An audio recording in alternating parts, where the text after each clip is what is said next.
Hello, let's get started.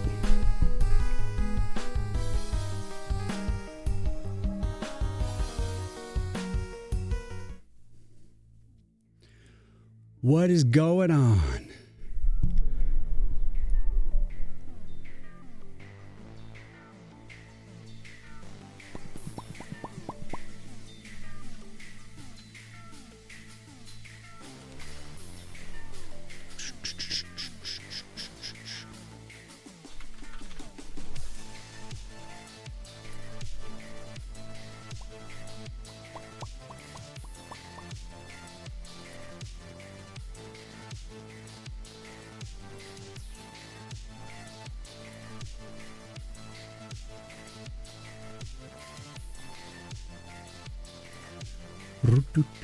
So we're going to be working on the deck builder stuff today.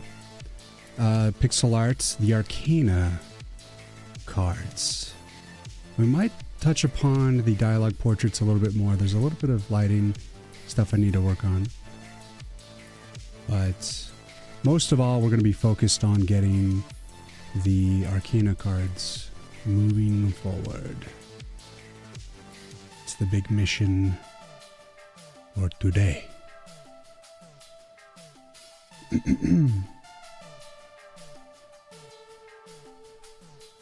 It is a big mission, but a good one. Good and big, big and good. What's up, Nick? Thank you for the good vibes. Welcome in.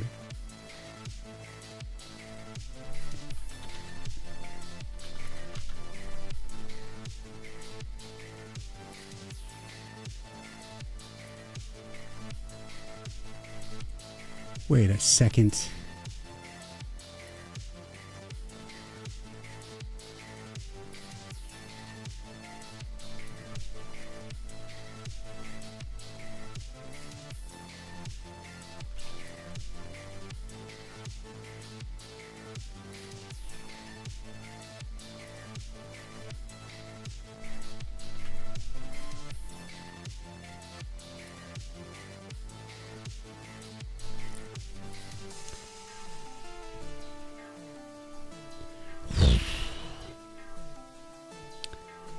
So I've been working on some Arcana cards.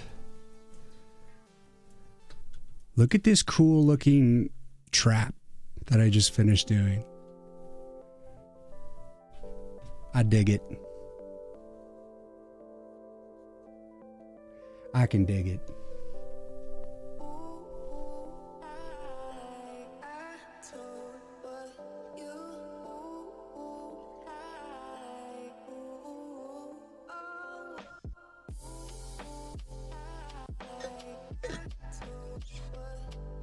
I'll get some orcs for sure. Damn straight. I did another kind of a different take on the Thorn Blade.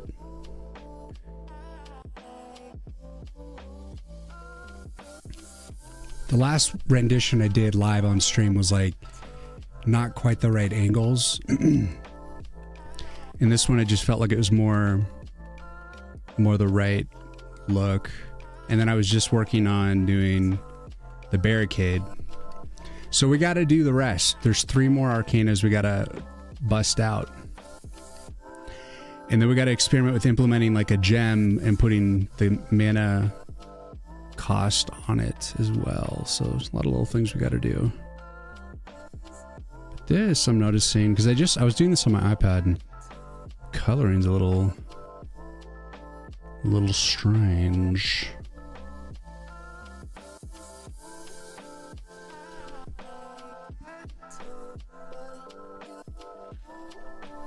Sometimes translating it from iPad to this can be strange. I guess that's context for that. Huh.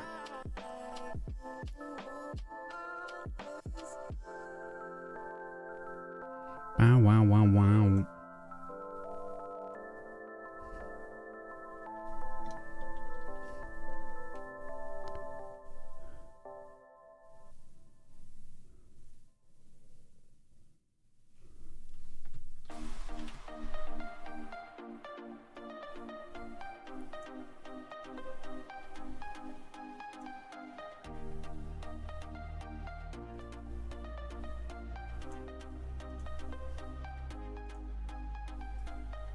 So we're just going to be doing lots of art today.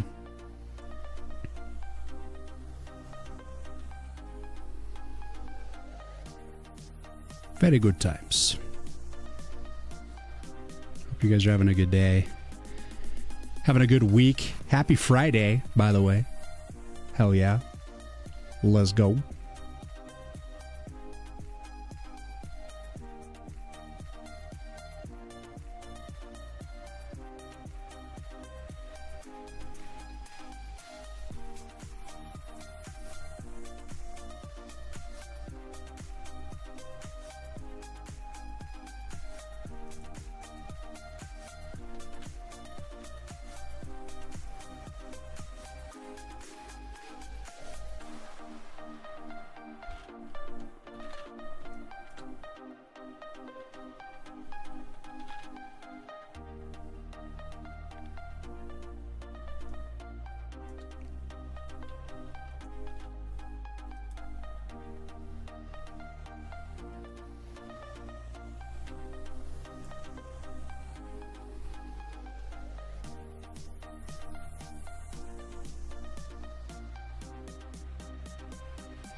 This file is becoming very huge.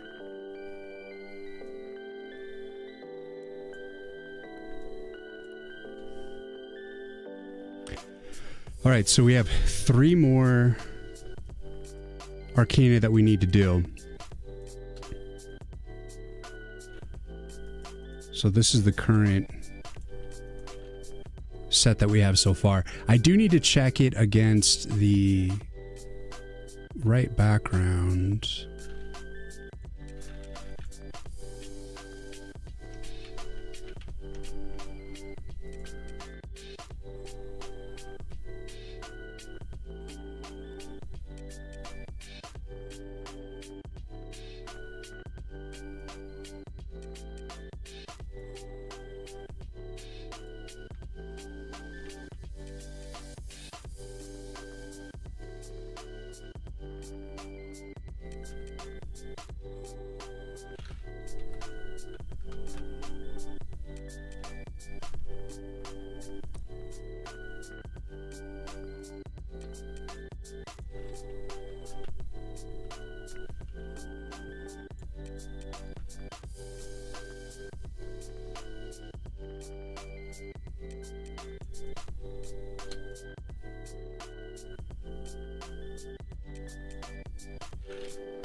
Come on.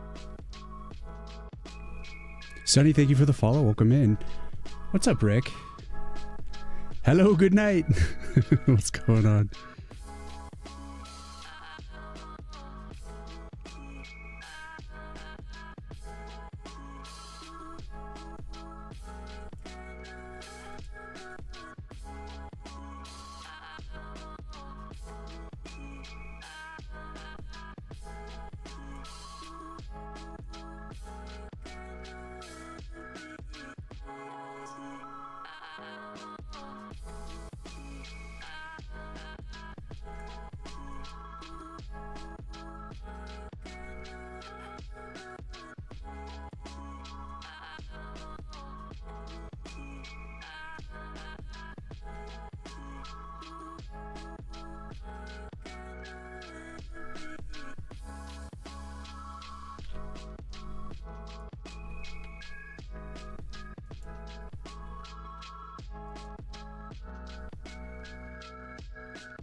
All right. So I have to transpose these to the actual card at some point. But for now, we're just trying to get the main graphic in.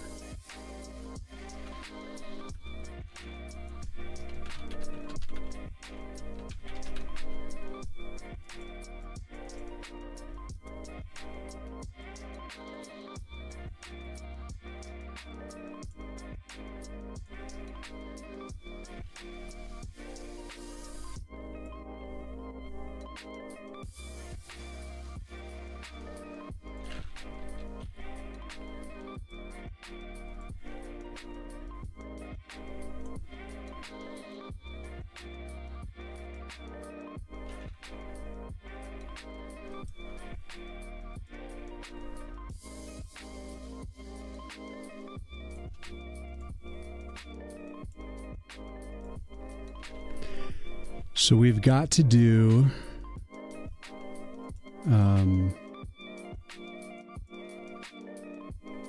three more, and then we'll have all the cards for the Arcanas.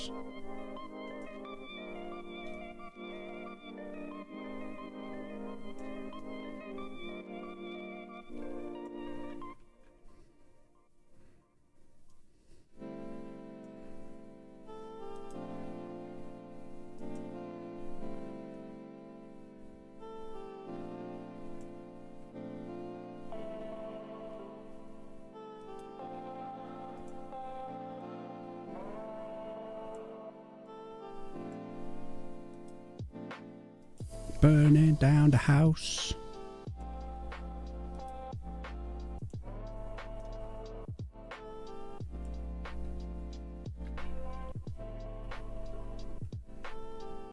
Wampa, what's going on? Welcome in. Hello, hello.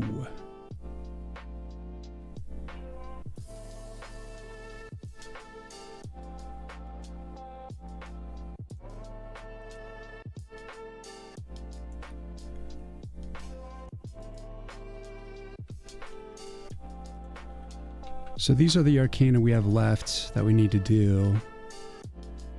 And we've already done the Barricade, but we got to do Spike Shot.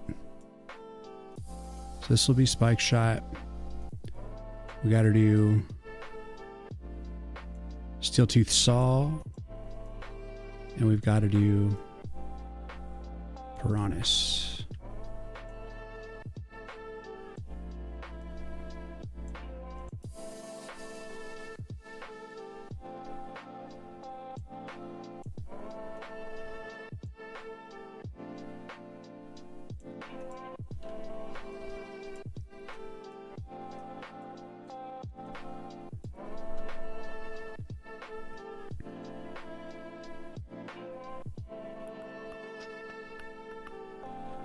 Switch them around a little bit more, actually. We'll put the wood ones closer to the Barricade so I can sample that.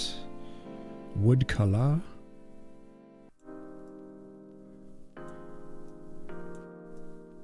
So I haven't thumbnailed these at all. I'm just going to have to improv, create something. So let's start with Spike Shot.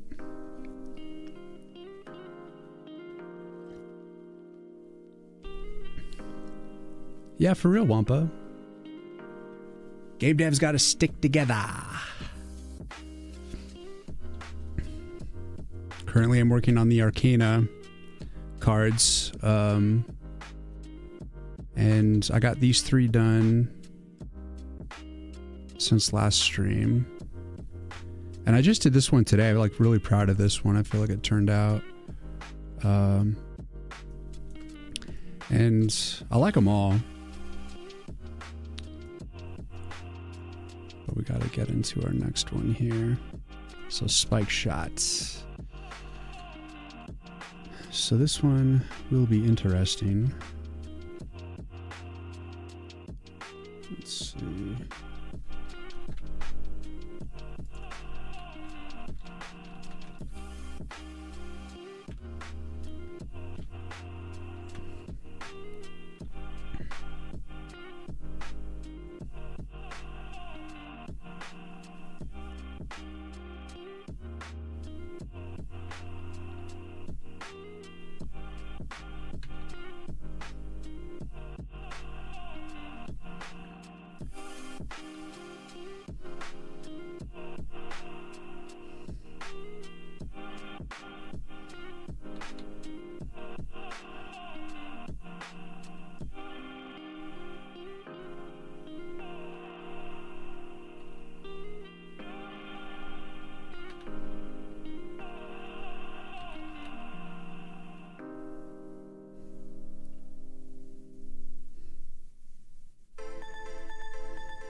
Yep, you agree. Let's go. What are you working on? You making a game? You must be. To take on such a title.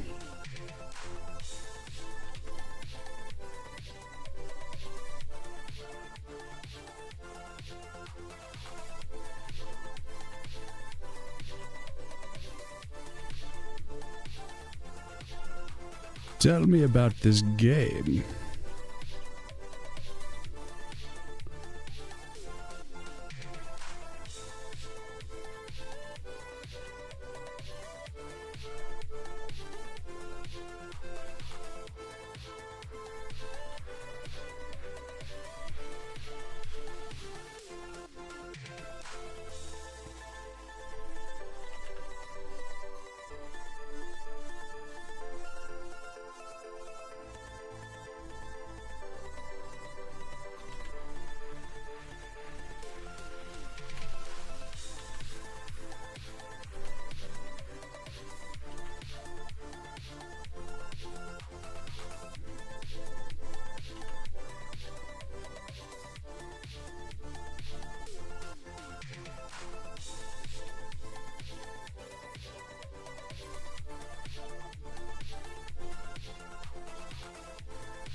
So I gotta do spike shot here. I'm gonna do kind of the same thing I had before where the spikes are like shooting towards you. I'm gonna create the base. The part that like comes off the tree.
Let's see. I want to hear one last tune from Talking Heads before I move on.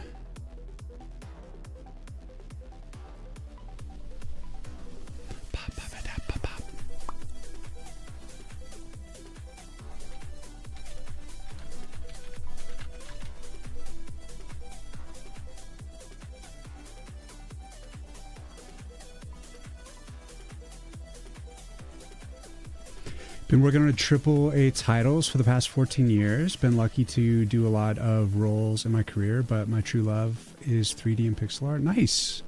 Well, that's awesome.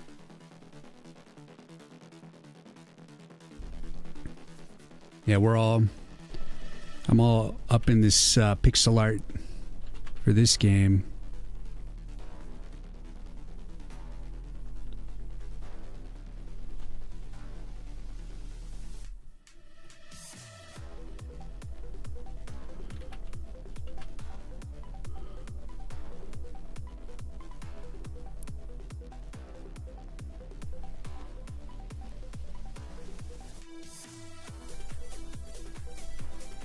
Oh, we gotta add soon.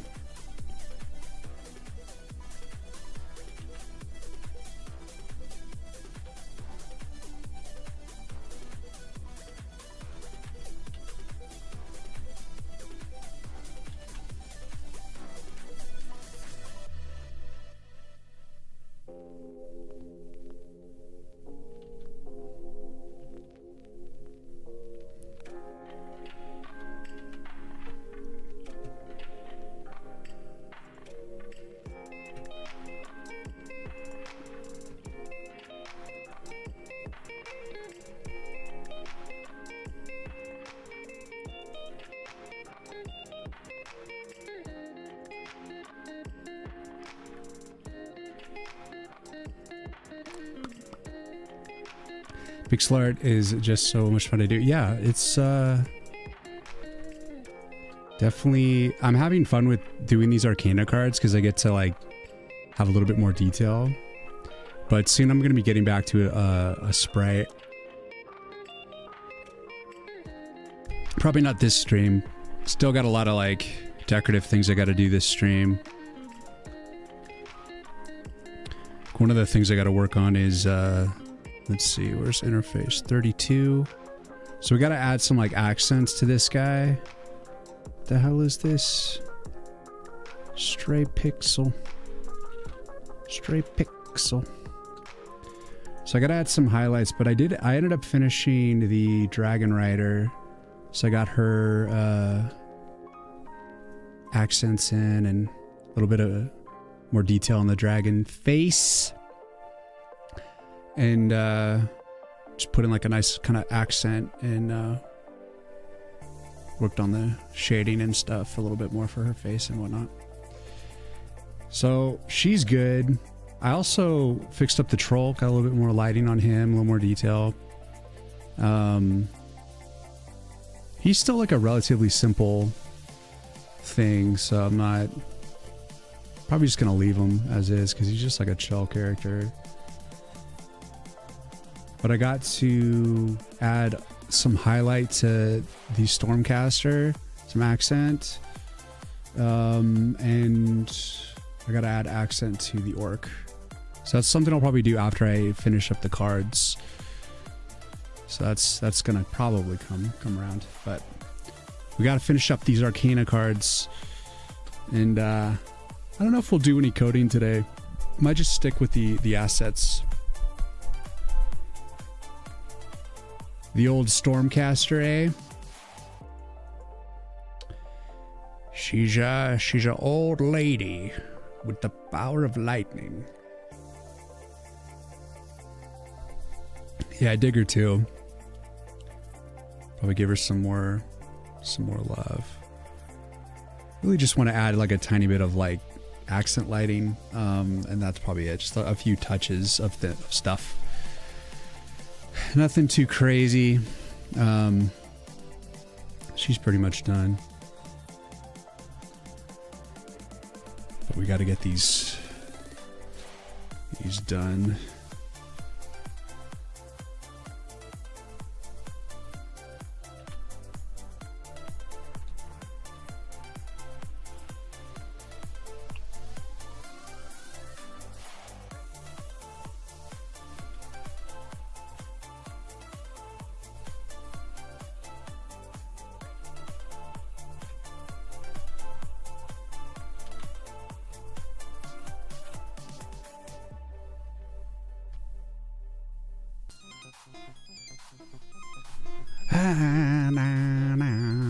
All right. That's enough talking heads. Let's get into our usual playlist. Let's see. Where do we want to start today? It is a vast and glorious playlist. It is. It's got everything. So I'm going to drop it in on the Fearless Flyers and then just let it shuffle around.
So we're transitioning out of Talking Heads to a little bit of Fearless Flyers, now to the game music. Alright, so I'm going to create one more.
I'm glad you're liking the playlist.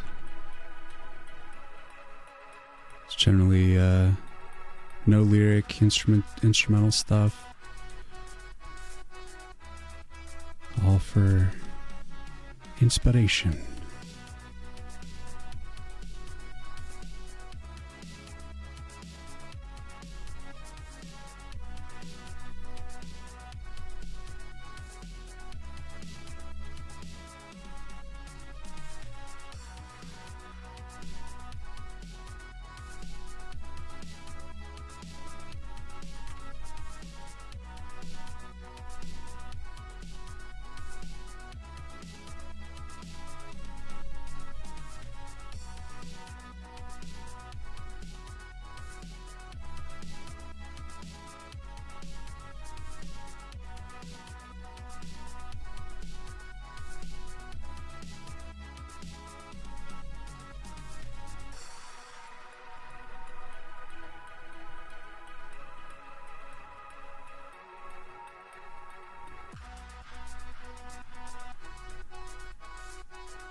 Nice.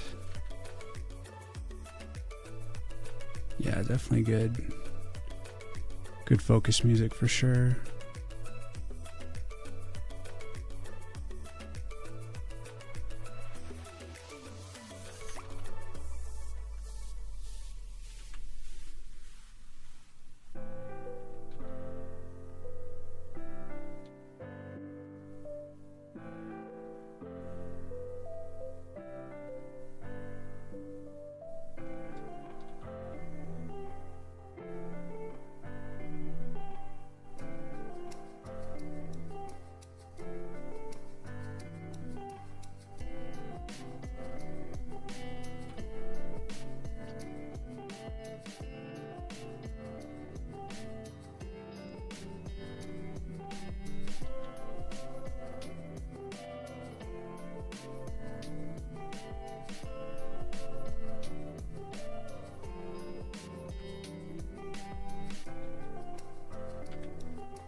The Hobbit song.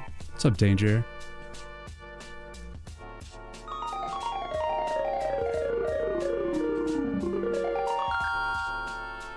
Mert, what's going on, man? Welcome in, welcome in.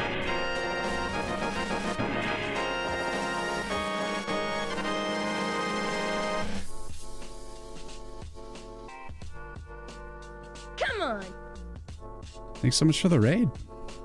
How'd your stream go? Fatbington, thank you for the follow. And my name Mert, thank you for the follow as well. And Monkey, thank you. Yo. Come on. Sup, Danger, sup. Monkey Ray, what's up? I'm working on some Arcana cards for a tower defense game I'm building. And I can show you the game.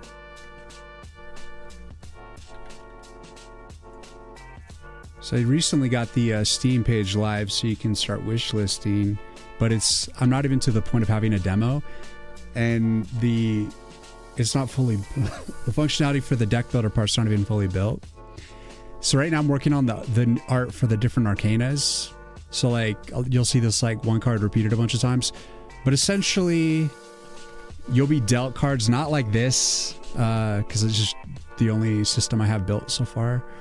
But you basically will be handed cards in a different kind of way. But anyways, you use it to build up your offensive and defensive measures on the different nodes, and then you got enemies coming from the left and the right that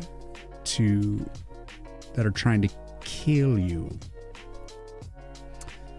And yeah, so I'm doing all the pixel art, and here's an orc now, you sons of a bitch.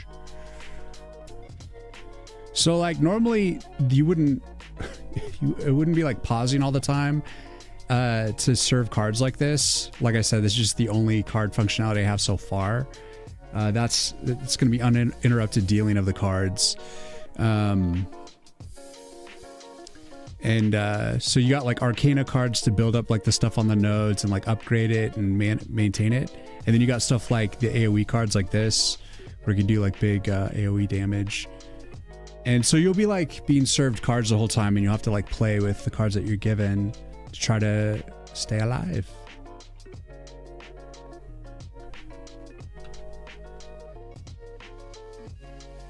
So like you can take like, I got another Thornblade here. I can use that to upgrade this other Thornblade, for instance.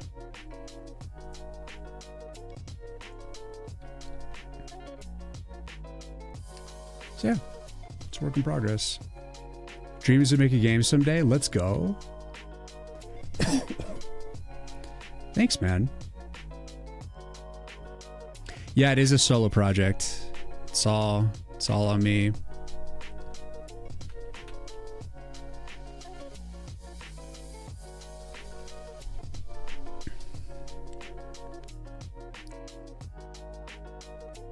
Ba-dam-ba-dam-bam.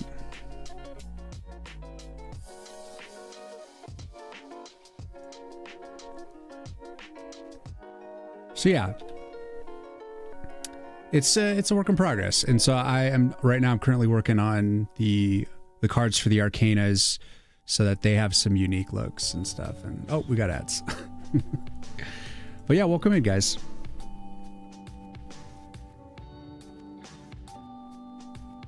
But yeah, the game is called Woods of War, and I'm hoping to get it out sometime this year. And we'll see how well I can do making good on that promise.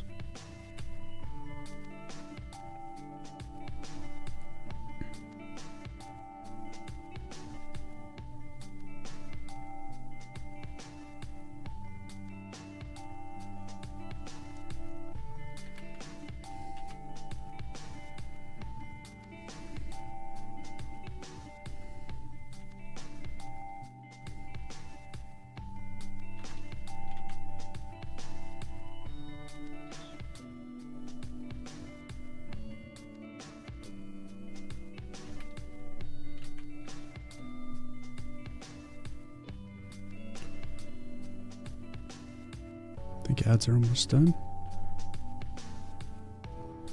So yeah, we're just kicking it.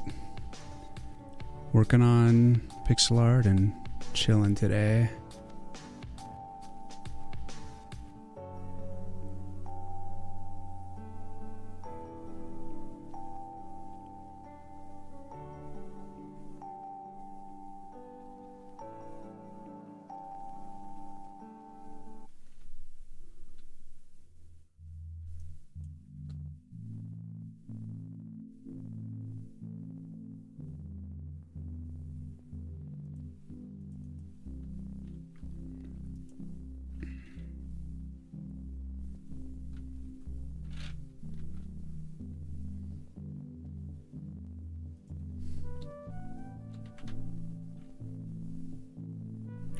The Arcana cards I don't think are going to take too much time, though we'll see how it turns out on Piranhas, because that's going to be slightly more involved, but hopefully it won't be too bad.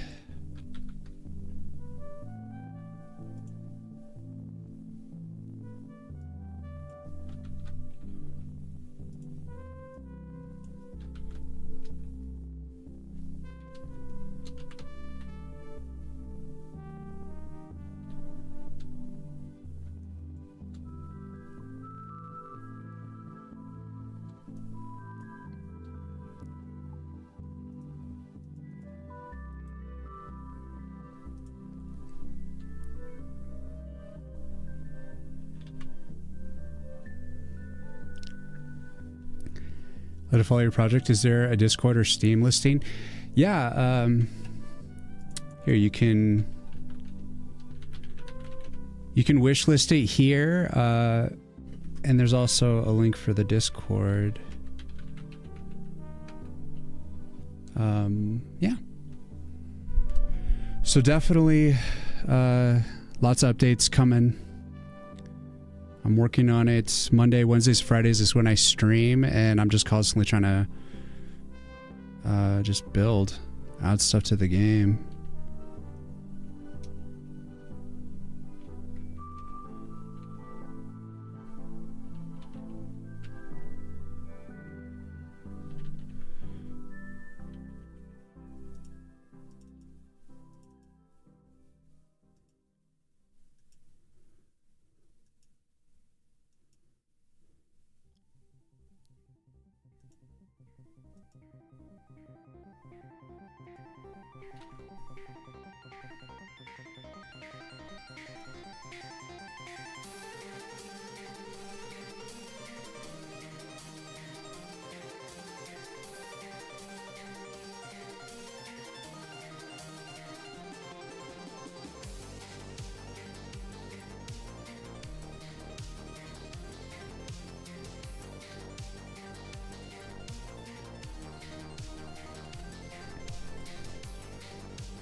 Alright, so that's Spike Shot. Let's do...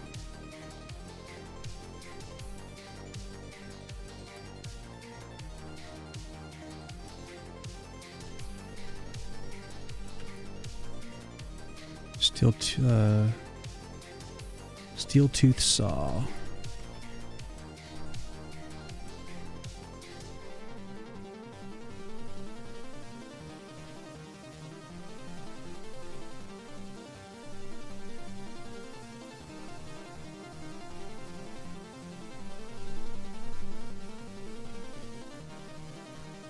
You have to get off, but good luck. Thank you, man. I appreciate the raid. I'll do my best to take care of your crew. I'm gonna shoot you a follow too.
What's up, City?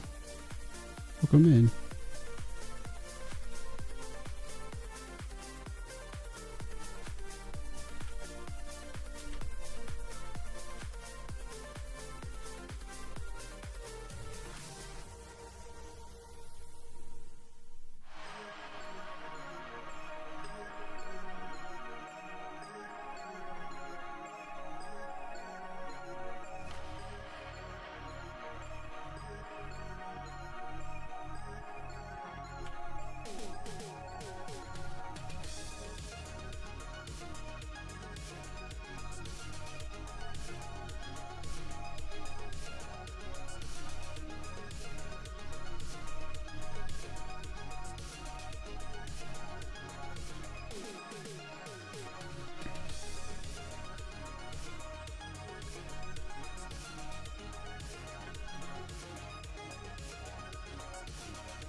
Wampa, thank you for hanging, man. What's up, Circulos? Welcome in, welcome in.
Yeah, trying to get the initial art for the Arcana cards in.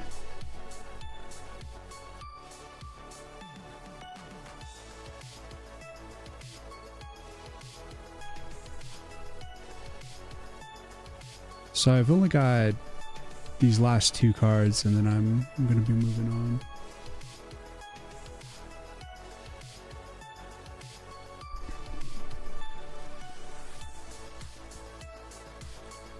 Saw Blade's a difficult one.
Whitechapel, what's going on, man?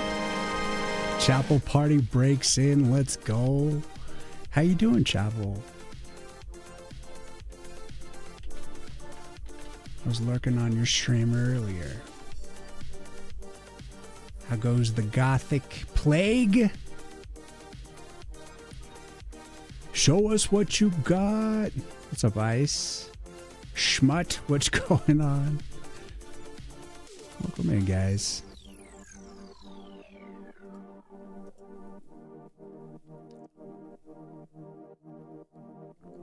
Doing good. How's the arting and debbing? Pretty good.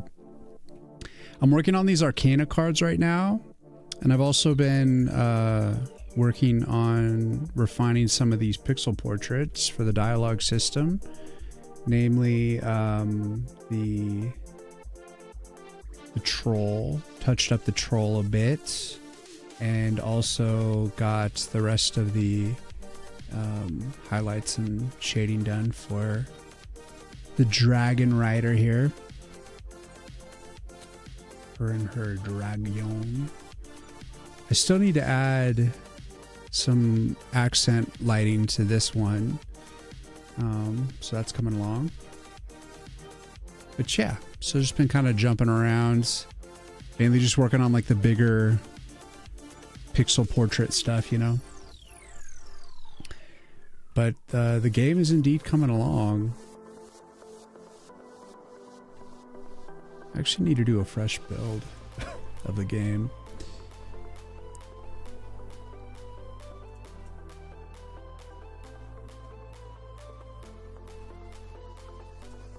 Let's see. All pulled, right?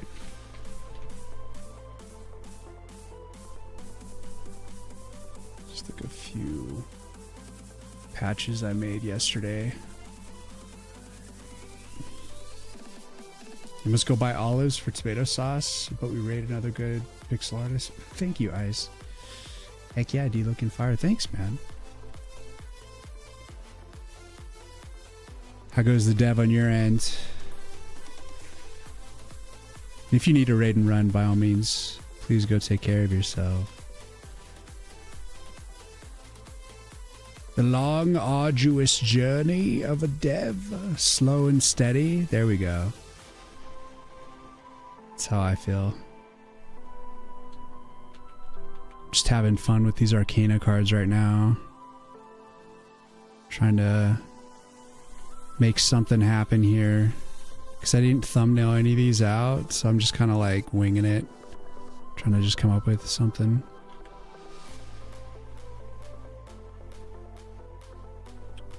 Something that works. Oh, well, here we go. Here's the latest build of the game. I still don't have the deck builder system fully built yet, so I have to like feed myself a bunch of cards here. But you can see like there's a lot of the same card being repeated, so that's why I'm working on these other card designs right now, so I can finally get the official art in. But yeah, deck builder game. It's now like it's still a tower defense, but it's leaning harder on the deck builder side of things. So you use the actual cards to build your Arcanas. And I also have the AoE system in now. So got the Raging Root card working. So normally you'd be dealt cards on the reg.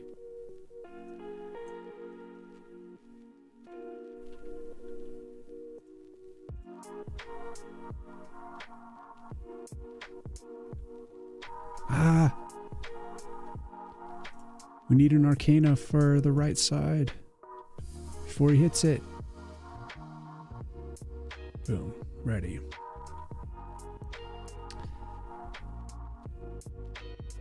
Piranhas would have been better built behind the barricade. They don't have the best constitution. But they got range and melee.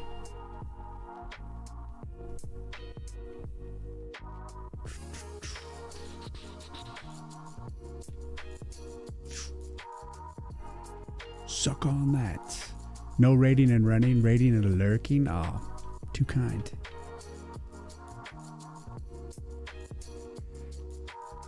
Just taking a moment to play around here. I don't have like the game over working yet. And I just don't have the interface fully built for the deck builder system. So it's work in progress, but it's getting there.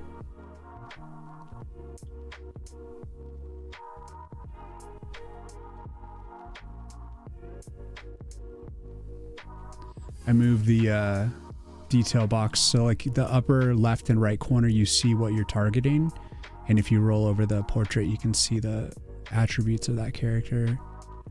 And you can also just click around on the target that you want to, if you want to like focus fire, you know, just hit like a particular target. Oh shit, technically I'm dead.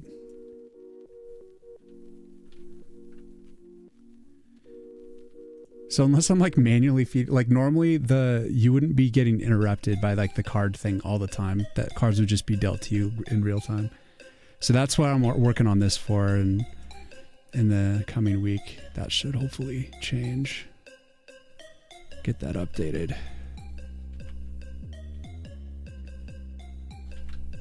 God damn, this is so saturated.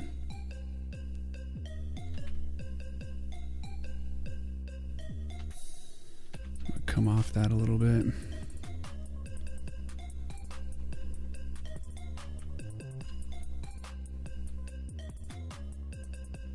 It's looking so fire. Thanks, man. It's really come a long way for sure.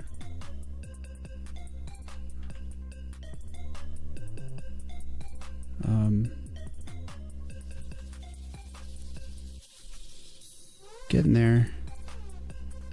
Finally got the Steam page live, which you can wishlist now on Steam.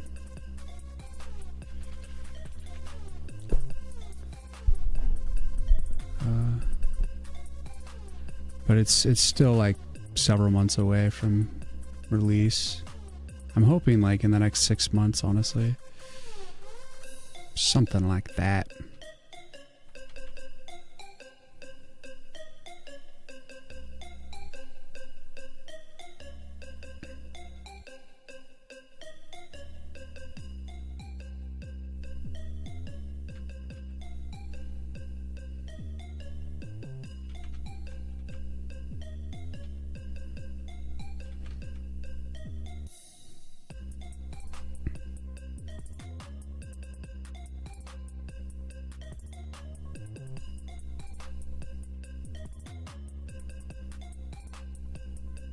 But yeah, it's kind of a focus stream today.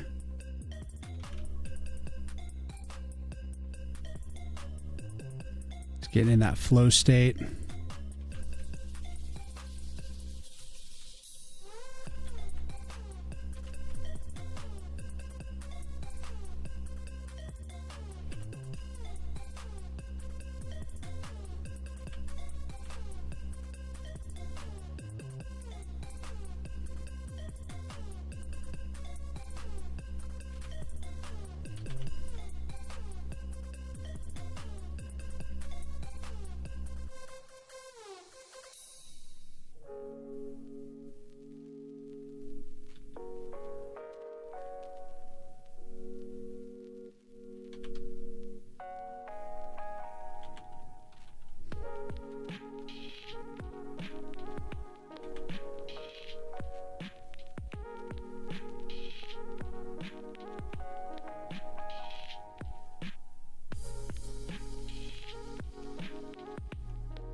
Yeah, my big focus right now is just trying to get enough content, enough functionality to get a demo out, hopefully in the next month or so.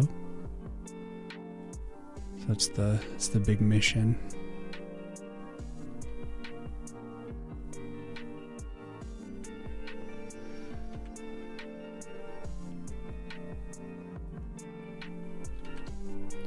And we're getting there.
on.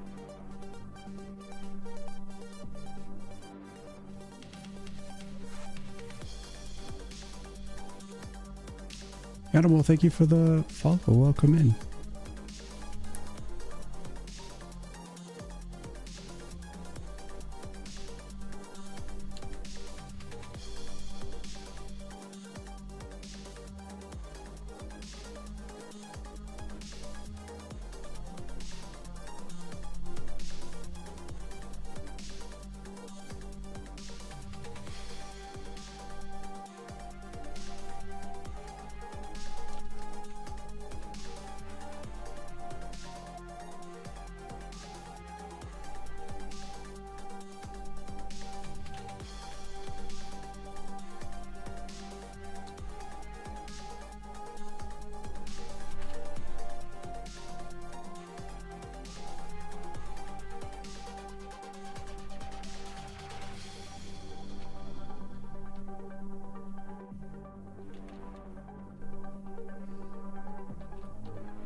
Hey.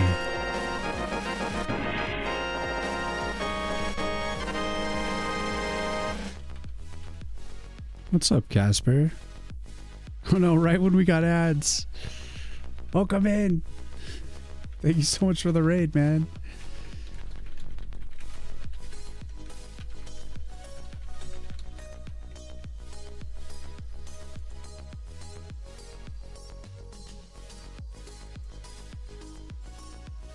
What up, Casper? Says we're gonna have ads in a second.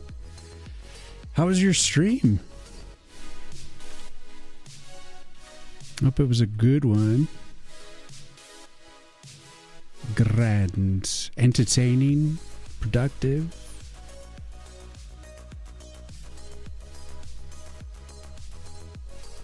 Welcome to my game dev stream. I'm making a deck builder tower defense game. I'm currently working on some of the cards for the deck.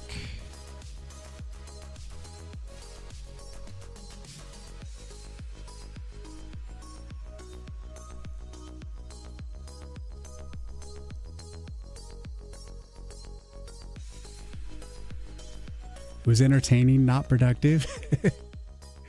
Well, sometimes I get rated by different types of streamers. Point or 2 steps forward, 2 steps back, but that's how it is sometimes. Yeah, for sure.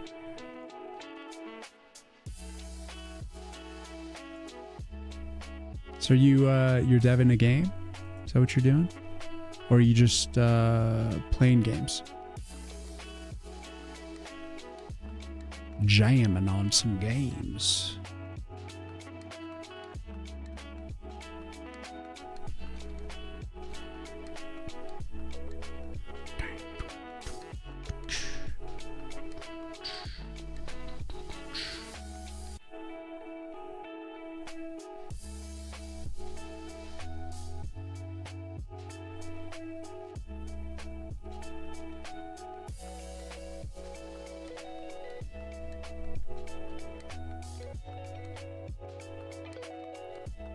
No, thank goodness ads are dead. You're deving a game? Let's go. Tell me about your game.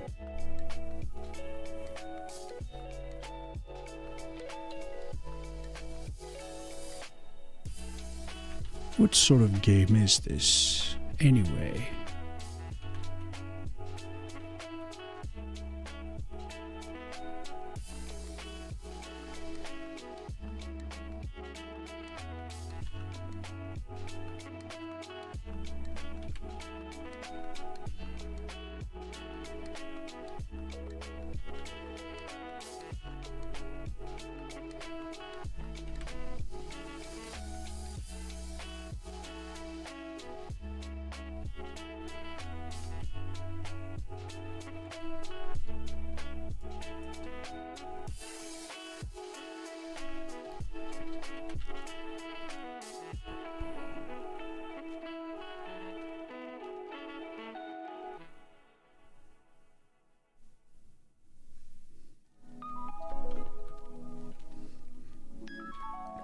Made an online multiplayer point-and-click RPG. That's awesome.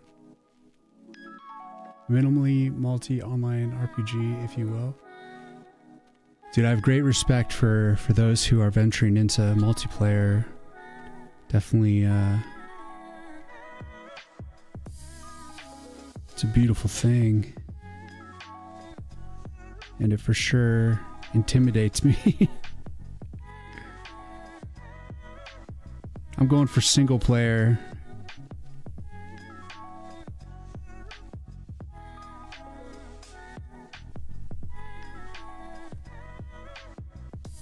That's amazing.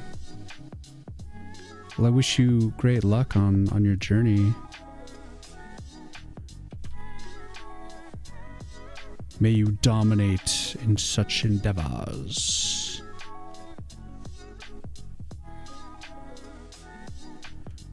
So is it like fantasy or RPG? Could be anything.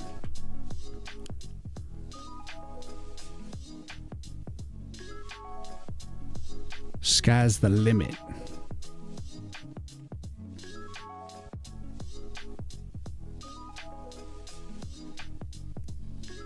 You're definitely embracing two of the hardest things that you can do, which is multiplayer and RPG.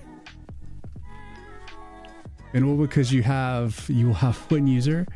Fair enough, fair enough.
Still working on all the systems, so you haven't decided on a world setting or any content yet, but I dig fantasy, so it's probably going to be something in that space, magic, swords, dragons, all that jazz. But that's what we're into over here with Woods of War. It's elven magic in an enchanted forest versus orcs and trolls, and like whatever factions align themselves with the orcs.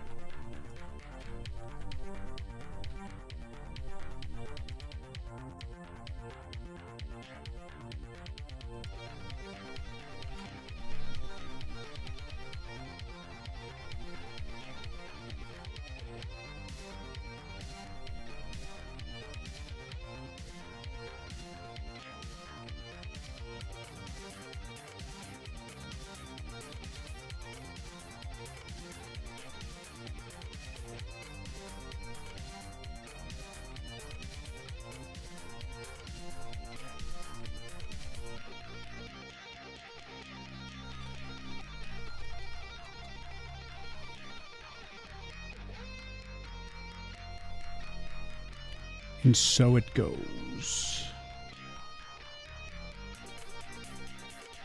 But yeah, it's like a pretty chill, focused stream today. Really just trying to make good progress.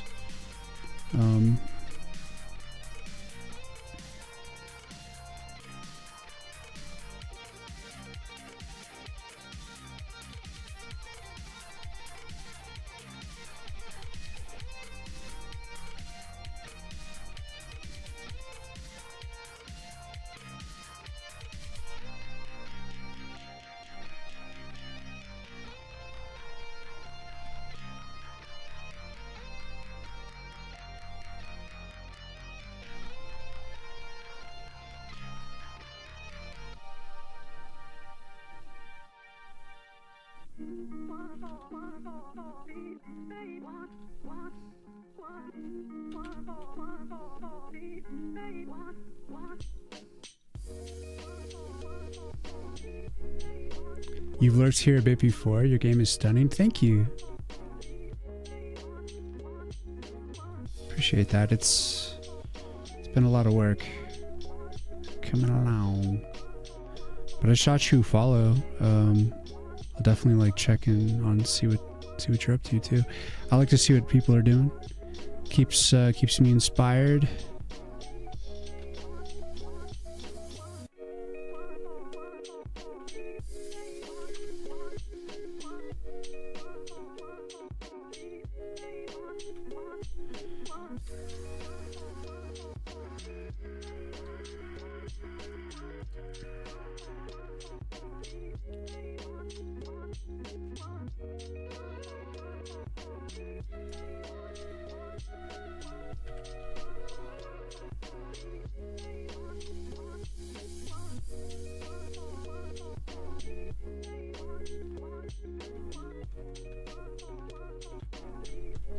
X.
All right. Good initial pass on Arcanas. The only thing I wish I could do something more for is the saw blades. I don't know if it'd be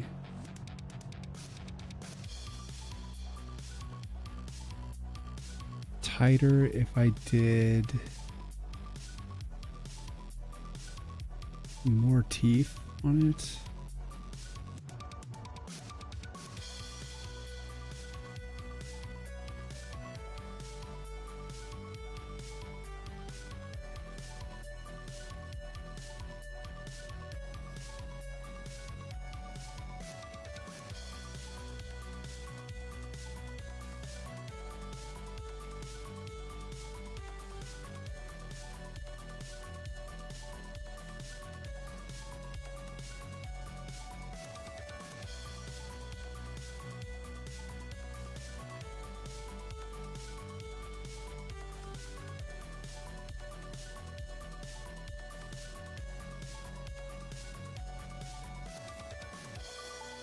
I think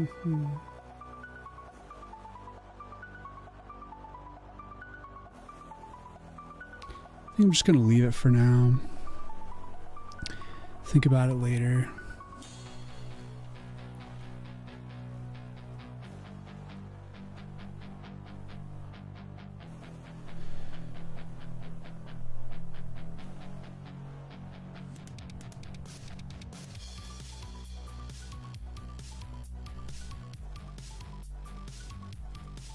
Sweet.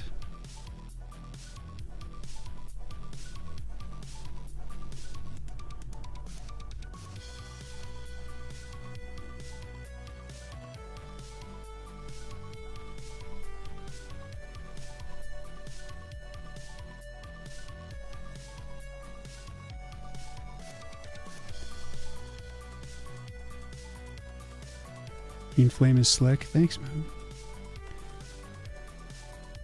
It's the old Thorn Blade.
What's up, Felzy?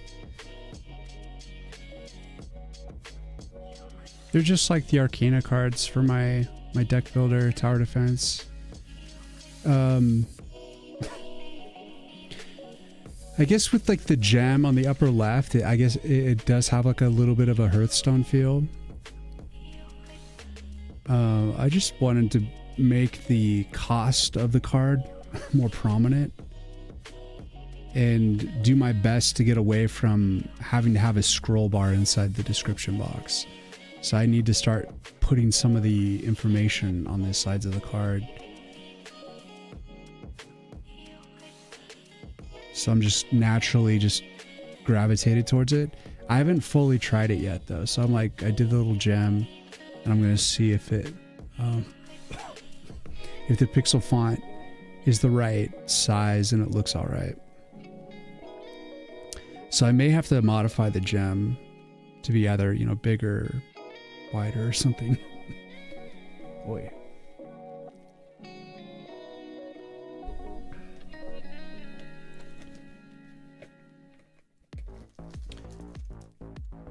But I think we can start putting these over into the deck.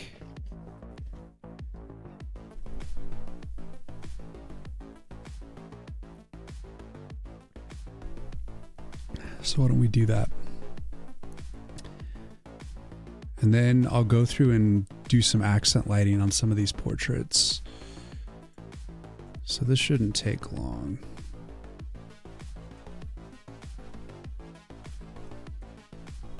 So here we have like the other cards.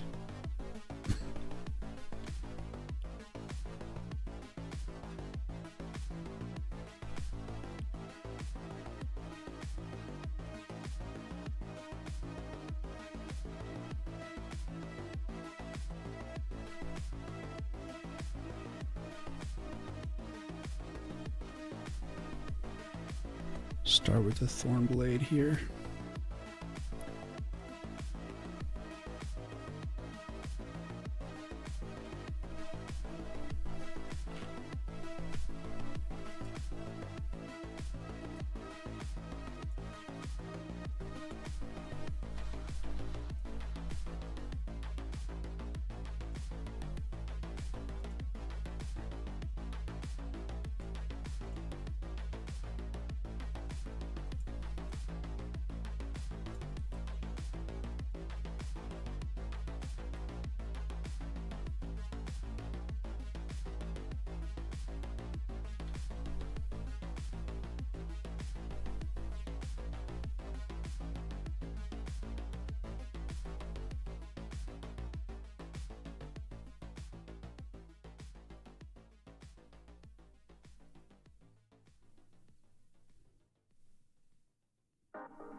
Buckshot, thank you for the follow.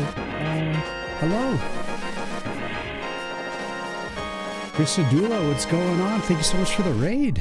Clown Slayer, thank you for the follow. Come on. What's going on, guys? Currently working on a tower defense game, doing some pixel art. Oh, and why are we right in the middle of ads? Why are we right in the middle of ads? Chris Raid, what's up, Edward? Thank you for the follow. Mick Mountaineer, thank you for the follow. Come on. We rolled in, hopefully right at the tail end of these gross ads. Come on. How's it going, man? How's your stream? Trippy, what's going on? Rubber. What's up, dude? Thank you for the follow. Neil, how you doing, man? So I'm creating a deck builder tower defense game.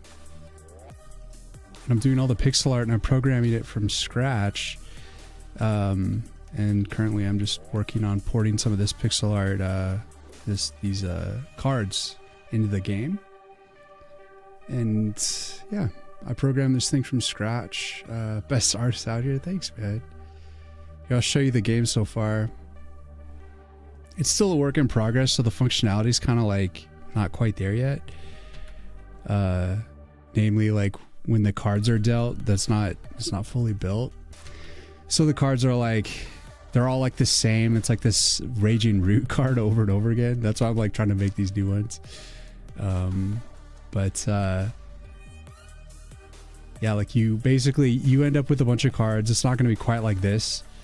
And you then take your cards and you just build up your weapons, your defenses, and enemies come and try to crush you, and you crush them first.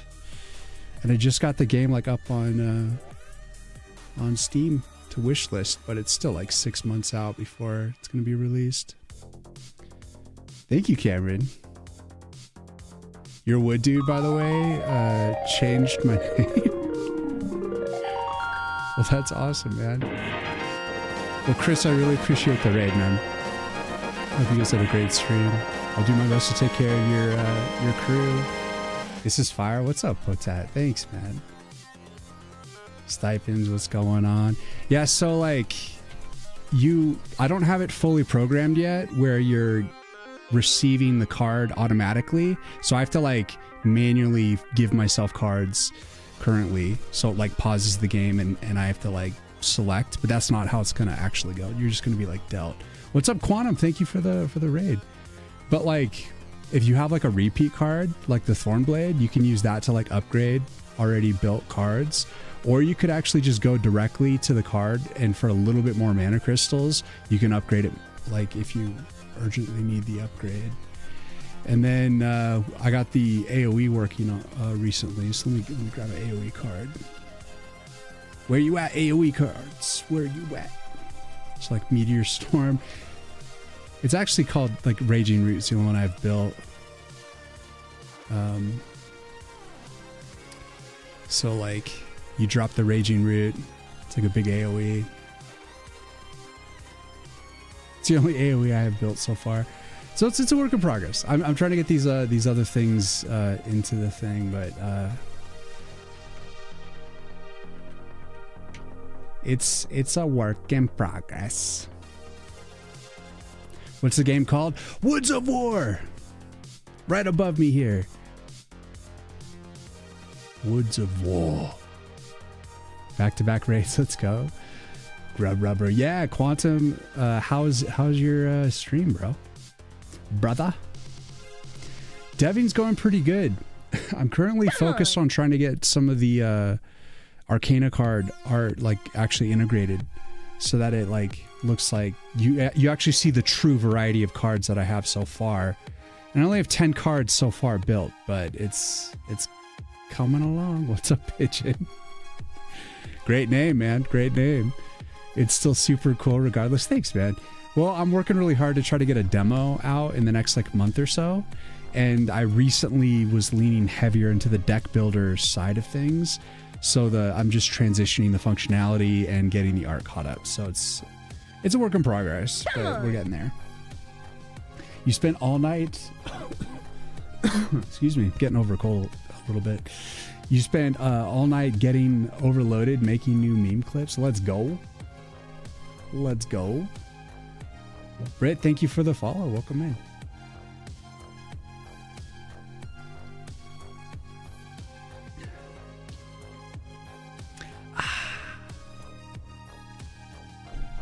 Did I finish The Wizard? Yes, I did. I call it the Stormcaster. And it's this old lady, actually. She's a wicked witch, a wicked one. And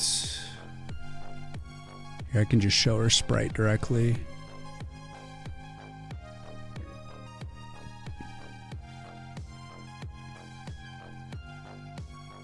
Where is she?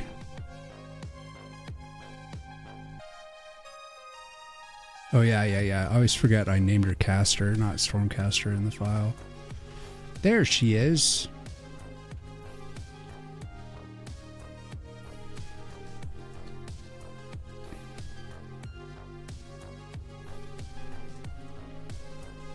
She's a handful. She's actually like really like powerful. But it is the Stormcaster. You're trying to learn coding and game making, but over time, due to ADHD fighting my autism, I start to fall off, but come back later. Nice. That's quite a spectrum of stuff. I mean, you got Python and all the C's, HTML. Glad to see someone else. Yes, I'm building my game from scratch with C++ and SDL2. And I completely wrote the code base, and so far it's about 25,000 lines of code. It's not like a ton of code, but it's still quite a bit.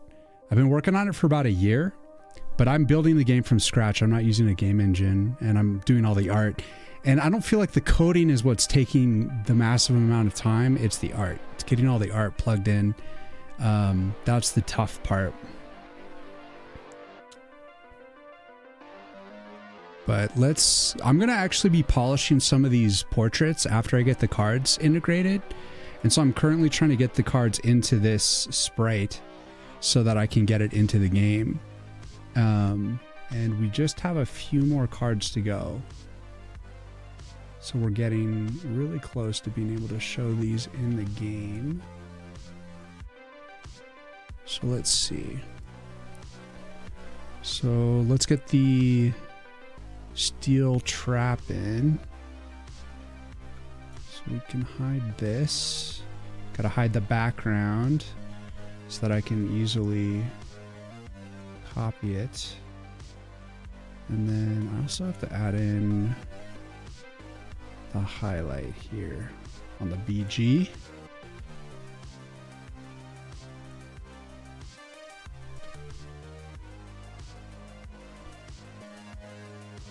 Actually, I'm not even... I think I'm gonna have to redo this card background for this one, actually. So I'm just gonna bring in the art. Let's see. Let's flatten it a little bit. Alright.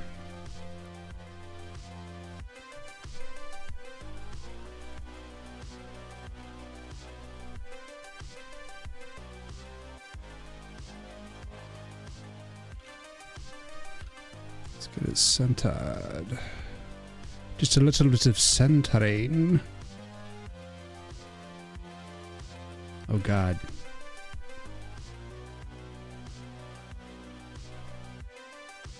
Why is it wigging out? Alright, never mind. We know that it needs to be over one though. Right? Is that right? Let's see. Oh. Well, in order to make it perfectly center, I'm just gonna have to expand it. No big deal.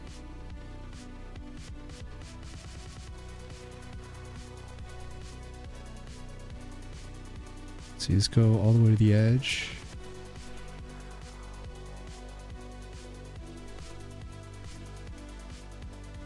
Actually, I didn't need to do that.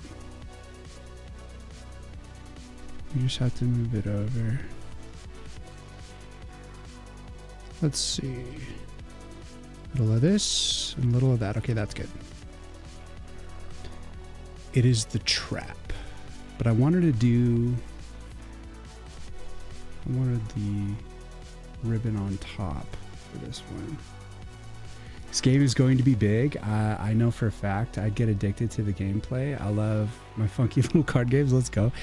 I'm hoping so. Like my goal is to get at least 50 cards into the game, and then I want to push that as far as I can past 50. But 50 is like the minimum, I think. You know, like it's hard to compete with like massive games because I'm like a solo dev. So for every game or every card, I have to do all the art and then also all like the functionality for it. So it's just like, it's a great deal of work. So I'm hoping I can manage it. Let's see, where's this one? This one. So that's up top. Hide the gem for a second. I'm gonna put the gem like behind that thing, but for now, let's just grab these.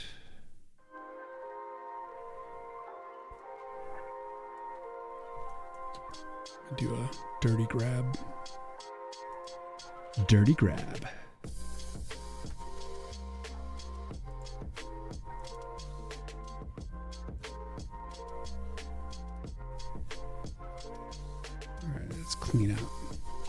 Clean out the garbage.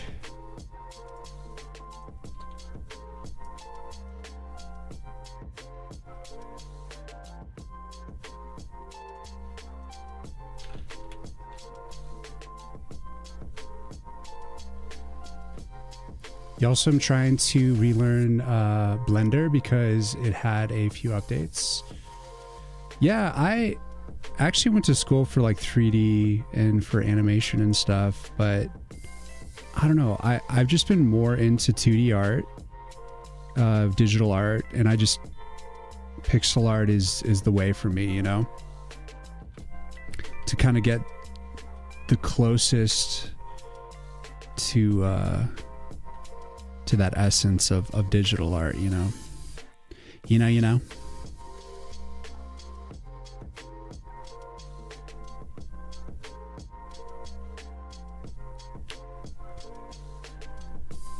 And I'm getting like more and more comfortable with pixel art, and I still love doing digital. So like I did the digital piece that you see like in the capsule art above.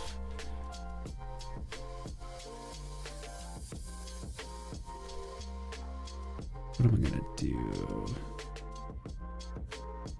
I think maybe I have some. You know what? I could take the bottom half of this card, maybe. At least a piece of it. This is gonna be really like pieced together. That's okay.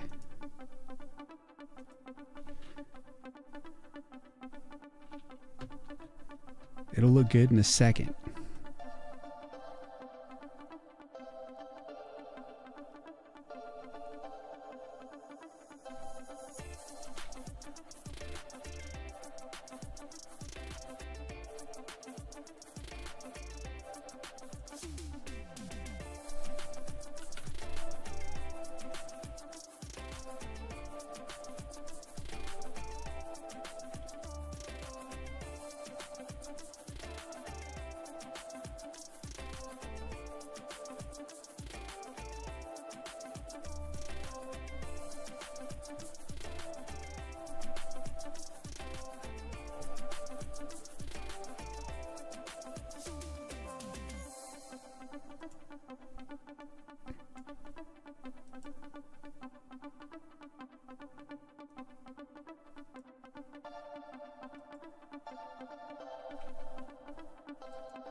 on.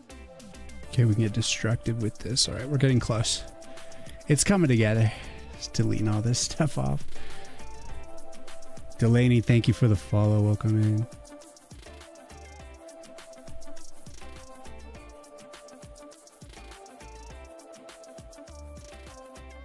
Pretty full, but it's fun. Yeah.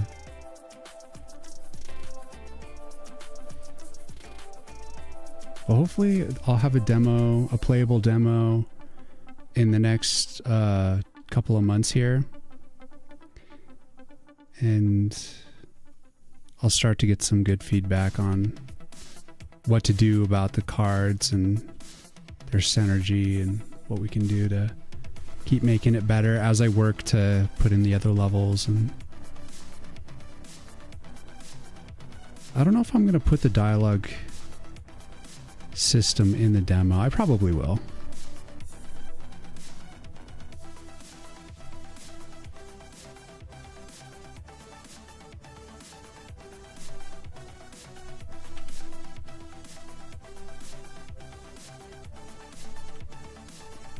Because I want to do a little bit of storytelling. Not an intense amount, just like a little bit.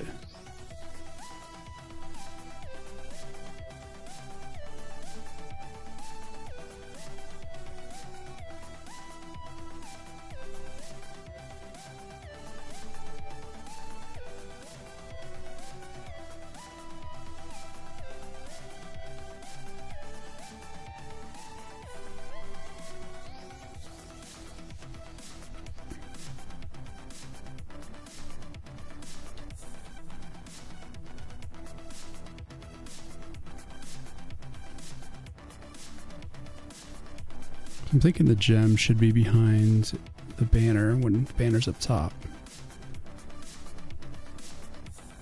So like that.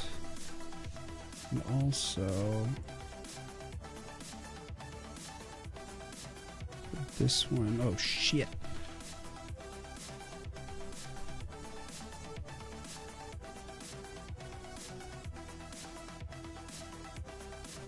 Whoa. When did I do that?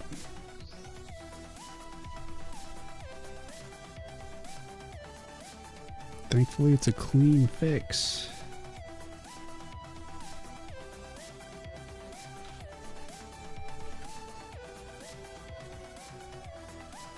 He's being ripped apart.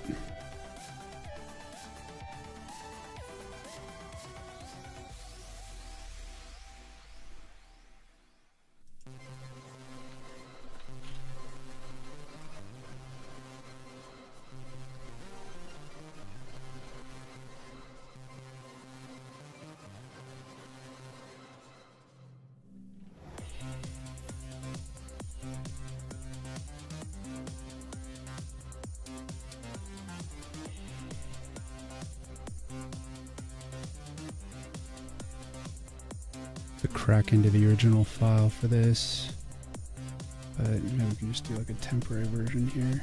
Get a little bit of overlap on the gem.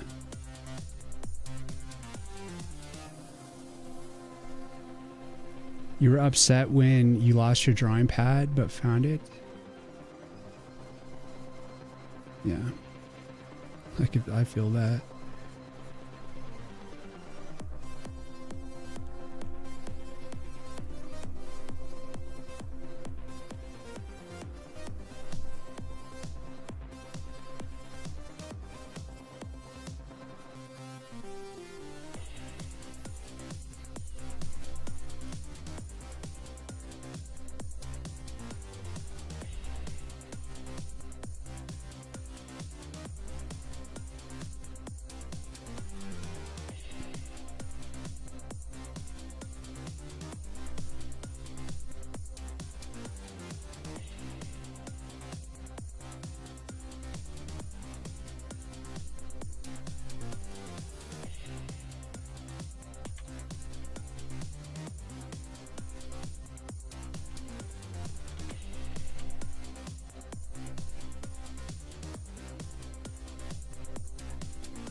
Okay, I think we're about ready.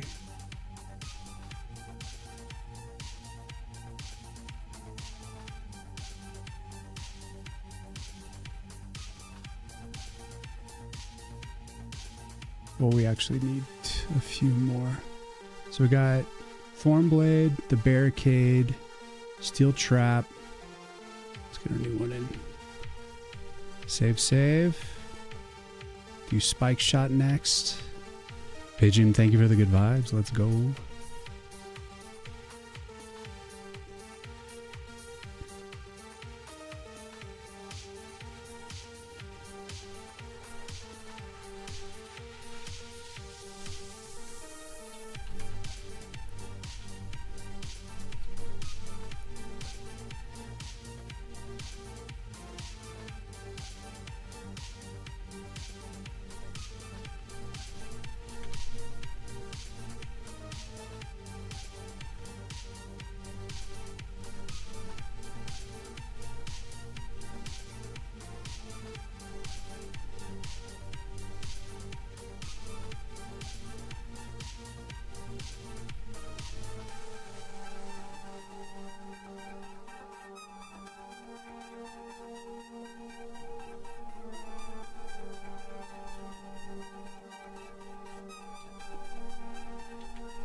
Yeah, today I got like that deep focus going.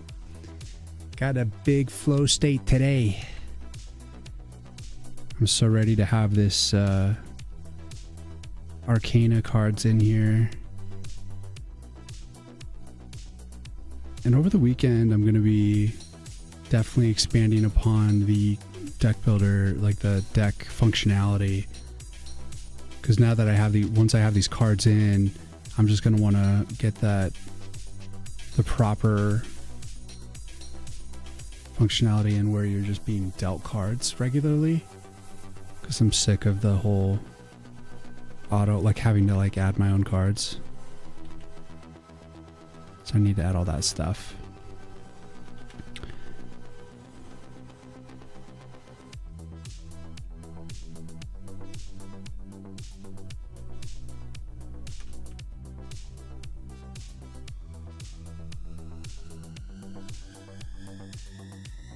I'm excited.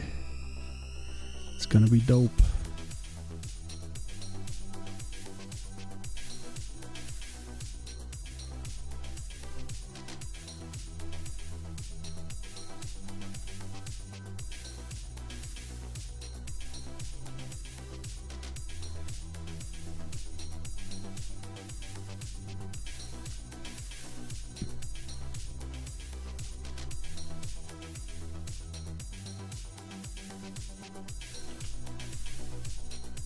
Totoro.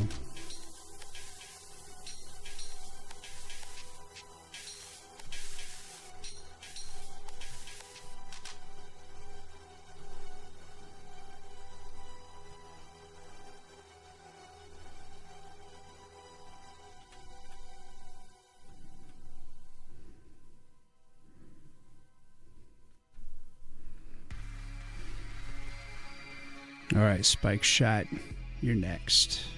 Hopefully it fits. It looks like it goes pretty tall.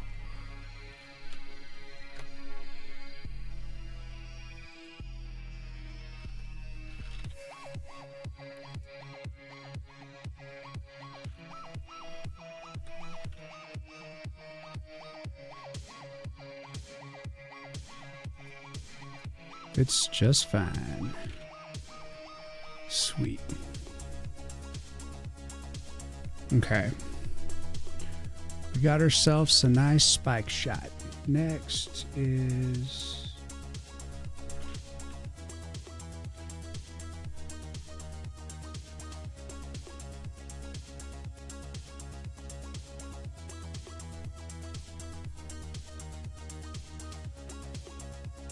Okay, next we got the Steel Tooth Saw.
this dark.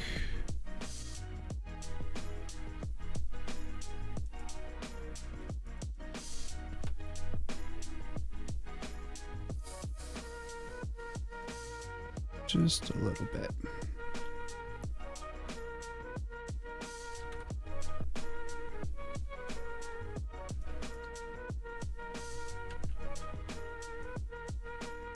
So these are all earth cards. So there's going to be earth, fire, frost, and shadow. So that's why these are all like the green.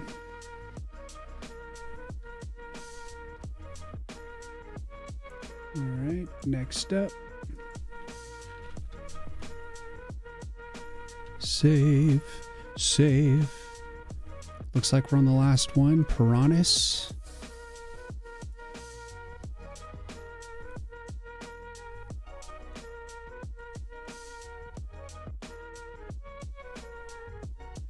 Friendly neighborhood killer plant.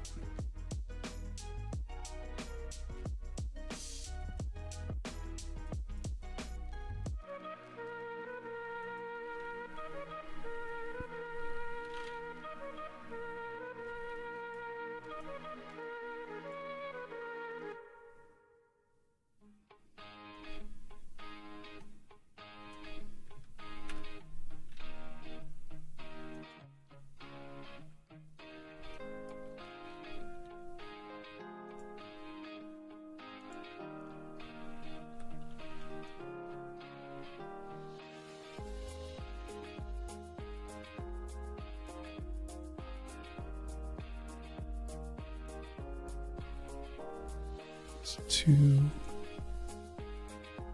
All right. Piranhas. Totaro, Totaro.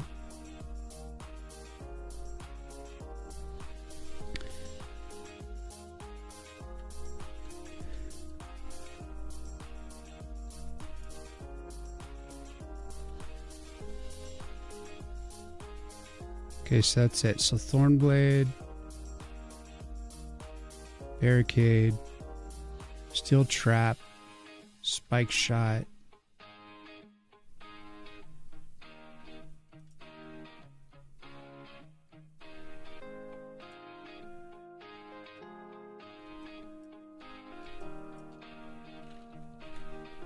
Steel Tooth Saw, Piranhas, some acid spit.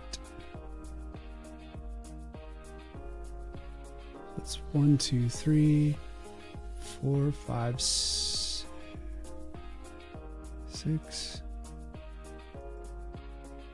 Uh-oh. Why is it acting all weird? Come on. Okay, so let's save out the sprite.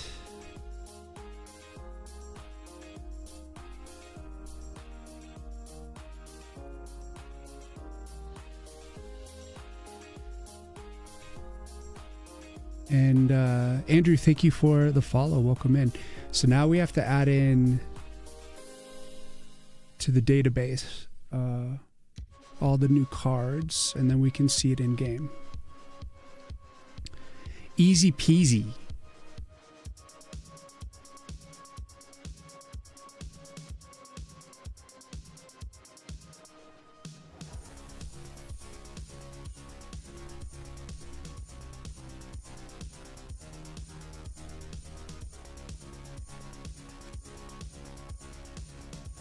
Okay.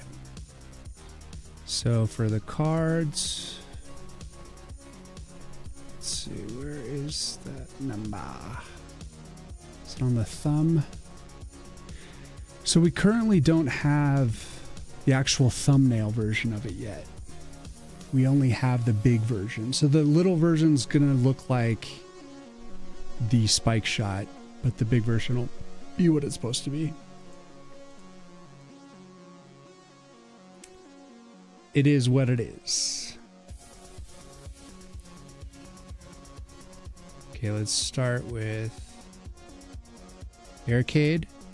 So the Barricade is, so we know that's 12. So that's 13 for the barricade. Spike shot after barricade. So spike shot is 13, 14, 15. It's 15 for the spike shots. And thorn blade, steel tooth saw. Steel tooth saw, what are you? 15, 16. And Piranhas, you are 17, which leaves 14 for the steel trap.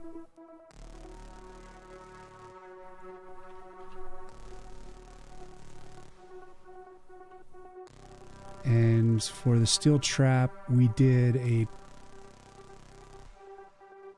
top style steel trap. Top style title.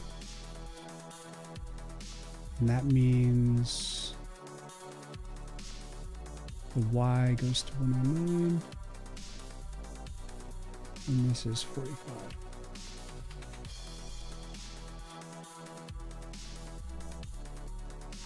All right. Should be in the game.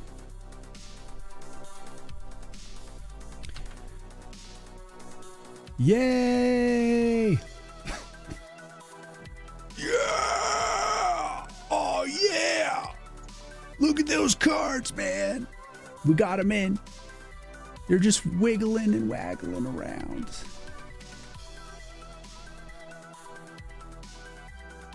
Feels better to actually have the real cards. I still need to make the mini versions, which I totally forgot. You need free art software suggestions, can be pixel or vector. You just need to be able to make shapes and export them as sprites to use in Godot. Well, I recommend a sprite. It's like really affordable. I think it's like 20 bucks or something, and it's a one-time fee. But I think there's a way to build a sprite for free if you know how to compile C++. But honestly, I would recommend just paying the few bucks for it because it's super worth it. If you're going to do pixel art, a sprite's super useful. So you'll get like you know, it's worth supporting the developers because they're still updating it and stuff. Mezzy, what's going on? How are you?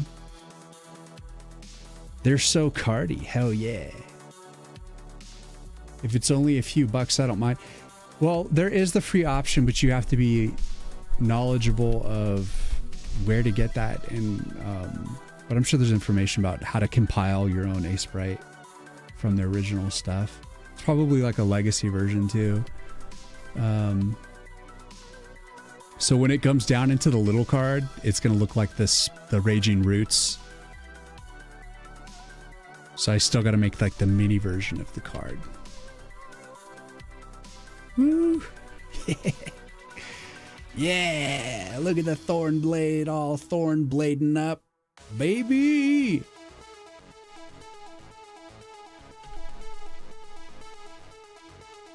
Delicious.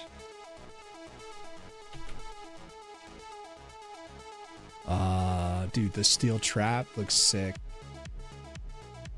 It's cool seeing it with like the text on it.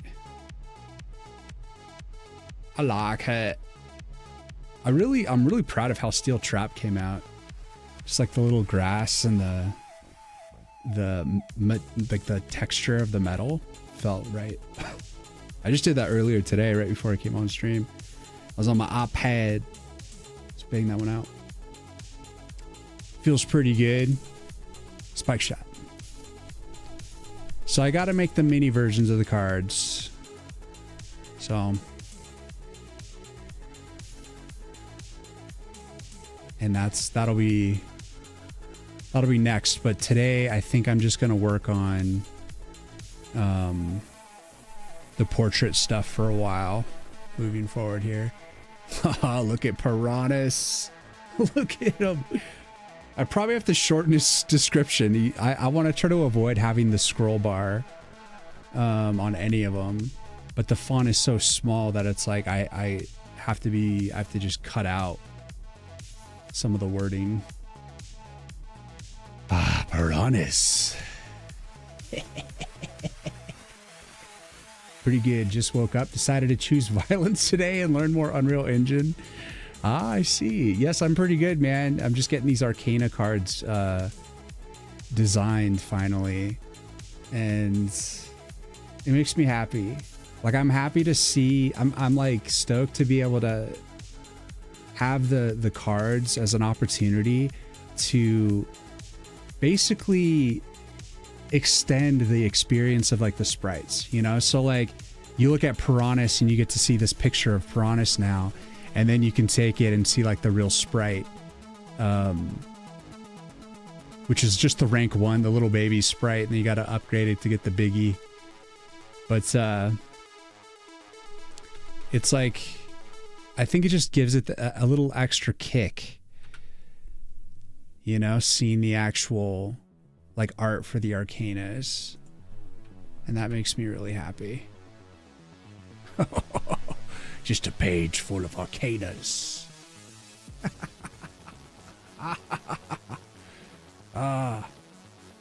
Does the little corner gem need to go behind the piranha plant? So I'm kind of like deciding whether or not I want to do it like that. And I suppose that it would be the one case where I probably should just follow suit, because everywhere else I'm overlapping the gem. I was kind of thinking like maybe he'd be like, this would be the one exception where he's like behind it a little bit, but then like in front of the thing. But I don't know. I think it's probably a small enough leaf that it could be in front and it wouldn't block anything. So the gem is going to have a number on it. We need to actually, I still have to put in the code to like actually put the number onto the gem to say like its monetary value, like how much mana crystals you're going to need to actually play the card. But I'm with you on that, Pigeon. Let's put the leaf in front of the gem. It's really easy.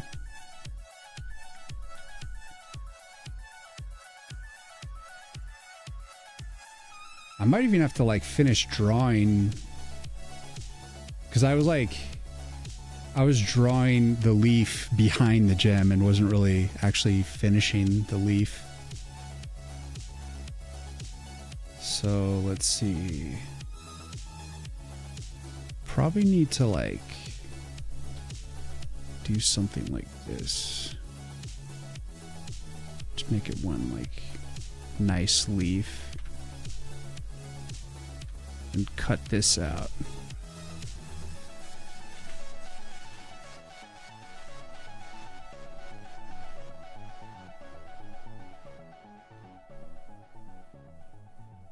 Just make it a nice looking leaf.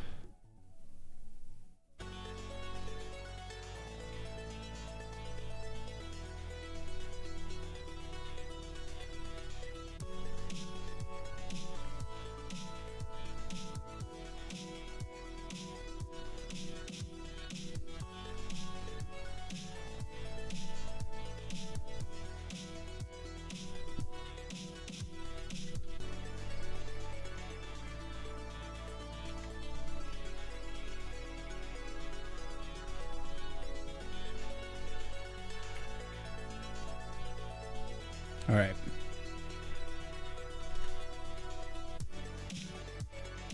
Gem.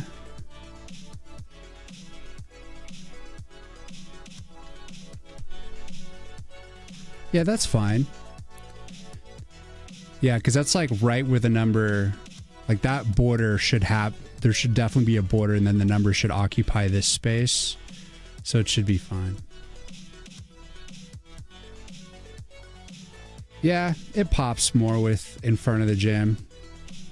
I feel it. Question is, should I put a little shadow? A little shadesy?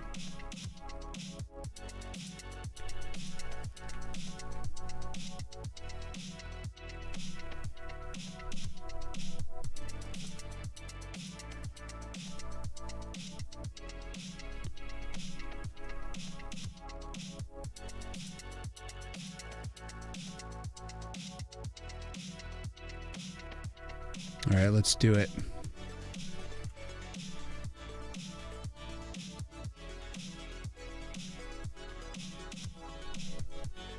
More testing.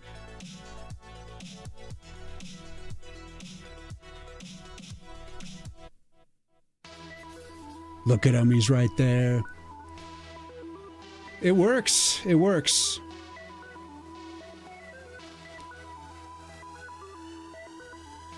Oh, I feels it.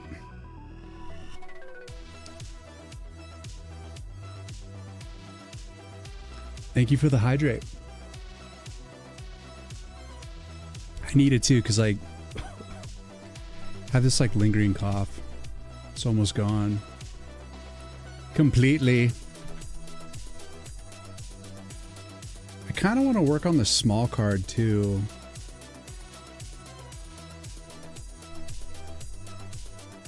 So we're going to kind of jump around a little bit. But I think right now, before I jump to like doing the little cards, so I'm actually going to close this. I'm going to open the little card file. So here we have, wait, yeah. So here's like the miniature versions of the cards. And so we're going to have to do these bigger cards in the smaller form.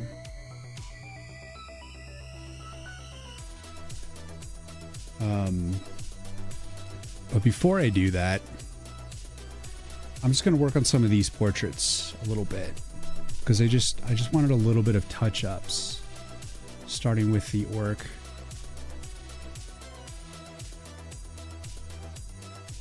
Just wanted some accent lighting. Nothing, no big deal.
Just touch.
Little this, little of that. Ah!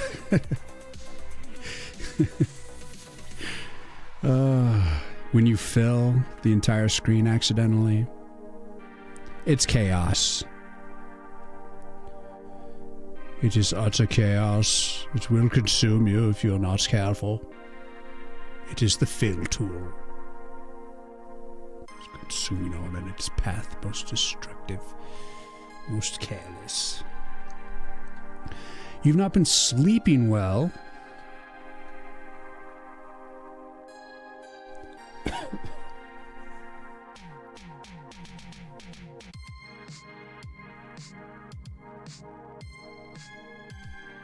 I like how you think, clown.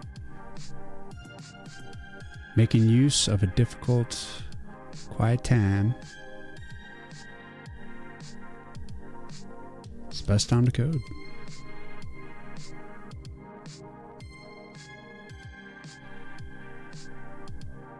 Coding makes you feel empowered, like you can do anything. Because it's up to you what you build, you know? Build whatever you want. And I'm the type that, like, I build, you know, I'm building my game from scratch. I'm not using the game engine. So you know that, like, I really like to build stuff. It's not the most efficient use of your time, but it's really interesting to me. So it keeps me motivated. So yeah, I'm a fan. Putting in that a little extra time to make your own thing.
Yeah, I like learning code from textbooks.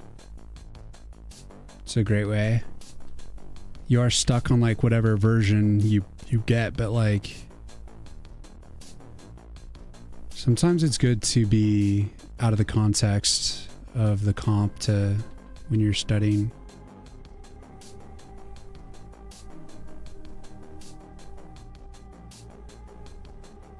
Plus, it's also good to have like your own information, you know? You're not always like reliant on the internet. Just when you buy like a solid textbook, it's quality stuff, you know?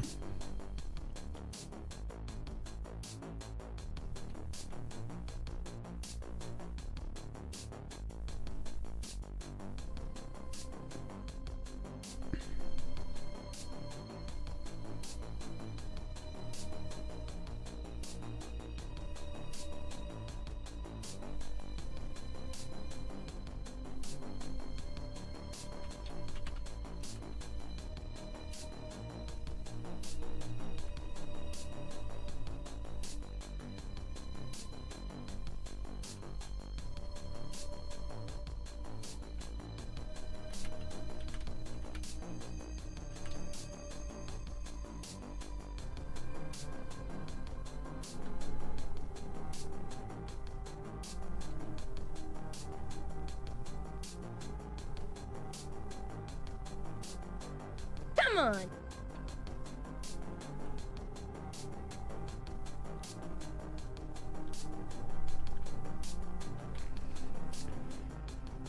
To Free, thank you for the follow. Welcome in. What do I think of the closed captioning thing your stream has? Come on. Is that actually functional? I've turned that on like a long time ago, and I have not checked on it in a long time, so I don't know if it's even good.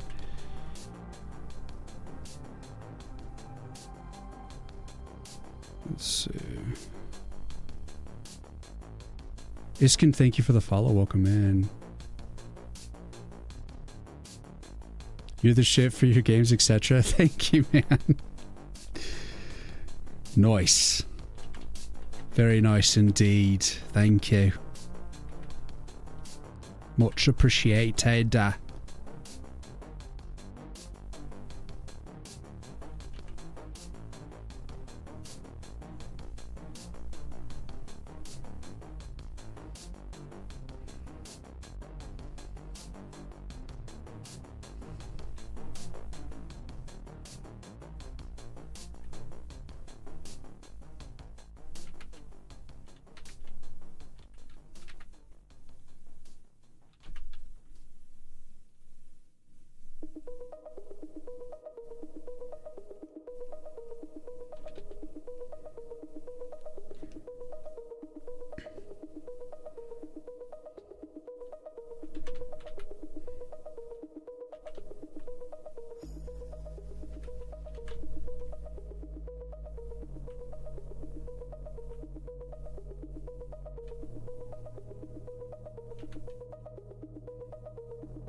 If the subtitles don't work during commercials, well, if they work like at all, then I'm happy.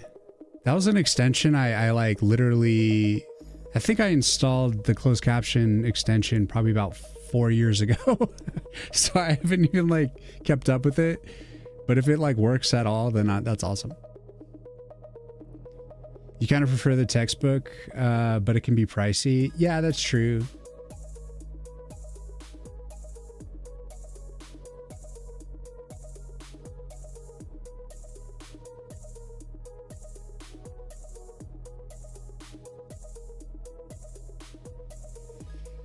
Yeah, man, you got me. It's been a long time since I even looked into it, so you're on your own. Oh, accent. Oh, let's see. Badow.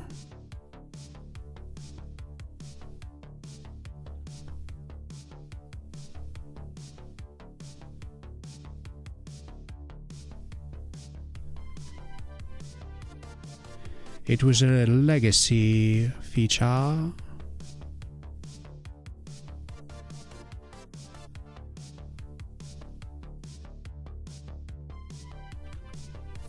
God. Whoops.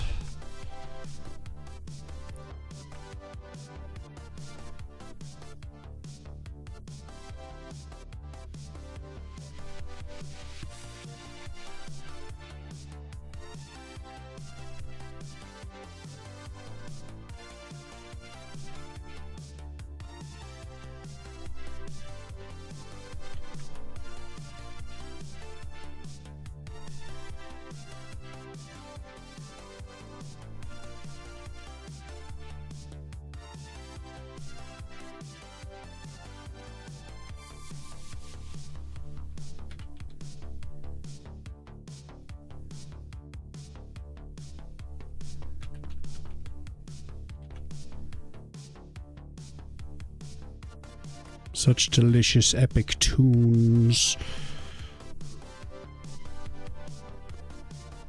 They are delectable, I will admit. You found it? Hell yeah. You had the answer all along. This makes me happy. For I had no clue.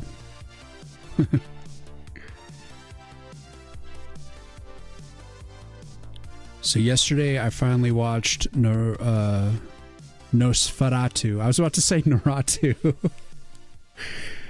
No, I was not watching Noratu. I was watching Nosferatu. Yes. It was glorious.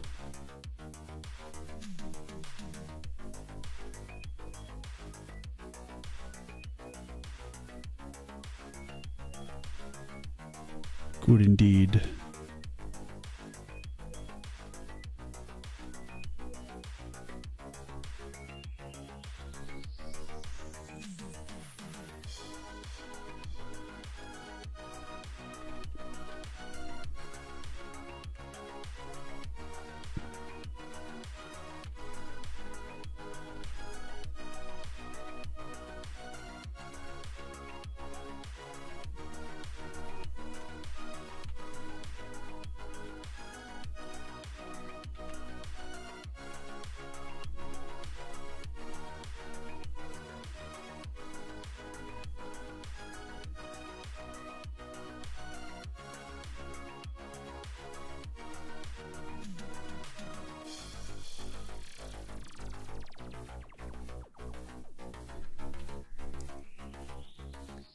And you're definitely not seeing subtitles? Is it because I'm not talking? I'm sorry. It is what it is. Broke ass system. Oh. I'm out of Aguino.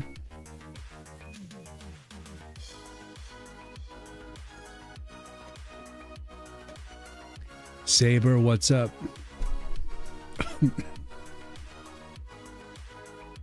Even when I'm talking.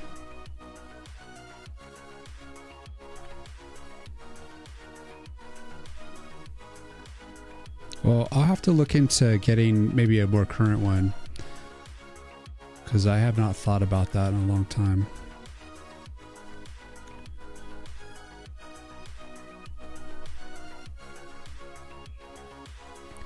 You are a rare reader. They say there isn't a lot of readers these days. And it's a shame because there's a lot of cool stuff to read.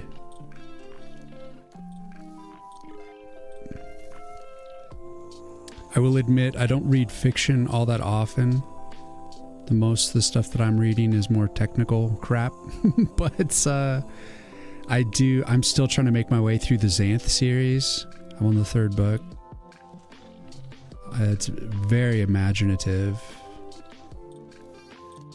fantasy series. Just highly creative.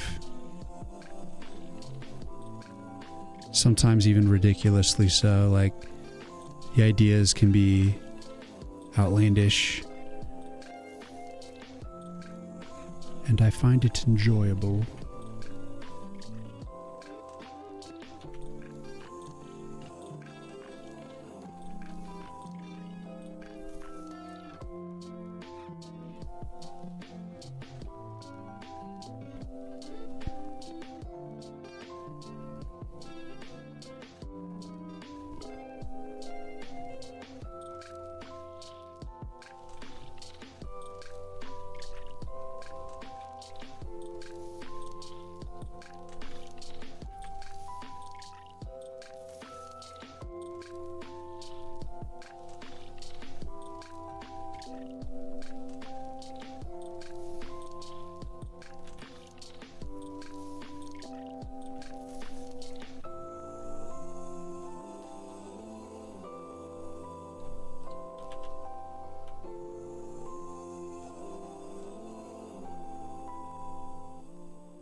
Beep ba boop beep ba ba boop.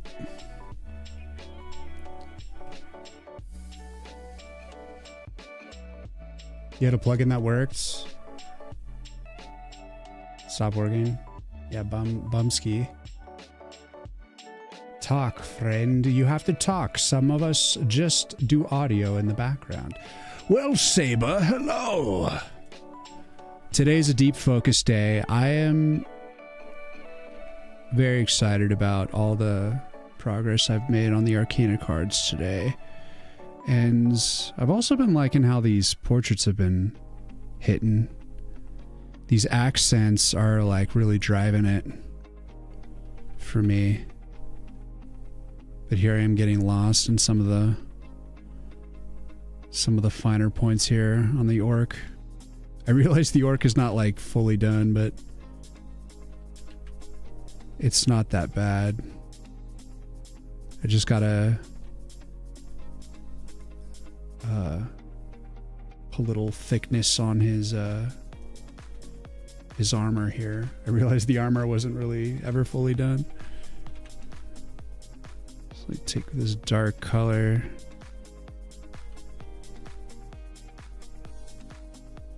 It doesn't have to be that dark.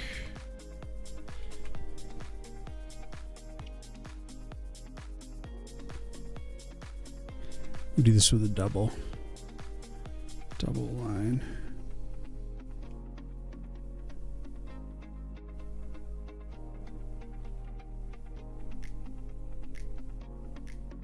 He needs we need to add like some thickness to the armor, you know? Like it's not just like a t-shirt on his body, it's like actual thick like leather armor.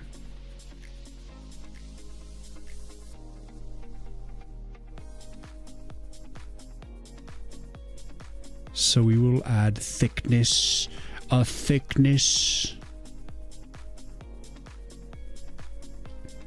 Is that enough talking for you, Saber? I was hoping you had a solution I could use. The closed caption that I had was, I used it back when I used Streamlabs, but I am now all on OBS. I've been using OBS for a couple years now, but ever since I switched over, I never thought about that. Because I always found it was like really janky anyways. It wasn't super effective. It kind of like messes up with what you say.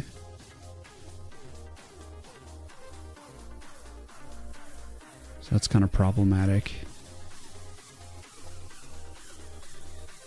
But I guess for the most part, it can do okay. It's probably getting better and better all the time.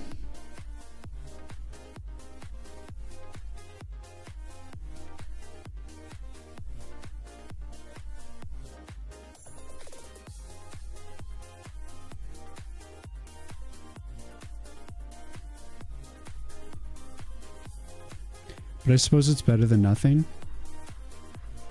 So yeah. If I were you, Quantum, I'd just look into what's available on Twitch and the extensions.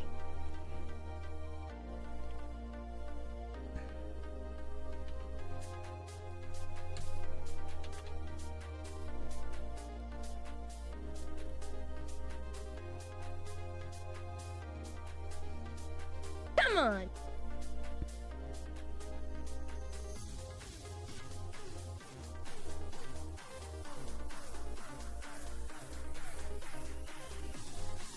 Confused Quark, thank you for the follow. Welcome in.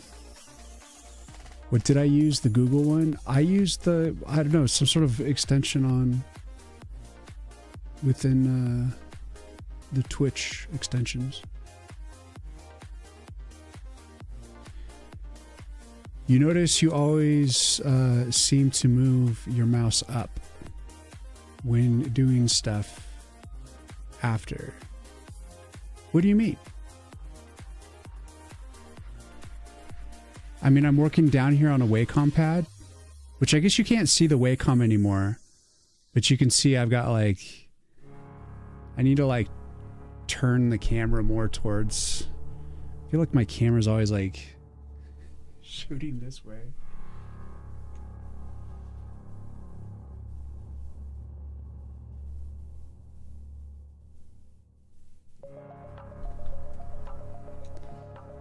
I think the orc is blocking the Wacom, but the Wacom's right here.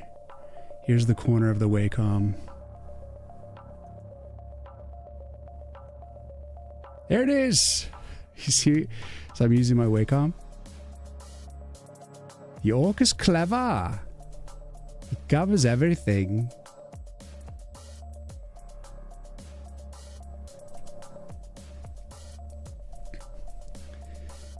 It is what it is.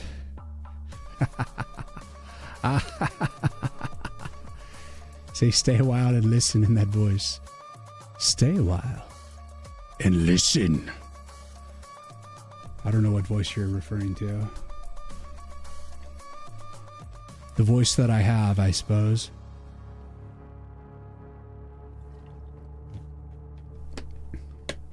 Just let us hear what you think. Think loud. No, I'm not quite there yet. Usually I don't ramble and babble about my opinions and thoughts of the world until I'm like really tired towards the end of stream.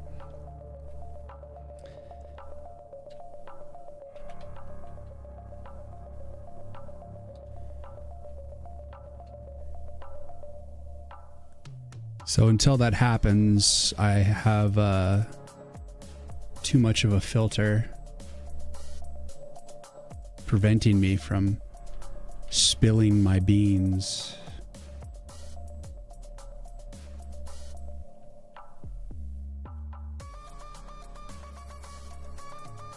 The bean spill.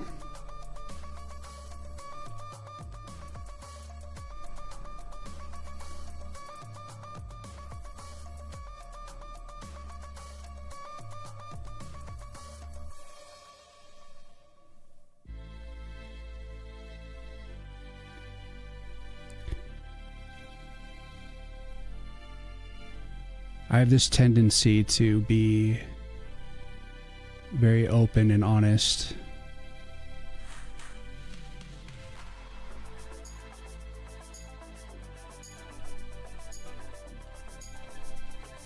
Which isn't always safe. Oh.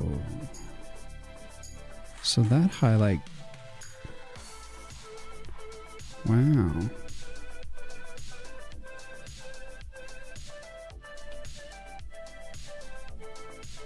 Thought you could get away with it, huh? But you couldn't.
Here we go.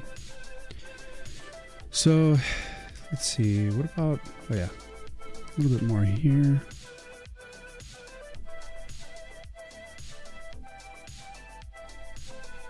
Put that shadow in there.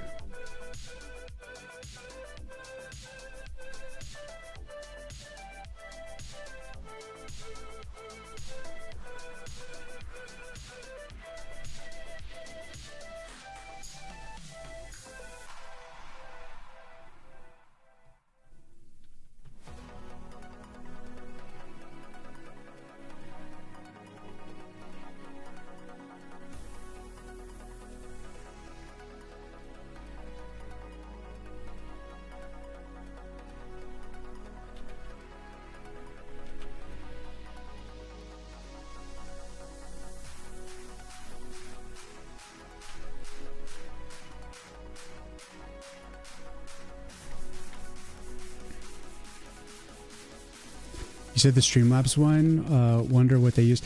Well, the extension, closed caption extension was part of Twitch as far as I knew, but it might have plugged in more to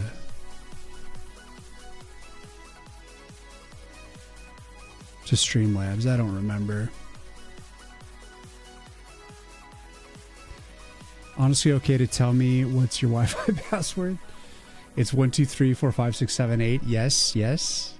Yeah, of course. All of my passwords are just password. You know? I have nothing but boomer passwords, of course. It's not like I've been on the internet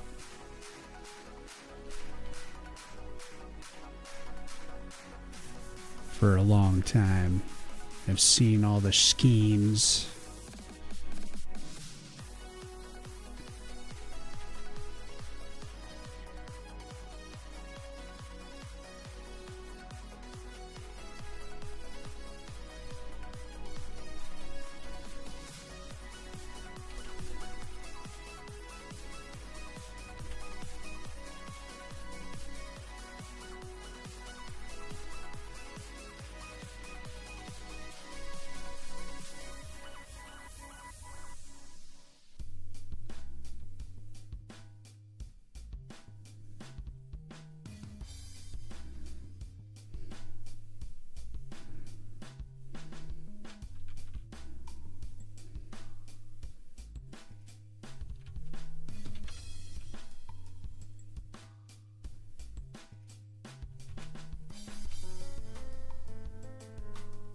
Just need to flatten this once and for all.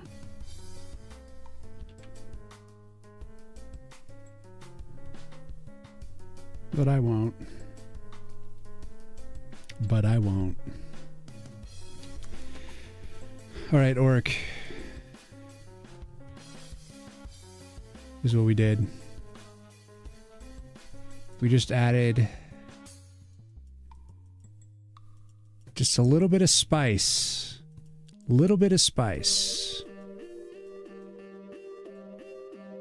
Plus I reworked some of these shadows. And what the hell is this? Yeah, this wouldn't be there.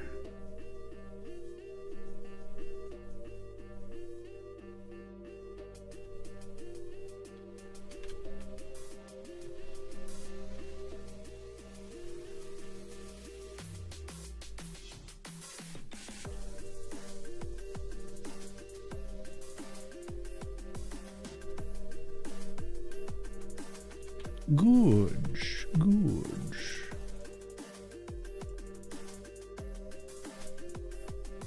All right, let's move on to the Stormcaster. Wanted to do a few things with her.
Might have to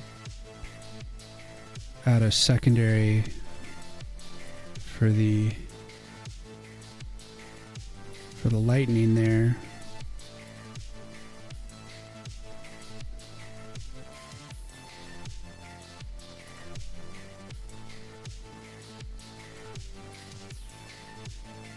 Gotta get that pop.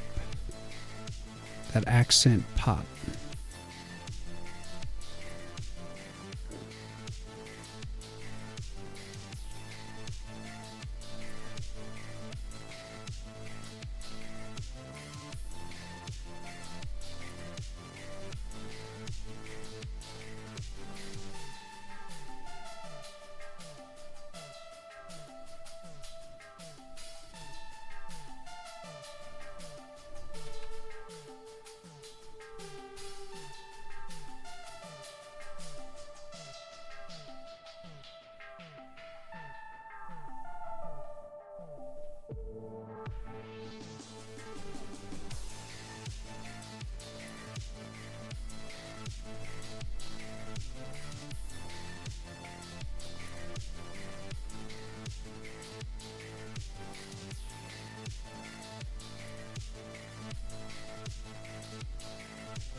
Your bones will sizzle and crack when I'm through with you, she says.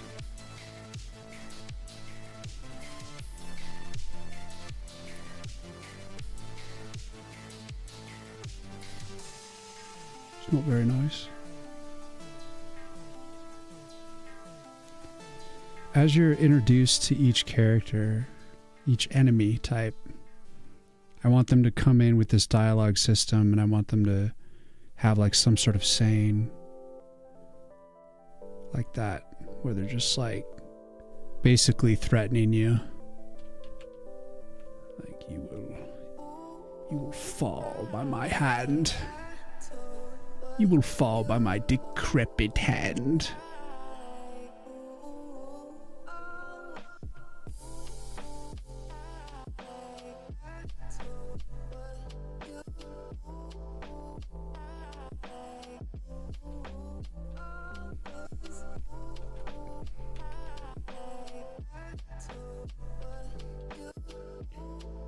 Maybe I should just get aggressive with this. Except I want it to be more purpley.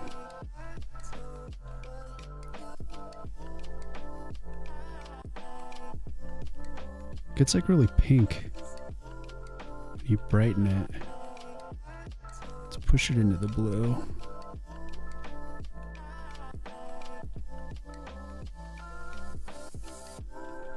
I'm just going to try to highlight the side of her face.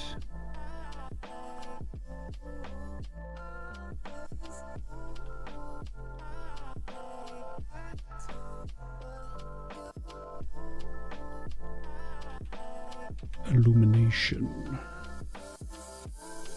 And then I'll like just do like a blend mode of some sort.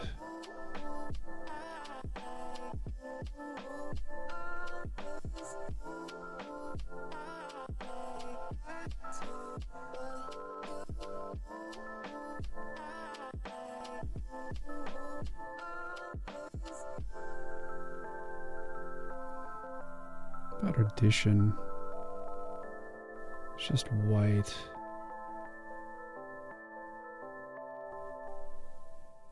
Screen. Overlay.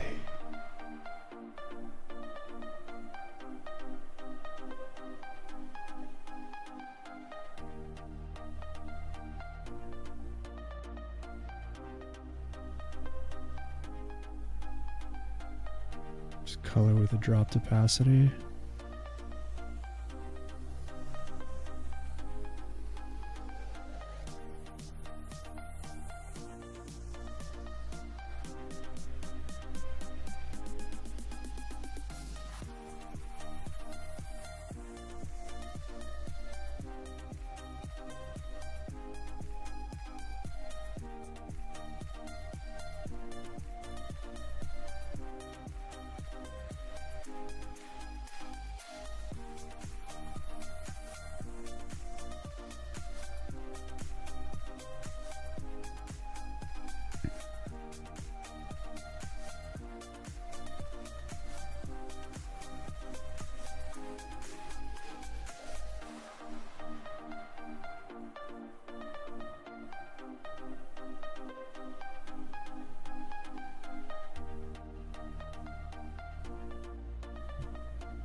I don't know how to do like a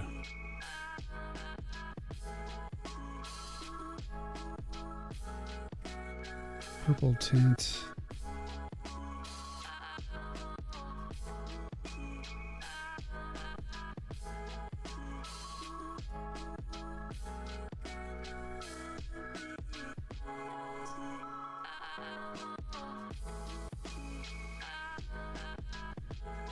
It's also like brighter.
What's up, Danilo? Yeah. Woods of War.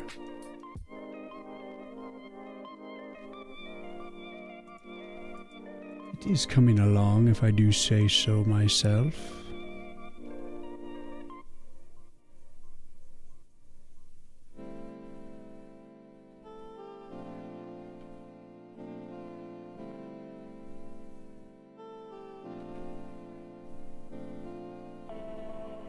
And I do.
How much revenue am I expecting? Enough for a porch?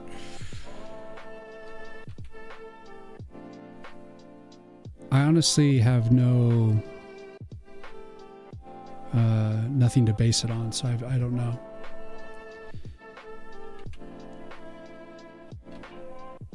But I have created,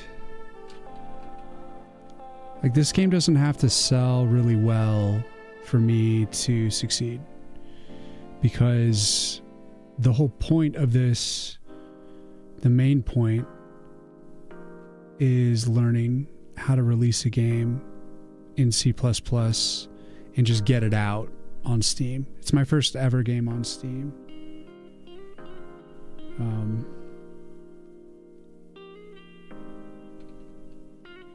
I've spent, you know, those 10 years making Flash games, and I have like the instincts to make games, but to like market it and sell it, that part is new. So like, and to make a game that's completely coming from my own design, that's new as well. So there's going to be a learning curve, and that's the point of this game. It's to learn about how to market while trying to sell the thing. And so I'm definitely gonna be pushing and trying to sell it as much as I can. But I didn't do any market research kind of heading into it. The main goal here is to learn C++, get comfortable with the medium. And so yeah. So even if I sell 3 copies and make just a few dollars, it'll be okay. But it would be nice to like make back the, you know, somewhat of like the time I put in, but we'll see what happens. Either way, it's gonna be okay. You have to give yourself space to like, to fail, you know, to learn. Because like every path to success is like paved in failures for sure.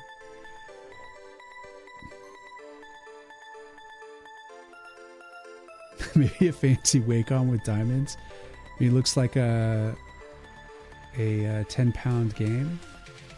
Yeah, I was thinking it's going to be like anywhere from like $10 to $12, and then just put it on sale often.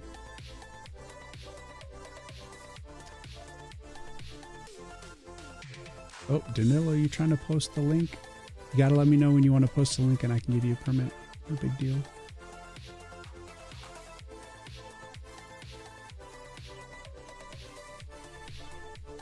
Kazan, what's up? Nice approach. You've done the same with your first game. You learned a lot. Hell yeah. Well, because this is like my overarching theory, and I think a lot of indie devs are going to agree that if you're new to Steam and you're new to like localizing games and like releasing it all over the world, you kind of want to build up like the infrastructure, like with your code base, your engine, your art style, and just get like a real clear idea on how to like, you know, how you handle like the announcements, the release, the marketing, the like how you're going to price it internationally, you know, because you have to price it based on like what makes sense to the economy, to the market that you're selling to, like all these things. You kind of want to figure that out with something that is like one of your softer ideas, so that when you come in with like a bigger idea that takes a little bit longer to produce, a bigger scope, you have this infrastructure in place, that like this understanding of what needs to get done. And so like this is like my, like it's a smaller scope idea, so it's, yeah, I'm considering it my softer idea because it's not this like elaborate giant game that's going to take me forever to produce. So it's small enough that I can get it done within like a couple of years. And it's, but that's still a long time. You know, I think most people would be like, try to come up with a game you can like release in like, you know, 3 months, and that's like quick. But I'm really trying to like develop myself as a pixel artist and a game designer. And so I'm taking my time like designing this thing, like fleshing it out, because I want to build that experience. Because right after this, my next project, I'm going to make a horror game. And it's going to be a roguelike dungeon crawler. And I want that to be like slightly bigger scope and kick ass. And so this is like the game that like is the foundation to what that game is going to be. So this is like the study. This is the apprenticeship. And then the horror game will be like rocket to the moon, baby. I just want to know what I'm doing when I head into that project. And because I really love horror. Like I'm like a big fan of horror films and stuff. And I'd really love to get it right. So yeah, this one's like more the experiment. So I'm kind of like, I can't be totally sure what's going to happen, you know? Sounds reasonable. Are you working on your own? Yeah, just a solo dev. Just me. And I'm writing the code from scratch. I'm not using a game engine. I'm writing it in C++ SDL2. I'm doing all the pixel art. I did the digital art for the capsule art. I'm going to be writing the music. And the only thing that I'm not going to be doing for the game is producing the sound effects.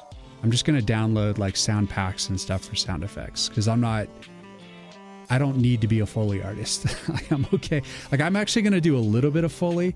Like I'm going to produce some of the sound effects, but like I think the majority of the sound effects I'm just going to purchase, you know, like open source, like assets that I can use. And I think that's acceptable. But everything else I'm like going to be producing myself, more or less. I am open to using like some music as well that I can purchase, but like mostly I'm going to try to produce my own music for the game. It is a lot. Yeah, exactly. That's why I'm drawing the line at sound effects. You got to draw the line somewhere. Happy you realized early that you're not cut out for solo. You like your team. That's fair enough. Honestly, I get a kick out of like doing everything. I have like all of these like assorted skills, and it's just nice to be able to like put them to use. Because outside of this context, I don't feel like I have much. It's harder to put like my assortment of skills to use, especially all into one project, you know? So this is kind of my way of doing that. And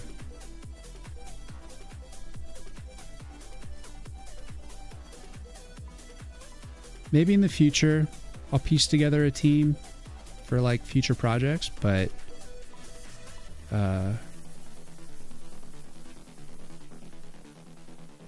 just like chilling and doing my thing, you know?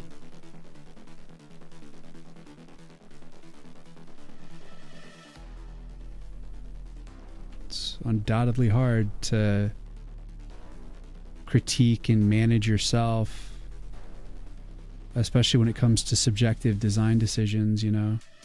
But the only way that I'm going to excel at that is by taking it on.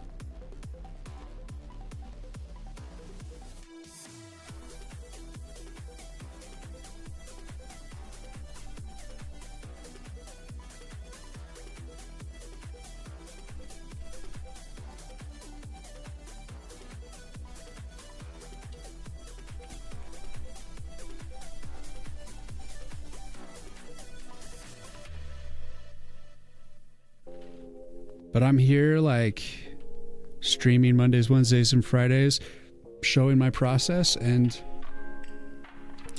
you know, I'm inviting you all along the journey to see if I can pull it off or not. I don't even know if it's going to work out. But, man, we're going to have fun getting there. Because you really got to enjoy the journey, especially when it comes to game dev, because it takes a long time. So you better like pace yourself and just enjoy the process, because it's like just on and on and on. I think I tried this accent before. Find myself wanting to dampen it.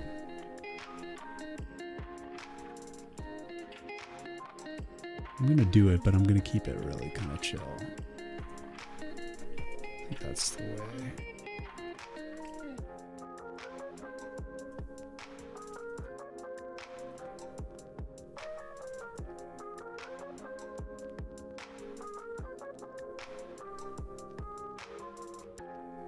I think I'm just going to leave it like that and then just come back to it fresh and see how I feel.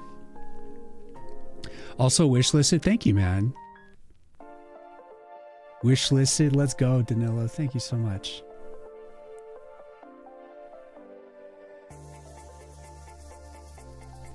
True, maybe in the future you'll do something solo, but you feel like you'd never finish it. Either I succumb to the feature creep or just give up. Yeah, like I definitely am struggling with scope creep and wanting to, like, the thing is, like, I've been working on it for a year, and when you work on something for a long time, like, I'm doing this to enhance my skills. So I'm like studying and improving my my art and improving my design sensibilities, also like my coding, and generally as I'm creating it, I'm thinking about what's going to make it the most fun. And so of course, naturally, that has like modified the game a little bit. Like now, like at first I wasn't going to lean so hard on the deck builder. It was going to be more supplemental, but now I've decided to push it more into a fully deck build. And so now the functionality is kind of like, I'm like giving up some of the old functionality, some of the old node menus, and now it's turned into like dropping cards onto nodes as opposed to clicking a node and then selecting an arcana. So now it's like I had to do that functionality, and I have to also come up with the like dealing the deck into your hand, and then do more with the whole dealing with the cards in your interface. And it's like making that change was a lot. And also as I'm doing it, I'm improving my skills. So when I like go back and I find myself wanting to redo stuff that I know I can already do better. But I think that's where you have to be careful. I think it's good to hold on to some of the stuff that just represents like a moment in time, you know, like that's where your skill was at in that moment. And if it's good enough, then you should leave it and save like your skill enhancement towards the next project, or just like the future elements that you put into the game. So that's kind of the interesting thing. It's like you see the game kind of like have early aspects of it. It's like watching the pilot episode, and then like as you go into like deeper levels, the skill level is like, you know, going up. And so it's like, it's going to be hopefully interesting that like and I'm like working on the game like chronologically, you know, like from level 1 to the end level. So like hopefully that skill progression will feed into like the rest of the game, you know.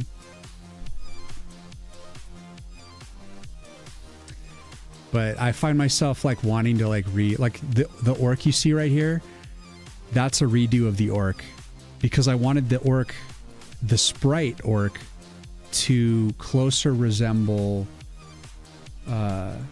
this orc in the dialogue system that I have over here, and also in the capsule art. Like I wanted to bring it all together. I wanted it, you know, just to feel like it was one character. And the old orc that I created, the old sprite, wasn't quite recognizable as this other stuff.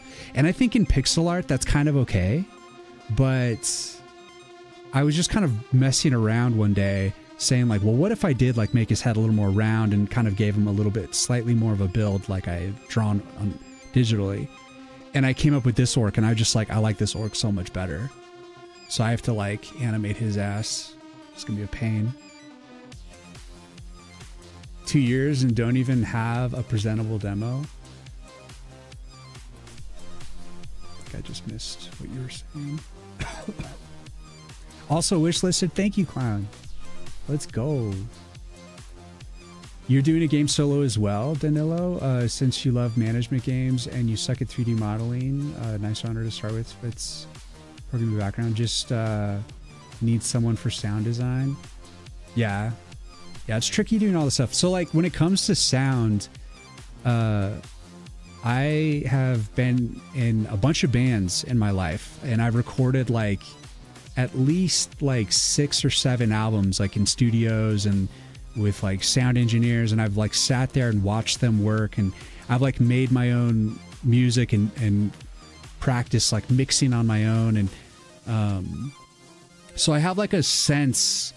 I have some sound engineer sensibilities. I wouldn't say I'm like super expert, but I think I have enough skill in that sense and enough knowledge to at least produce like a few songs. But I'm not going to produce the sound effects. Like I said, I'm just going to like put it in the game. I'm going to like buy stuff and put it in the game, because like I can't produce everything. At some point you got to draw the line, but I figured making all the assorted sound effects would just be too far. A bridge too far. But you're saying you have 2 years, you don't even have a presentable demo. Well, like I've been producing this game for a year, and I don't have like a full-fledged demo yet. So I feel you. But the next like few months, that's what I'm doing right now, is I'm putting together the assets to like really get the demo out. Because prior to this, like December and January, I was all focused on getting the Steam page live. And so I was just trying to get enough assets to get that going. And then I got that going. I still don't have enough like assets to have a trailer. So the next thing is getting the demo ready, and then from the demo create the trailer. And so then that'll start the next phase of like pushing the trailer in the marketing, and getting playtestings, getting feedback. And so I'll be like progressively working on the rest of the game while also kind of coming back, working on whatever feedback I get, and trying to bring it all together. Whoosh, like this. Looks like we got ads in 30 seconds, and I got to go to the bathroom real quick. Let me get caught up on chat real quick. We got 30 seconds to get caught up on chat. Okay, so I mean, that's normal, the concept of the game. Paper ends. And you realize to start making tested it. It's one thing to like have an idea, another thing to execute the idea. When you walk the path, you just like realize, oh, so this is what I need to do. And stuff just changes. What's up, Unlimited? What's going on? Maybe we'll enter into this year's game jam, at least one of them soon, to see if I can learn. That's always great, because like finishing is a big deal. So doing like a game jam teaches you how to like finish, cap a project, and fast. So you like make compromise. Game jams are great to learn. Hell yeah. All right, guys, I'll be right back. Just got to go to the Wiz Palace. BRB.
But I'm back.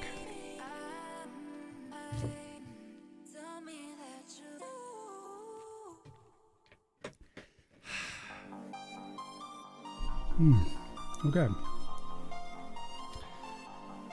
So I had my little pass on the art. I think I'm gonna start working on the small versions of the cards.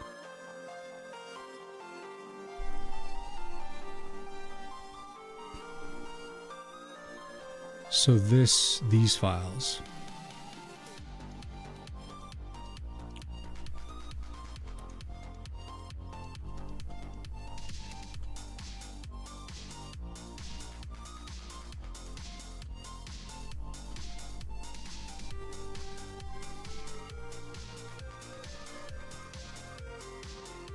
You can kind of see the difference.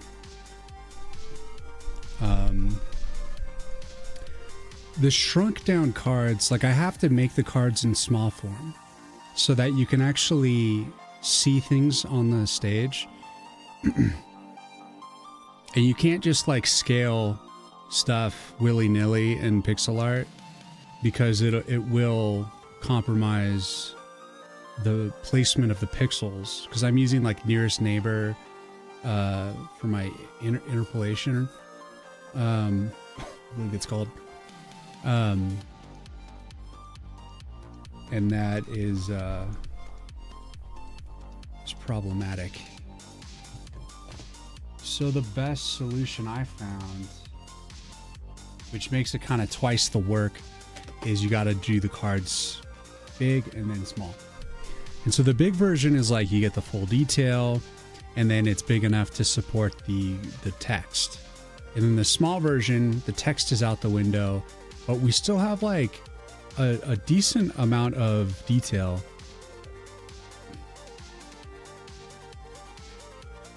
The original design that I tried for the small card was like really small. And I had to make like a very distilled version, like a symbol of the card. And I decided to like expand it up. And so now it's like big enough that it can still resemble the original card. But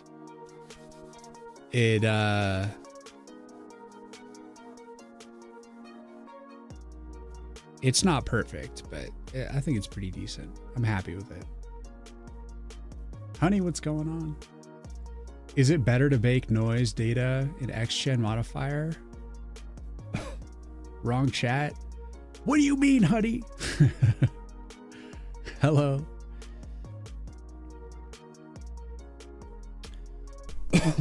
Okay. So, first things first. I need to grab one of these gems, a full gem, and we need to do a shrunken version of the gem. So that's step number 1.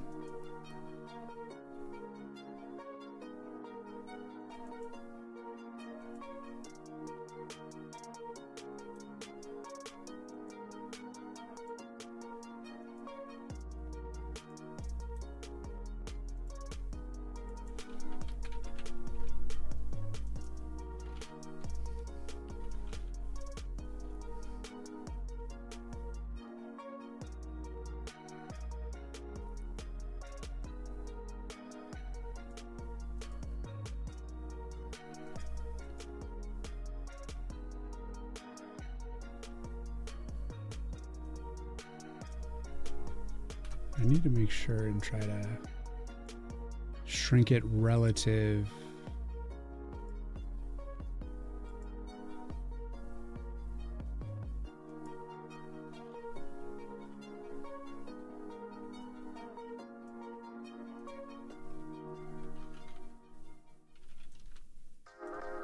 Damn it.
Want to do this game jam that just went live, but you don't think you're ready?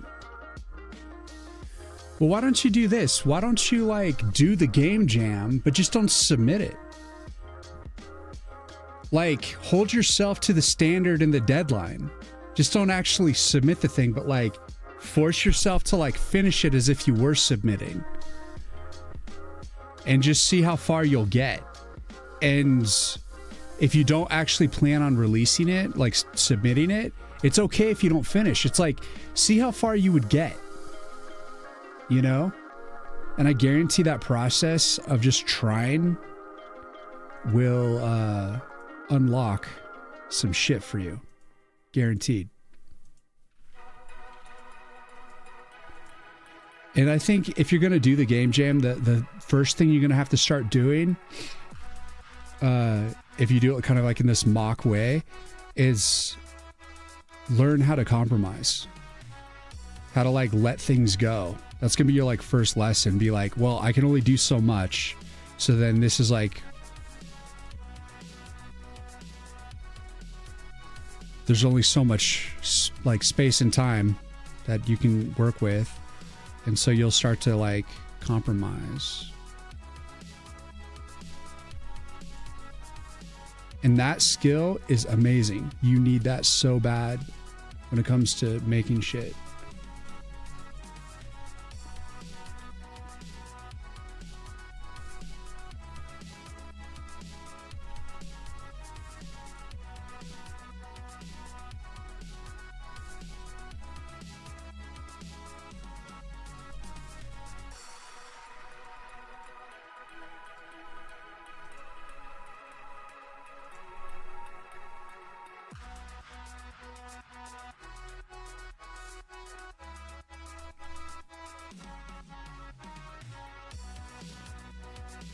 You're creating hair using XGen. Some options there are a bit too technical, so you're actually talking about it. Oh God. I can't talk that much, otherwise I cough. Damn it. Well, that's interesting, honey. Well, good luck with that.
Greetings, prophets. Greetings. Hail to thee. Hope you're having a glorious day. We're making great progress here. Let's just take a break and look at these sexy Arcana cards. In context, prophets, look at this. We got Steel Tooth Saw. Look, it's a new card with the gem on it now. Schmexy. And then we got all these new cards coming in. So we're making the small version of the card right now. So like currently when you click on the card and it goes small, it's still the Raging Root card. So that's why they all look the same. So we just finished designing the bigger guys. And I just like drew these. I didn't have any like thumbnails or anything. I just banged them out. Especially proud of Thornblade. Looks pretty sick. Swing of the sword. Look amazing. Thanks, man. New cards look great. Thank you, Adrian. I'm very excited about it. And so we got to make the small version. And the first things first, we got to make the gem for the top corner. And so I'm trying to make this like small version of the gem up top here. And so I think I'm about there. I could simplify it by getting rid of these.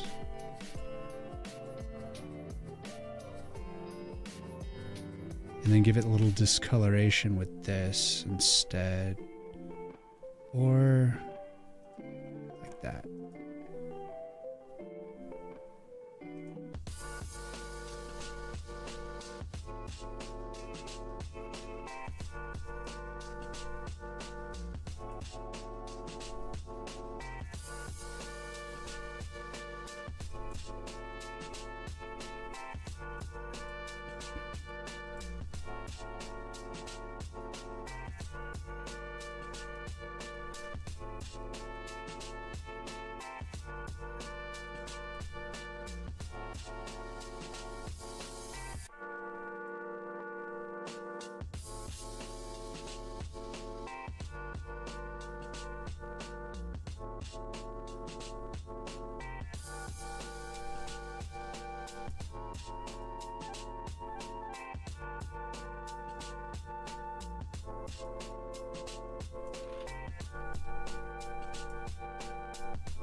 I'm in the zone today, guys. I'm in the zone.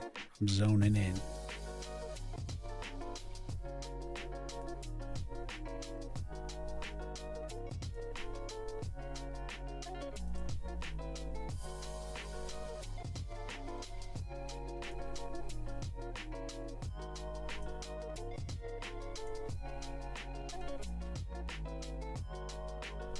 It has a bit of a texture.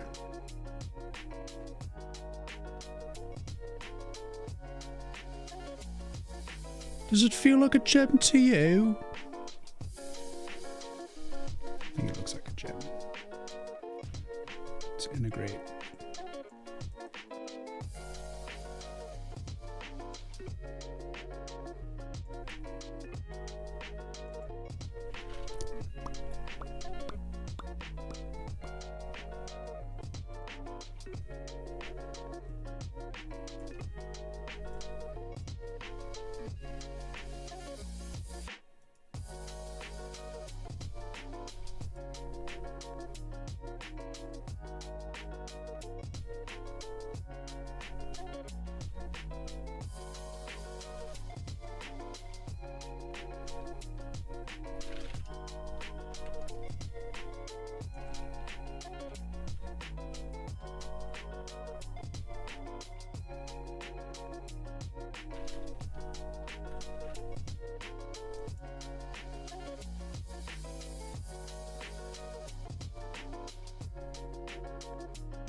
We haven't extended the title banner yet as well. So I created like this, I made the banner where the title comes on, like the ribbon, actually like bleed off the edge of the card now. Because I made it wider because there was the steel tooth saw title was really long. And so I just said, well, why don't we just make it as wide as possible so that it can facilitate bigger titles. And so on the mini version, I didn't add that in yet. Some version of that.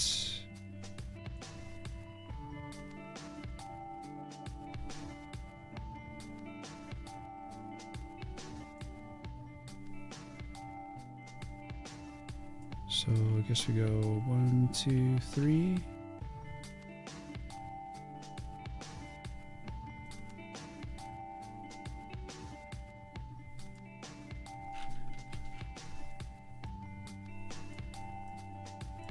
One, two, three.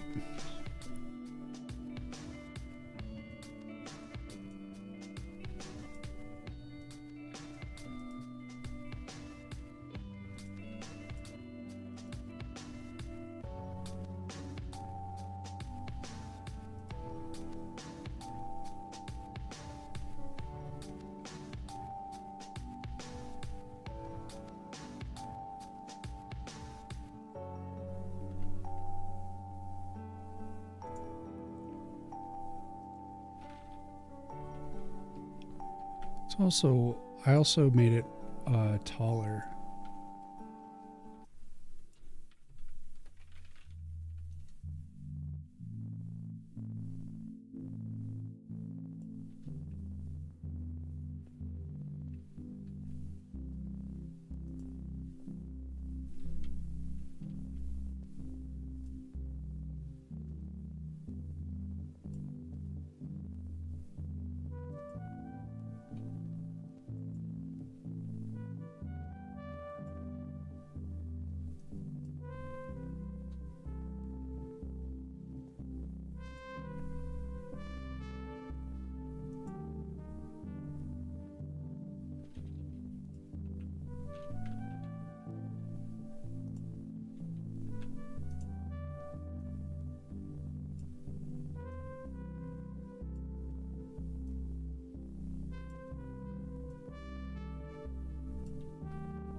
Right, I also made it wider.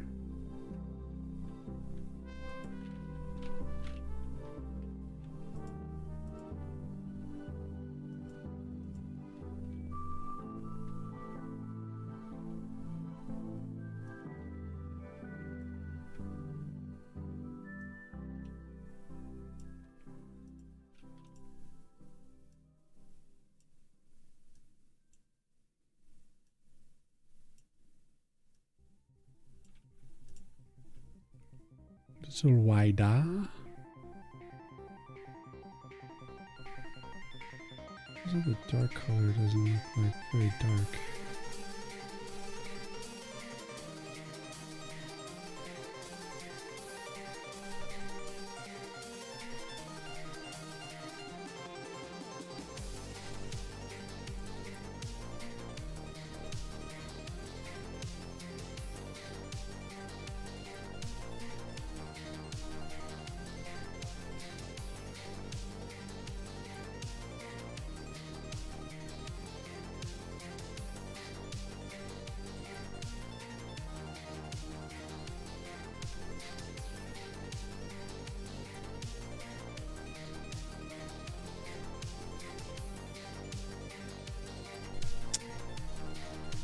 Card looks like it hurts. Indeed. No blood on purpose. Yeah, no blood on purpose.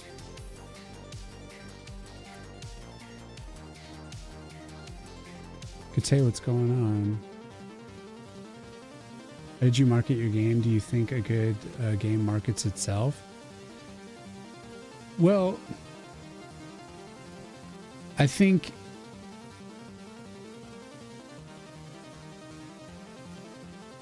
a game is marketed on like many levels. If you really analyze it and think about it, there's like the initial getting people in the door, which tends to be like the splash art in the trailer. And then there is like creating like a sense of FOMO. If like you get a bunch of people playing it and you're like, I saw this one short today actually, and it was like this indie game that like, we have 250,000 wish lists. Don't miss out. It's like, if you don't wish list it, then you'll be missing out, because it's like they're trying to create FOMO. Like, cause like they're saying 250,000 people are into this. So, you know, you're missing the craze. And, so that's like the stuff that like is getting you into the door. Right. And then there's like, and I think that involves like, in terms of a game marketing itself, it should be compelling gameplay. It should look cool.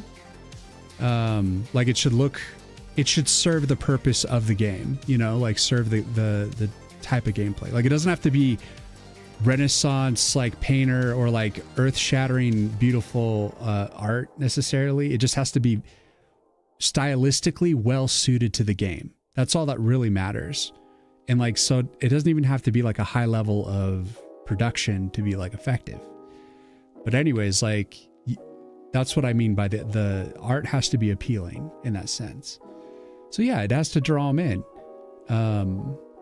Because if it looks very amateurish, people won't necessarily have confidence that it'll run well, you know?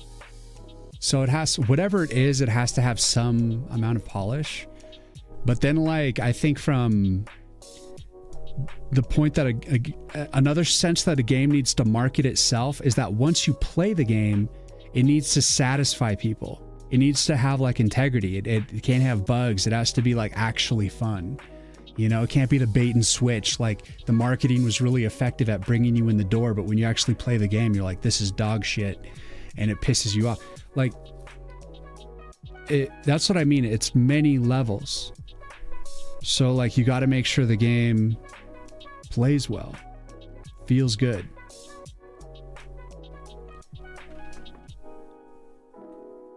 Let's actually save a new version here.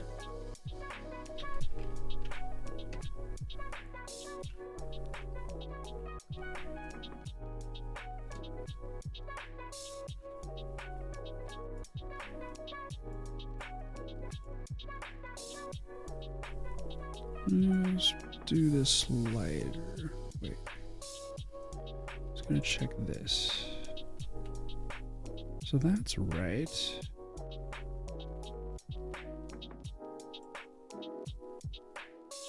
Oh, I see.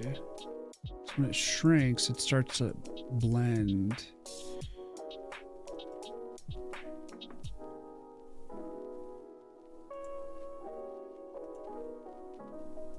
We'll make a compromise.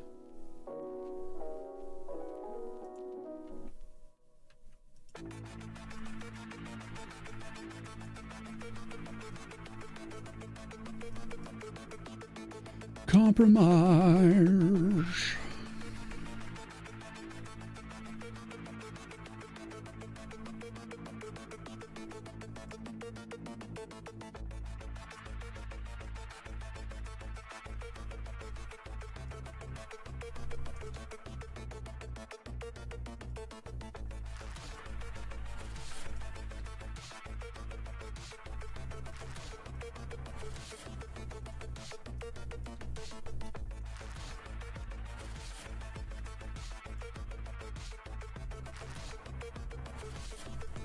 Mini card. And of course we're on ads. But yeah, Kaz, and the reason why I'm not doing Blood is I'm trying to make sure that this game is broadly marketable, which includes trying to sell it in countries that like are more strict about blood and stuff. And that wasn't my initial reason for doing it, but it was like it's what concreted it for me. I initially was just planning to have it be more kind of arcade style, like, you know, Metal Slug style, where there's explosions and enemies like fall over dead, but they don't like their limbs aren't like ripped off or anything, or blood isn't squirting. I'll save that for like the horror game that I do.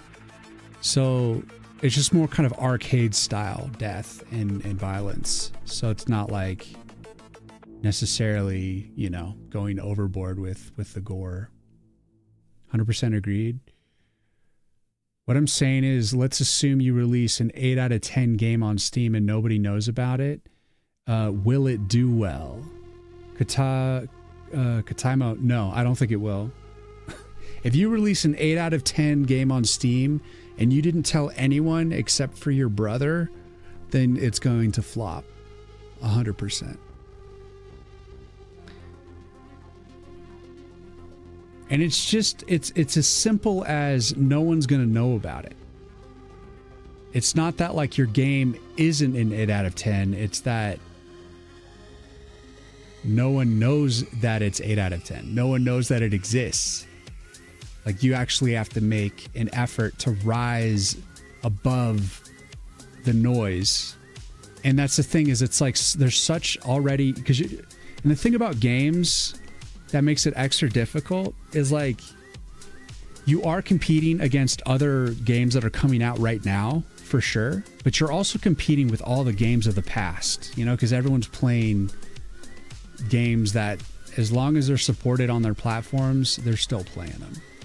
So you're competing with like all games of all time. So as you know, what is it, like tens of thousands of games come out every year. It's probably like 50,000 games a year, some crazy amount. So it's like you're literally trying to rise temporarily above the noise enough to get like attention.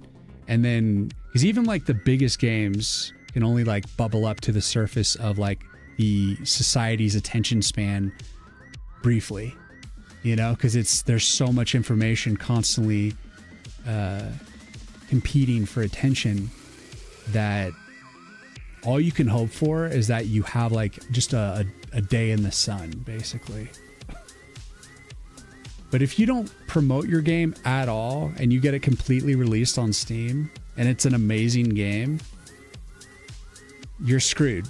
But like, if you can release a game and then start marketing it. I've seen that sort of happen. I mean, kind of like I saw with like Slay the Spire, the way they talked about their release. They didn't really know exactly how to market it initially, but they had a ton of playtesting. They had a vibrant community of people that were just like constantly playing the game, and like the demos and stuff, and like giving them feedback. And this, we're talking about Slay the Spire, in case you missed that. So they got like over 18,000 tickets of people like reporting bugs and reporting improvements, comments, you know, whatever, about like after they played the game, like they giving feedback, and they took all that information and they fixed all the bugs and they like figured out how to make the most appealing game based on all of that feedback. And so they were working hard on that the whole time. And so like when they came to actually release the game, they didn't do very well according to their own account of what happened. I think they had like a really kind of shoddy, like piss poor release, and like they barely sold any copies at all. And what they figured out, they're like, okay, well, we know we got a good game, we know people like it, and we just got to make sure people know about it. So then they started going out and like getting streamers to like, they you know, like there's sites where you can pay to connect with streamers to give them stream keys and stuff, Steam keys, I mean. And they got people to start playing the game. and they realized that guerrilla marketing through like people actually playing your game live on their Twitch stream was the best sort of marketing for your game, because it gets people to actually like experience your game. And because it's like with a person there, like presenting it and like going through the motions, you're more likely to get sales out of that. According to, they said like once they started doing that, I mean, Slay the Spire has crushed. I mean, they did an excellent job, but they released and they kind of flopped and sucked in terms of like their marketing wasn't very good. And then they slowly just kept emailing people and kept trying to like get people to play the game. And eventually it just slowly but surely started to catch on. And then it just like went to the moon.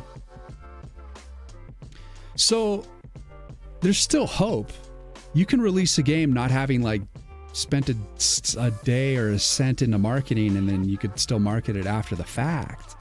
But a lot of like marketers would tell you you've missed a lot of really important marketing beats, like announcing the game, the initial screenshots, the trailer release announcement, like all of these like different landmarks, these benchmarks that are like newsworthy moments in your process.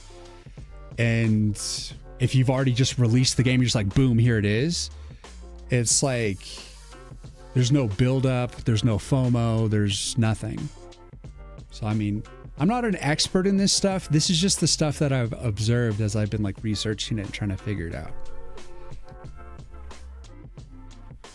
I'm trying to be an expert. I'm trying to like work up the experience to like get good at this stuff.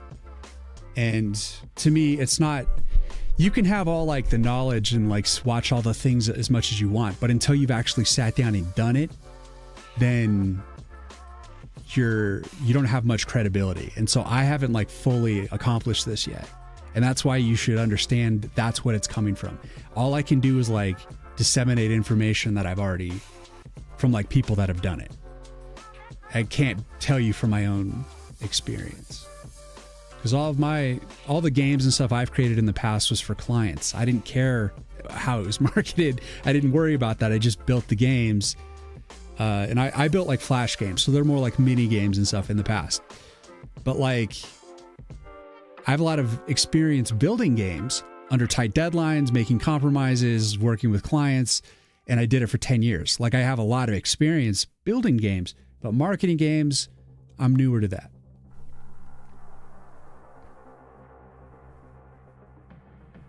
You were low-key just a chill gay? Okay, what's up? Monkey. Well, good to see you, man. I hope you're happy with your new name. I like the purple. Do you usually strict your games to a color palette, or do you use any color you want? I do whatever I want. I'm not strict about the color palette. I am ballparking it though. Like if I'm making like bark or something, I try to make the bark match the actual tree.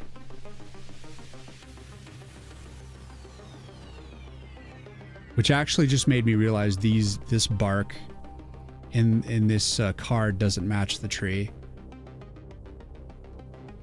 But actually, the bark is more red now. So if I made it red, it might look gory. So I might just keep it like this. But like you can see on this, I made the bark more red, which I think balances well with the green.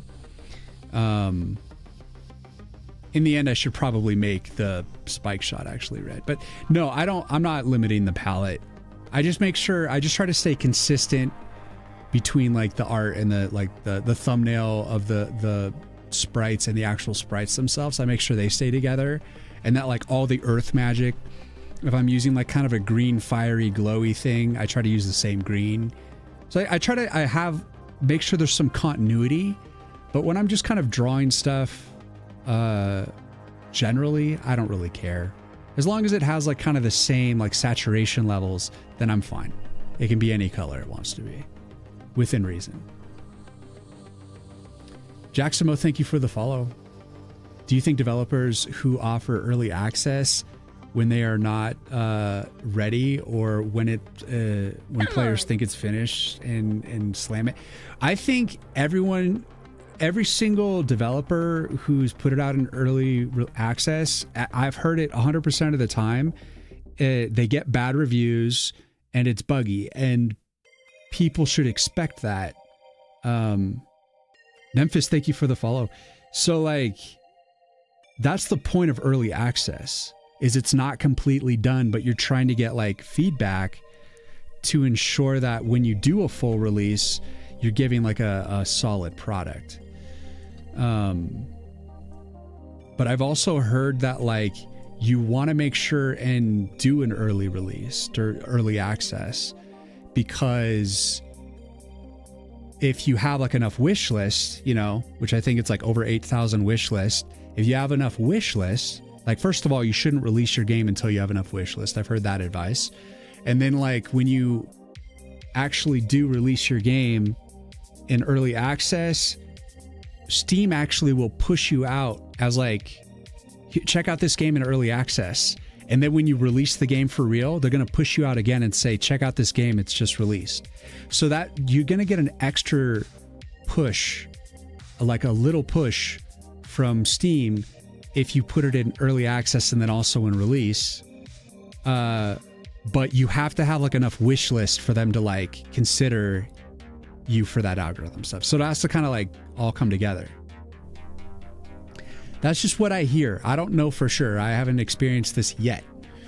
But the goal is to try to push to get at least like 5,000 wish list. I have no idea if I can even get that much. I'm not there yet. I've just started. It's been like a week with wish listing and I haven't even checked it. But I have a long way to go. And I really need to figure out. So that's like part of like why this game is good, because I have to like try to get the wish list, you know? This is the lesson that I have to learn. How do I convert people from my social media, like the you know, the shorts and the YouTube, and to get them to like go wish list? Because like Twitch is pretty good. Like you guys as like the community and stuff, it's like it's been probably the major source of wish lists up to this point. But I need to also figure out how to go like way beyond, you know, my follower base here on Twitch. So I need to figure out the YouTube thing and figure that out, because that's like one of the main reasons why I'm making this game, is so I could figure that out.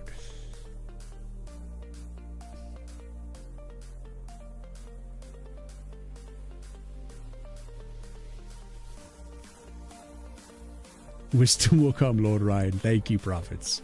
I hope so. Not sure. It's good to look at these rare few super hits.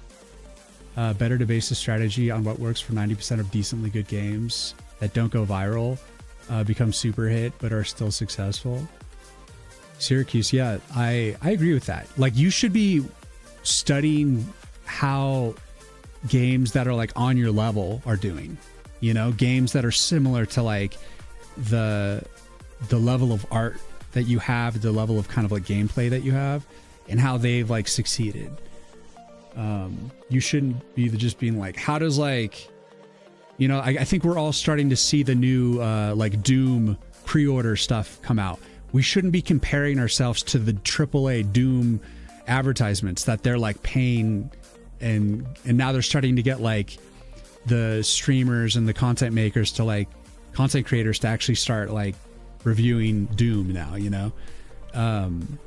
You're not going to compete on that level, so you need to like find that like sneaky level.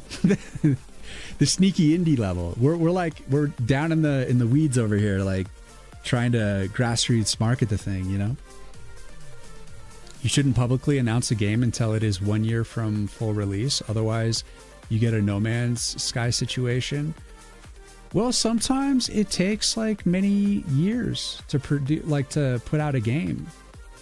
Like, and if you're coming from nothing, you don't have much of an online presence.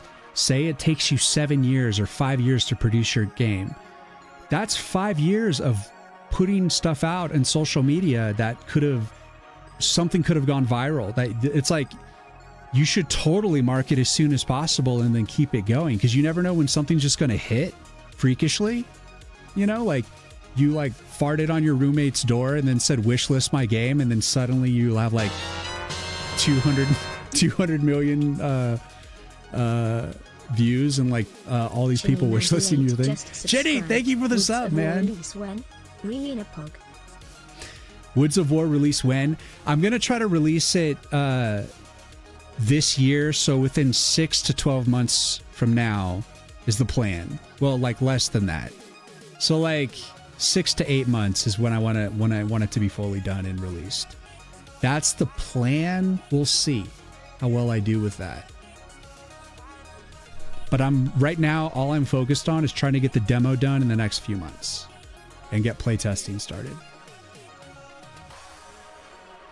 Try marketing using social media like Instagram or Facebook. I've discovered many great games from Instagram ads, and they're doing pretty well on Steam now.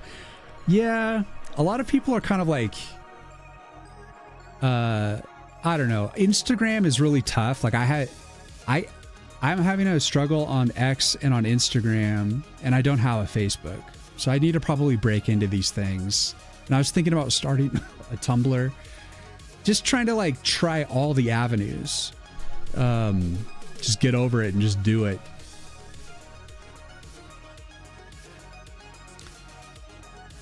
Yeah, the No Man's Sky. Yeah, they overhyped and they underdelivered. That was their problem. For sure. 5K, wow. 5K is the baseline, and lately someone said it was now 8K. Like, everyone's saying you need like 5,000 to 7,000 wish list for Steam to consider you to push you out as like a worthy game. But now they're saying it's like pushed to 8,000. You know, it makes sense. Chinny, you legend. What's going on, man? What's up, Riz? Time to be patient. Ooh, demo. Yeah. Demo. Next couple of months. I mean, that's what I'm slowly working towards now. Just trying to get the art together. And I just don't even have like all the functionality yet, you know?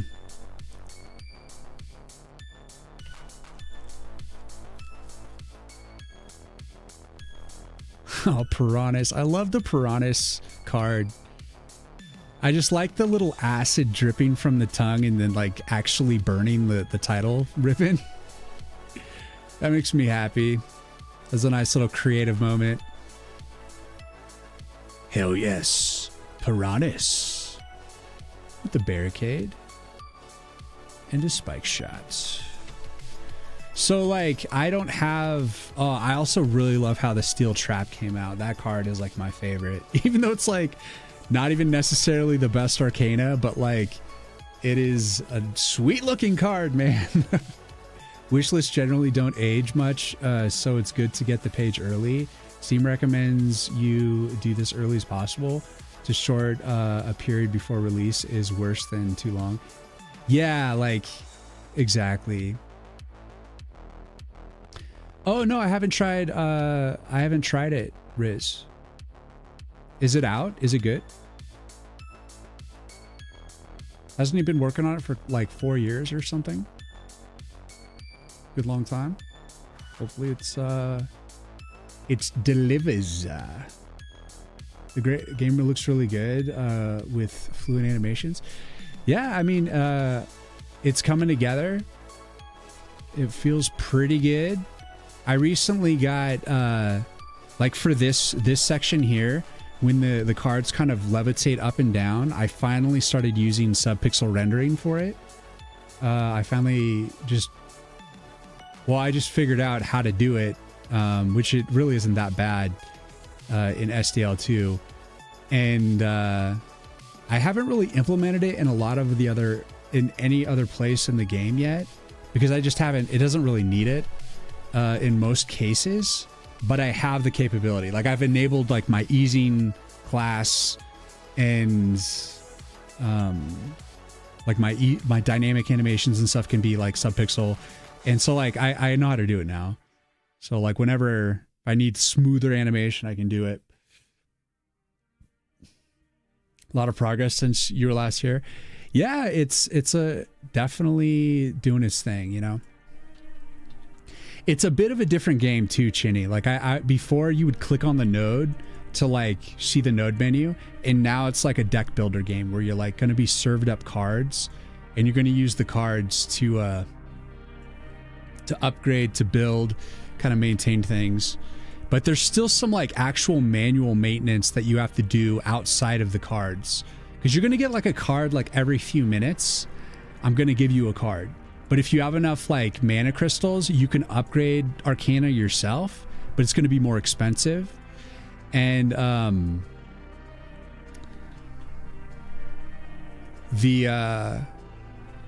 another thing that you get from the cards is the AoEs. But I only have like the Raging Root AoE designed right now. So that's like a big AoE, and it's only ground. Only hits the ground. But I gotta build out the rest of the AoEs. I got like 3 more that is gonna be in the demo.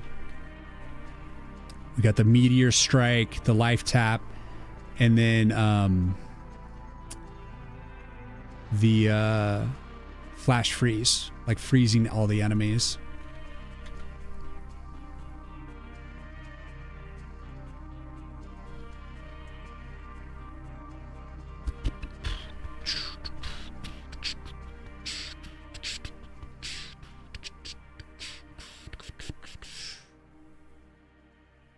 Let's see.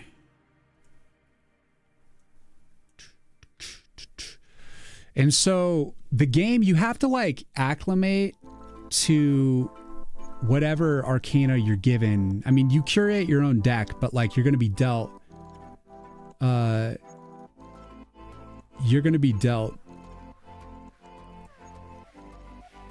hand, and you have to like be dealing with, you have to make the best of what you have, you know?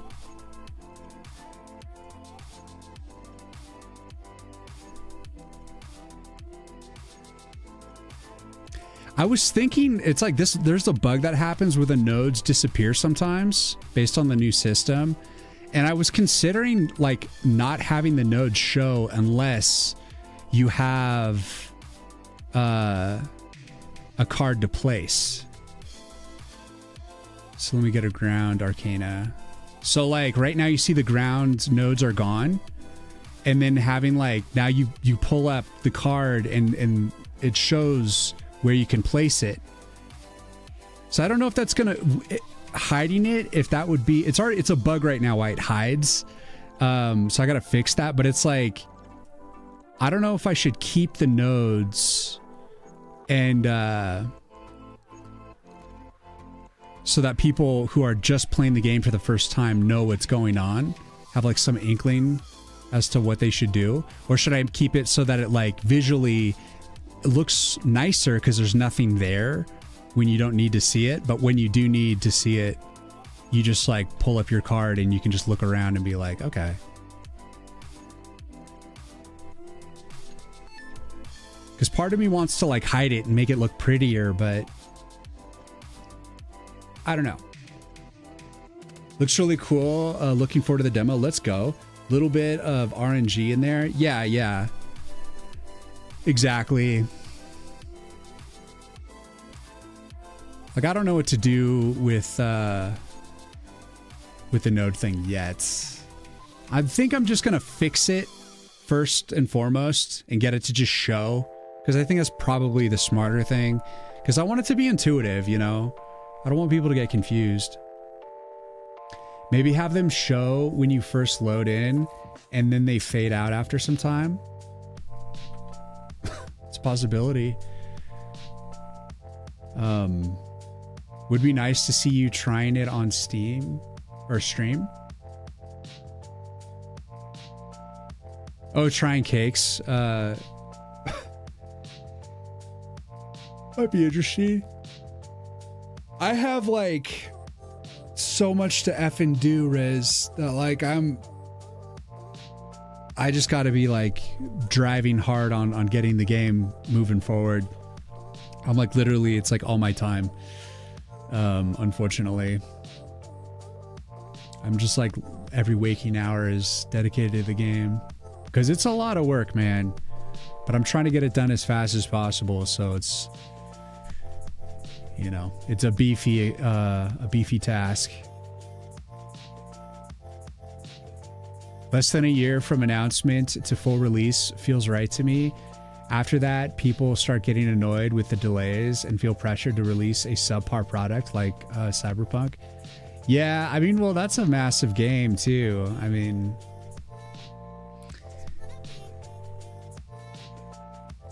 but I'm pretty much like, you know, it was this month when I started saying, you know, you can wishlist it. It's only been a couple weeks since I put it out and said it's, you know, you can wishlist Woods of War, and I announced the game title. But yeah, I'm hoping to get it out sometime this year. So I think I'm on that year trajectory, hopefully, if it goes smoothly. I know it's tempting to hide the thing. I would prefer them always showing too. I think I'm going to make it always show because I want to, it's for those fringe people. Cause like it, I don't know. I think you can just tune it out after a while, and it'd be better for people to be like, oh, there's like nodey things. Like, what do I do? And then they like, and then you try to click on them and you can't, but then you get a card and then you pick, and then like you notice you can pick up the card. I'll just be like, all you got to do is pick up a card. And then as soon as you do, the nodes start to highlight where you can place the card. And it just makes it really like obvious, you know?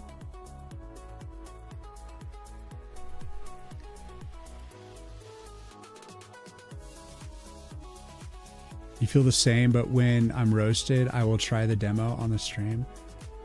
When you're roasted, that's awesome.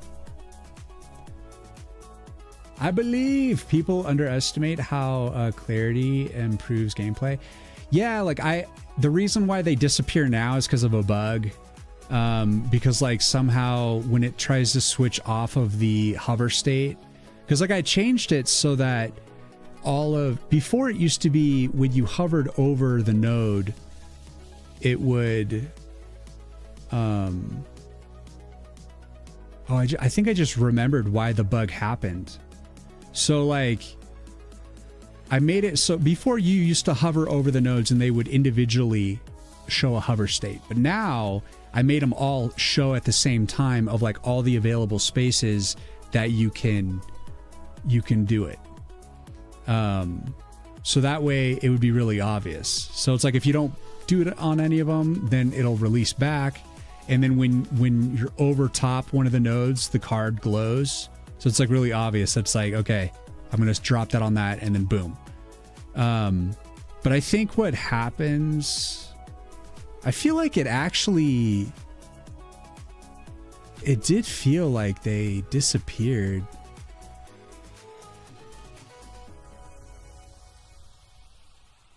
Like I saw them and then they disappeared.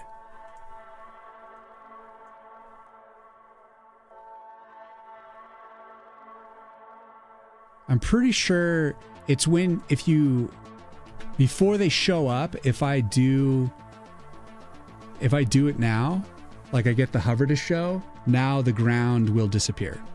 So I know that bug exists. So that could just be like preventing it from that. But I don't know if there was like a secondary reason why it made them disappear. Basically, it's like I'm getting the cards too early before the full node intro is completed. So that's like a guaranteed way to like replicate the bug. So I just have to like, before the node intro shows, they disappear. But maybe I should make it like recover from that. Just in case there's like another weird scenario that I need to like, that needs to get patched. You wanted to say that maybe at the end of one of my streams while I'm too tired to program, I may try the cakes demo. Well, make sure you take notes if there's any bugs or anything too and get that back to them, because that's always like super helpful for people. Less than a year for indie dev, maybe too short. Come on. Sergio, thank you for the follow. Yeah, I mean, I've like Hillfort, for instance, he had a few viral TikToks that literally he got like I think 1 million views on like a few of his TikToks and like 500,000 on a couple other ones. And he ended up with 28,000 Wishlist, his game Long Gone. So he has 28,000. So he's like, he hit the right look for the game. And it's interesting his perspective on it too. But he's the one who told me that he's like, if you don't have 5,000 Wishlist, don't release your game. Basically keep trying to promote until you get the wish list, because otherwise Steam isn't going to help you at all, and it's just not gonna be a good release. So you're really hoping to like break that number. That's your first goal. That's your first major goal. So he's well beyond it. Now he's like in the this area where he's like worried about people not being interested enough in his gameplay. Like they like the look a lot, but do they actually care about the game? And so that's his challenge now, is getting them interested in the actual gameplay. Which it seems like if people like the feel of it, then pretty good chance they're going to want to check it out no matter what it is. So it'd be interesting to see what happens with what he ends up doing. But I think he's going to try to get like more funding and do that route. I'm more like I'm not doing any funding rounds, none of that stuff. I'm just going, it's just all on my dime, and I'm just trying to get it out for like spending is next to nothing. I want to see if I can do this like purely based on my skill sets and just the time that goes into it. And that's a lot of money to like not be working and to putting into it. So I am like losing a lot of money, like trying to put the time in, but I'm hoping that the education from it pays off and I'm able to like release a successful game at some point. I hope one of my games like really hits big enough that I was like, all of it was worth it. But initially you just want to try to survive, you know? What's up, Ambit? Morning. Some people say the paid promotion doesn't do well for what you pay. Yeah, like I don't want to do paid promotion unless it's like limited, you know? If I'm going to pay for something, the only thing that seems feasible is hiring a PR team. And that's if you're going to drop like, you know, 10,000, 20,000 on marketing, that's where it should go. From what I hear.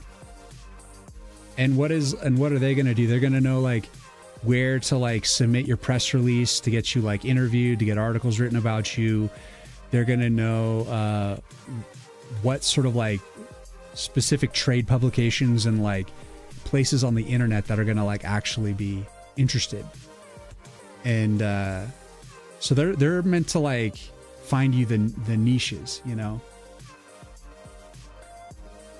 And if they're worth their salt, they'll help you. But I don't think I think PR teams are only going to take you on if they feel like they have something they can actually market, you know? What card am I making? So I've been making the Arcanas. Here, I can just show you them in the game. So like I've been making the different Arcana cards. So I finally made them, and I haven't fully I need to put the number on the gem still. So the gem is just sitting there with no number on it. But we got the Barricade here, and we got the Thornblade. And then I also did the Piranhas and Spike Shot. Those are 2 new cards. I mean, it's like the same Arcana. I just did the actual card for them.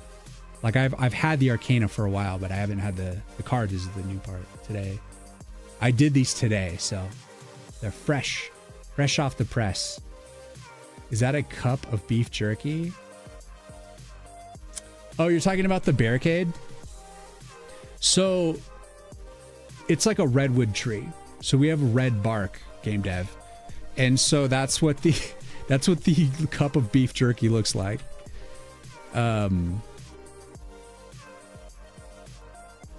I certainly don't blame you for seeing that as that.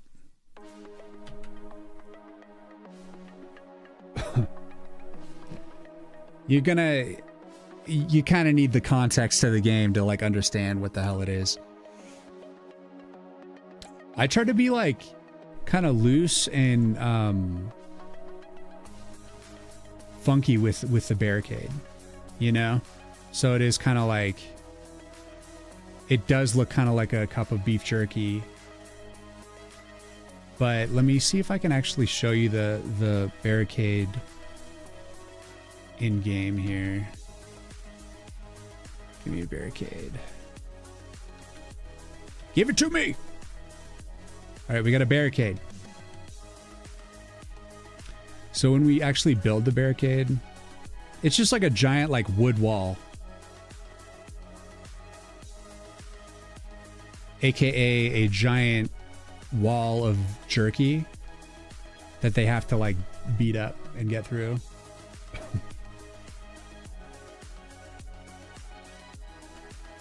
But I was just imagining it was like the roots kind of turning into like wood at the last second, you know, and just kind of like, it's like a magic spell to like have, if you think like as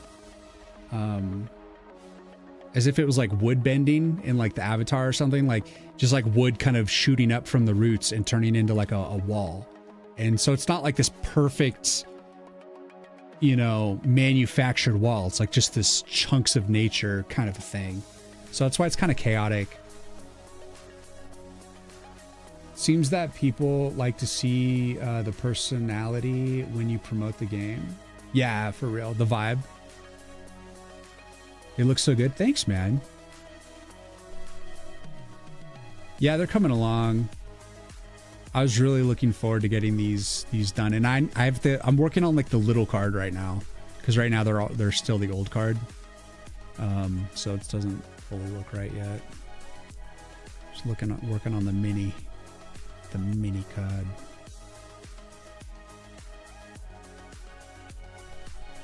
But I can sense that I'm losing steam, guys. Gotta be careful with those.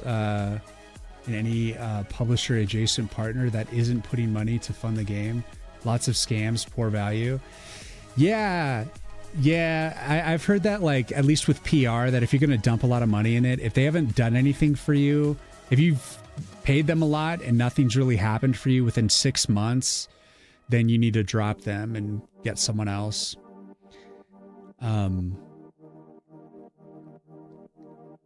Like, I want to try to hire a PR team at some point, because like I think marketing is the most important investment to crack into a bigger market.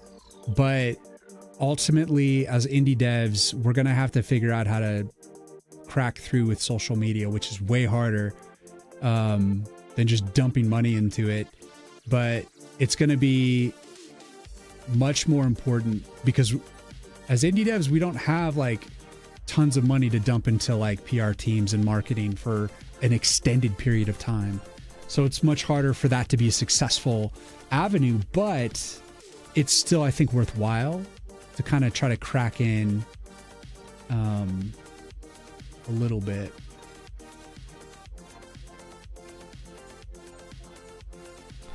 The Final Fantasy Dying Girl song.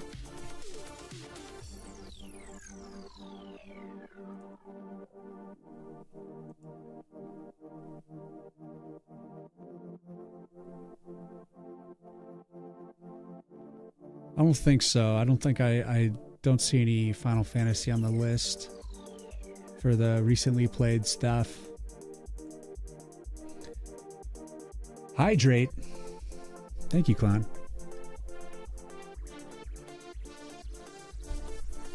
Don't you think that the up-down animation of the cards could be smoother, or is it intentionally to make it that way? That's as smooth as I could make it. That's with subpixel rendering. Because you got to think that it's actually only 470 by 280, 470 pixels by 280 pixels, and to animate with that little of pixel space to make it that smooth, this is like as smooth as I could make it. So it's still a little blocky, you know, it's not perfectly smooth. but that's because I'm making a retro like pixel art game here. So it's like, it's the best I could do while making a game this small. Because in reality, it's this big. This is the size of the game for real. It's a tiny game. Condiment Goat, thank you for the follow. Welcome in. So it's like, it's a very tiny game. So I have to like make smooth animations over like 5 pixels. So what do? I use sub-pixel rendering. And so even then it's like, it's not that perfect. Not super smooth. But maybe I'll get better at it. And maybe when I switch to SDL2 at some point, maybe for the next engine, I can find a way to improve upon that. But honestly, I'm pretty happy with this.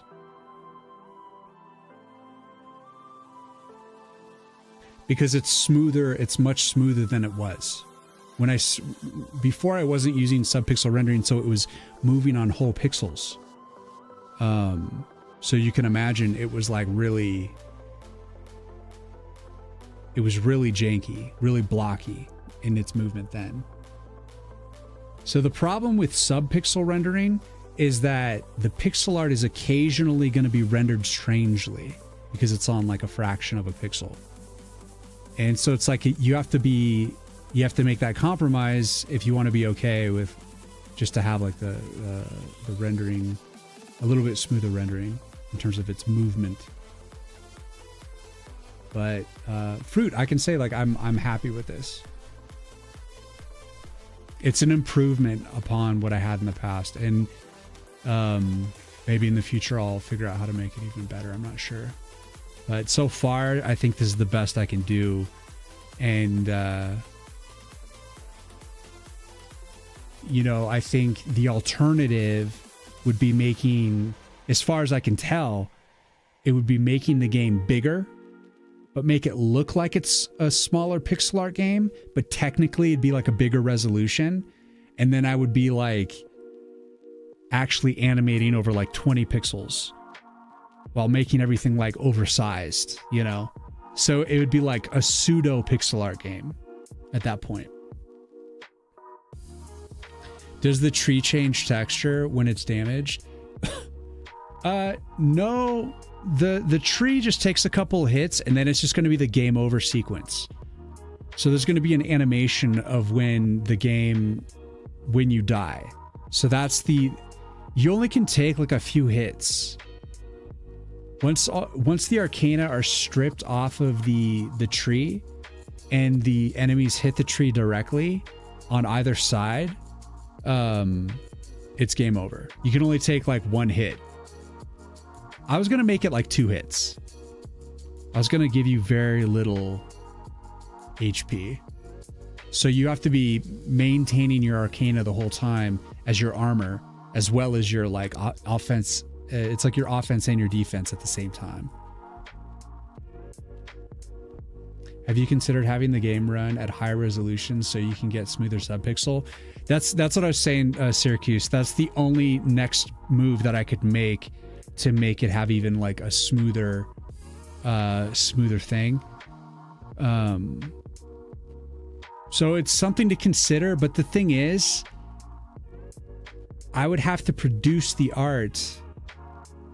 Well, I guess like I've thought about like what I would do is like in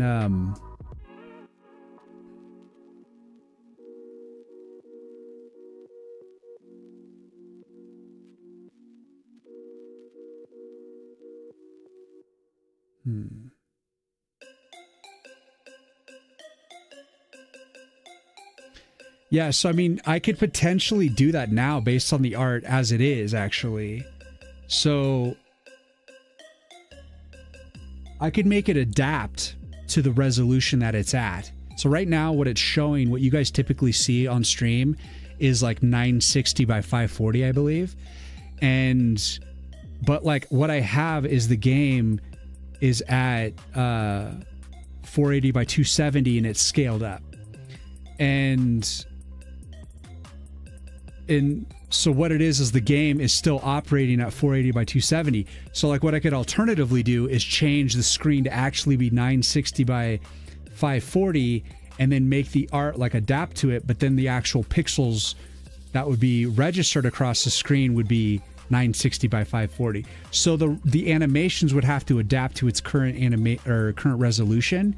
So that means if at 970 by 540, instead of like 5 pixels that it's animating up and down, it's actually can like then move to 10. But then if I do it like, 1920 by 1080, then it can go like 50. So like the bigger the resolution, the smoother it would go. And then the smaller the resolution, the more like this it would look like. But this is like the smoothest I could make it at that size. But the thing about doing that is I would have to make sure the game would adapt to each resolution individually. And that would be kind of a pain in the ass. But I could do that. That could potentially unlock a lot of smoothness. I don't know. I might experiment with it.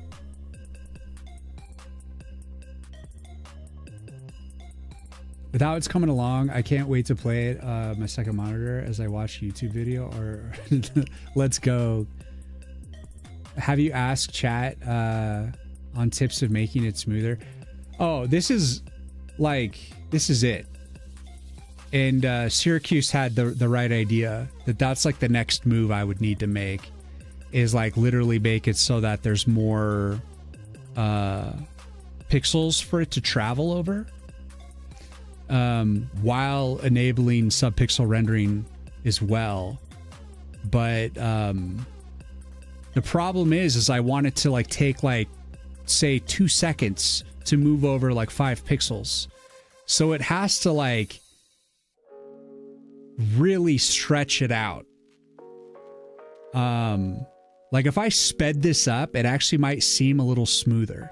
But the fact that I want it to be kind of like a slower thing, it has still a little bit of like jankiness to it, especially because when it is subpixel, it hits certain frames hit and it renders the pixel art kind of strangely.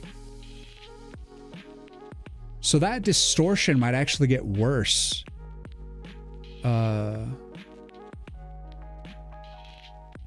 If there's more pixels though too. It would be like a big experiment. The thing is though, it would only serve this animation. All the other animations are on whole pixels. And like I've like made like these guys walking. When I initially made these sprites walk, they didn't like plant their feet on the ground. They were sliding. They would just kind of like walk on a conveyor belt and they would just kind of like smooth on by. So I found a way to like only move them when they were taking a step. And I realized that it didn't matter that it was with whole pixel movement, because I just matched the animation within the sprite to the movement, to the integer movement. And so everything's really crisp and solid. And so like the majority of the only thing that like would benefit from these animations would be like the dynamic animations, like the cards moving up and down, or like this, the sword moving into place and then animating, then moving back. That movement, that's dynamic. And so that's like an animation that would benefit from having the more pixels. But you can see it already looks pretty smooth as it is. When it moves fast, it's fine. It's just when it's like this, when it's like slower, you can kind of tell that it's a little bit like jankier. But it's getting kind of nitpicky with it, you know? We're talking like a learned eye, like other game devs, you know, you guys are checking it out and we're like putting a big focus on it. And you guys are able to notice this stuff, but it's like the typical player, when they're looking at this, as long as they can read the text and they can like make their choice, I don't think they're going to care. Like, I don't think it's that big a deal, but if it's possible to make it smoother, which I think it might be worth an experiment.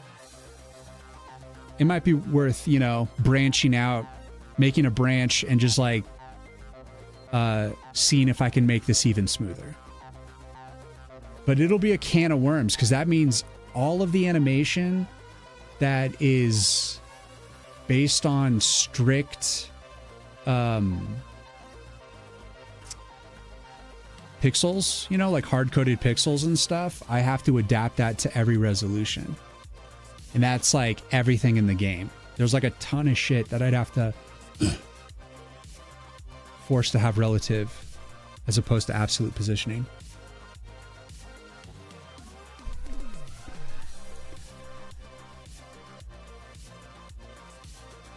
Now, the thing about it too that's interesting is the mouse movement, the mouse clicks. The game itself, like, it's at 960 by 540, but the game is running at 480 by 270 sized up. So I actually had to convert mouse clicks from 960 to 540 down into 480 by 270. Come on. So I'm actually like already kind of converting between two different resolutions to support this method. Pep, thank you for the follow. Welcome in. Come on. And Game Dev, thank you for the follow. So I'm like, I'm already kind of doing some of that adaptation, but like, I think that would change. That would then change if I were to go more the full resolution route. Because it could function. It could work. What I'd have to do though is change the screen source though.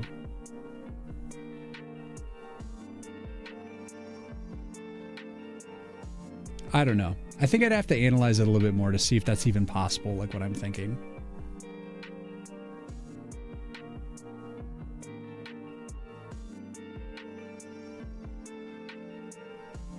How would you do a native resolution rather than having to do a scaled change? Well, in pixel art, you're forced to make it a multiple of 480 by 270 or whatever your initial size is. You have to perfectly scale pixel art. So it can only be like doubled, tripled, quadrupled. You can't do like in between sizes. So the best thing you can do is create like extra bleed if you have kind of like an odd resolution that you need to fit. But that's about it. Making it strictly pixel art, like real pixel art, without like putting it on like 3D planes and stuff. Like a lot of people are making like pixel art games these days, but they're actually just making 3D games with like pixel art looking textures. And people love that look. Like it's a very marketable look. But like I'm actually making retro level pixel art. And most people want you to break the rules and like tap into the advancements, of the day to make things really smooth and make it kind of, just taking advantage of things. And to an extent, I want to, but I also really don't want to have to like redraw any more pixel art because I've already struggled with that enough. So whatever I'm doing, it has to preserve the art that I've already created. So if I can't make it work, then this will be it, Wouldn't it just be easier to change that particular animation instead? Doesn't look like an animation worth that much trouble. I tend to agree with you, Polygon. I'm like, I also don't think it's like all that bad. Like it doesn't bother me that much. Because it's definitely smoother than it was, and like it's not like a animation that just sits there the whole time. You just kind of rarely see that screen.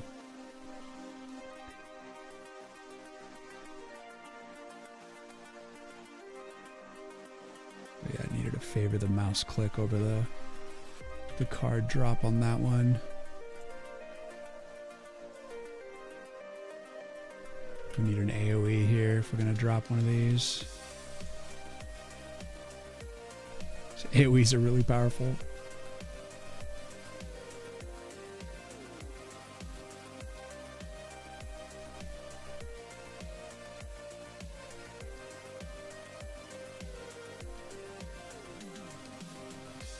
But see, there's people that are going to be more, you know, industry level people that are going to be more discerning on that stuff. And the truth is I want to use this game as the foundation to my next game. And so if there's a way that I could possibly make it smoother, then it's worth a shot towards that next game. But for this game, it is a little bit overkill.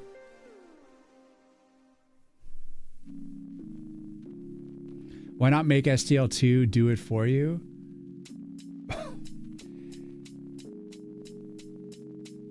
It's just adapting. All that needs to happen is I need to like make the pixel art will scale just the same, but I need to make it so that it actually registers as 960 by 540 or whatever respective resolution, instead of actually registering as 480 by 270, no matter how big it is scaled to. Because what I'm doing is I'm keeping the source at 480 by 270, and then I'm changing the destination rectangle to whatever the size of the screen is, so it stretches. But if I change the source to actually fit the screen resolution, and then I like scale up the art that way, then it's actually... See, I'm not even sure I need to do that though. No, I do need to do that. I do need to do that because I need for the art to actually be in that space, you know, moving. I need it to be able to move more pixels, but I have to make it so that it adapts. So everything, all the animations would have to be changed to relative.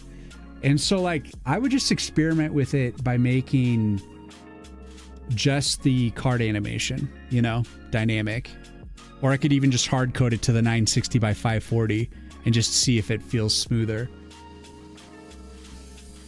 But if I was to follow through with it, then I would have to make all the movements relative. But I always know that it's always based off of the 480 by 270.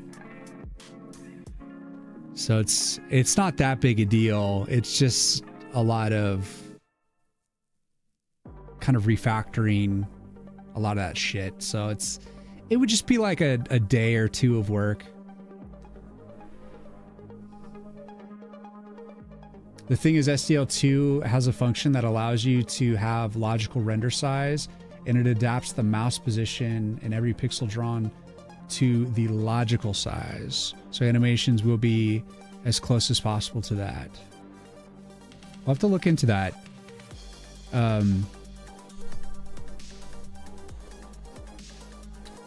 Let's look that out. Logical render size. SDL2 logical render size.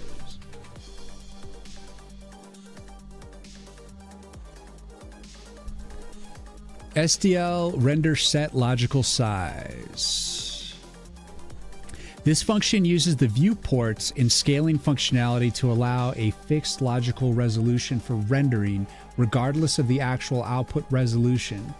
If the actual output resolution doesn't have the same aspect ratio, an output rendering will be centered into the output display. If the output display is window, mouse, and touch events in the window will be filtered and scaled so they seem to arrive with a logical resolution.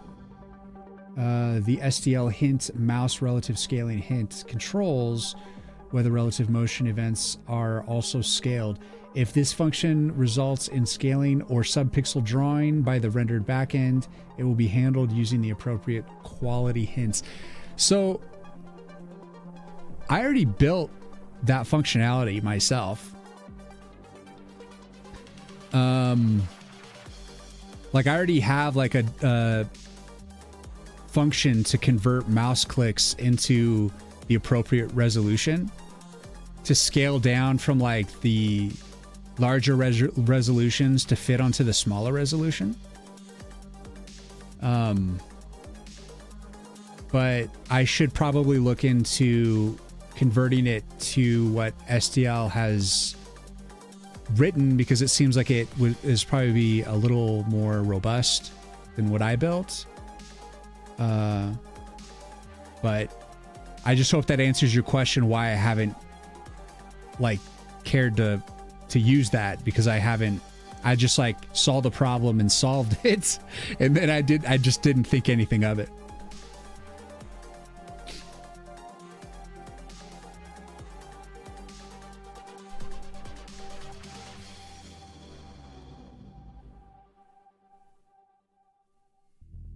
You think card animation moving up and down is counterproductive? It's a bit hard to read the text when it's moving.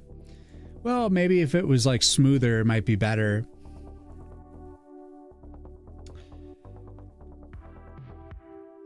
I think if it moves slow enough, it's like legible.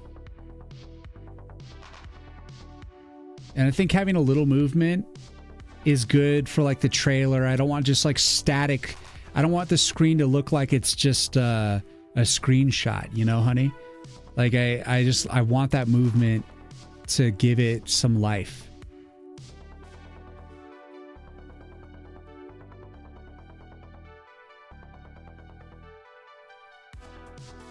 Are we back? We're off the ad. Okay, well, what I was saying unclear was the reason I didn't use the set logical size was because I had already built the function myself. Like I saw the problem and I just built an adaptation for the mouse clicks myself. And so I just didn't even consider that SDL might have something built for that. So it's definitely worth visiting that to see if it's potentially the STL version's a more robust solution. I remember that function was just to adapt to the screen resolution. You still move in the grid of the actual resolution you choose, but it's been years for sure. Understandable, yeah. So that's, yeah, like, honey, like, this is actually, your argument saying that it's counterintuitive to have the cards moving because it's harder to read. It's actually like an argument, an indirect argument supporting that I should try to make the smoother animation through the larger resolution by rendering the game at actually whatever the set resolution is, instead of using the 480 by 270 scaled up. Like the art will still be scaled up in that way, but then the pixels will actually register, so that like if at 480 by 270 I say I want a character to move 3 pixels every time it takes a step, when I scale it up, and if it's scaled up by double, that 3 is now going to be, it's going to move by 6 pixels every time it takes a step. And having to make that adjustment, so that way now I have like 6 pixels to work with as opposed to 3. And then when I want to create smoother animations, I can, because I have more pixels to play with. And then if the card is on a smoother vertical animation, perhaps it'll be more legible and it'll make more sense. So perhaps the jankiness makes it harder. But I would still have subpixel rendering, so it still would have possibilities of like minor pixel flubs. But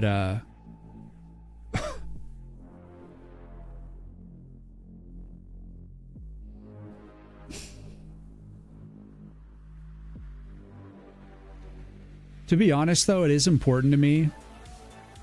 But this is like a scope creep thing, so it's like, it's been something I've been like going back and forth on, and only recently did I decide to actually enforce the subpixel rendering. And I'm pretty sure I did attempt to do this in the past, but I don't remember like I may have backed out of it because I was overwhelmed by the amount, like the can of worms that it opened, but I'm not.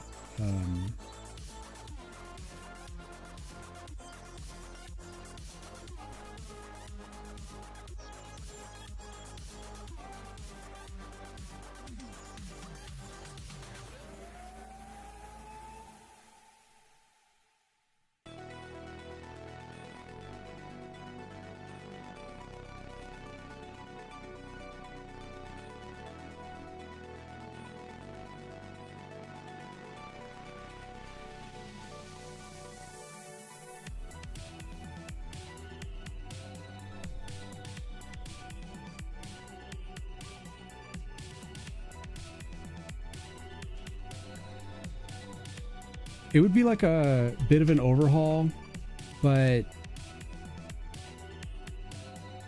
if it opens up the possibility for smoother scrolling and smoother subpixel movement when I need it, it's really that, like, to have the smoother scrolling too would be really good. So I'm really probably gonna try to do it.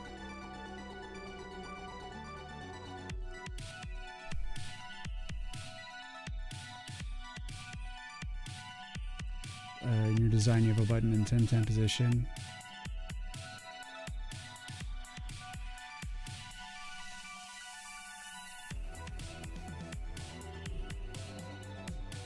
Yeah, I hear you, Polygon. So right now, like in the game, I am currently mixing two resolutions. So like the game itself is running at 480 by 270. So the movement of the characters, everything, it like moves over 480 pixels across the screen. But it scales to like 960 by 540 or 1920 by 1080, but it's still moving only 480 pixels across the screen.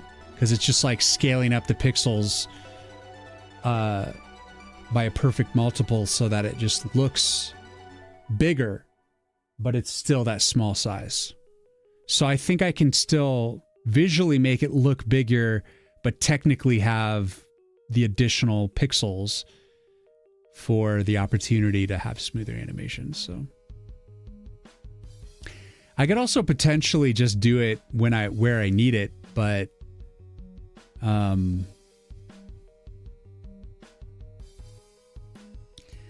I don't want to like separate things out like I'd probably need to make that work. Come on. Oh, man, I'm getting tired, guys. Mims, thank you for the follow.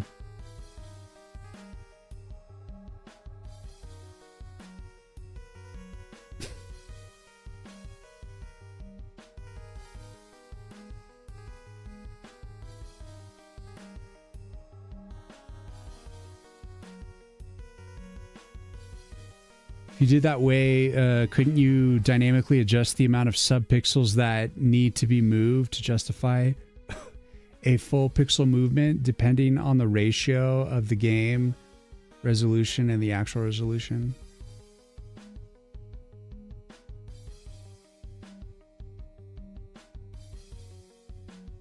I think what makes it less smooth is that even if you're using subpixels,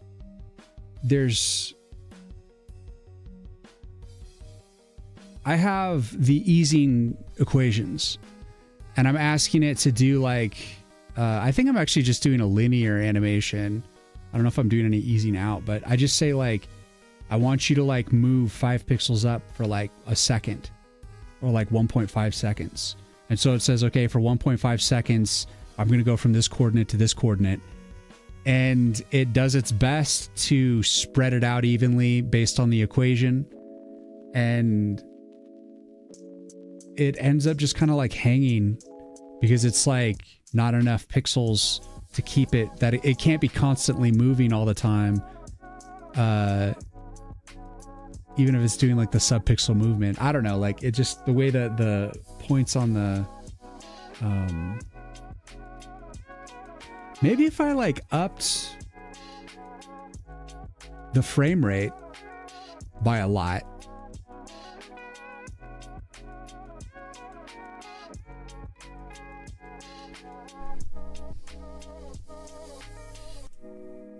It's actually been a while since I've like tested it on like an alternate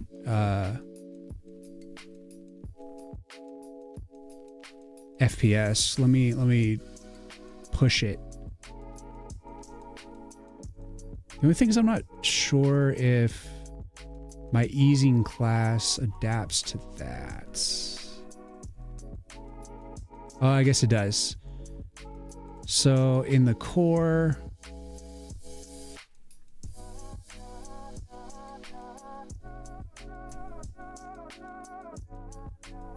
all I gotta do.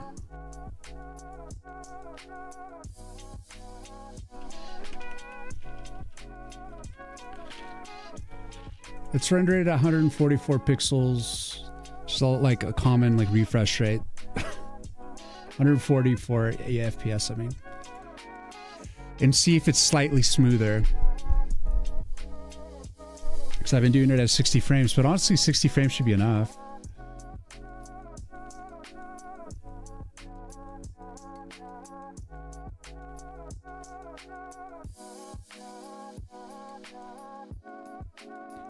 Yeah, but unclear. Even though it's jumping more pixels, like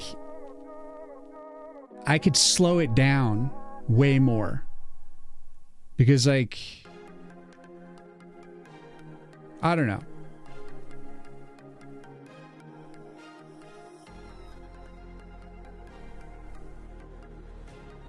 Maybe on mouse over the card, hold still and not move could be another solution for a focused reading. Honey, I like that idea. All right, so here's the game running at 144 pixels.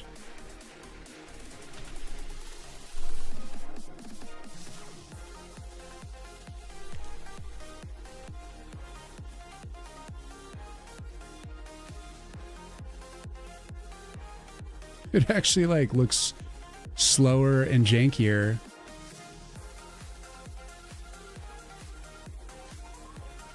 My screen is also refreshing at 60 right now, so I don't know if that creates a misalignment. Certainly would be creating, like, it looks worse at the higher frame rate. That's interesting. The dynamic animations look a lot smoother, but the slow animation doesn't.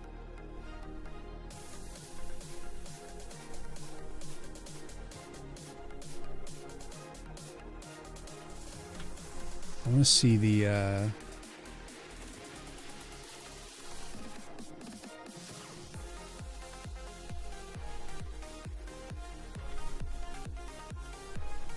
did it just blip?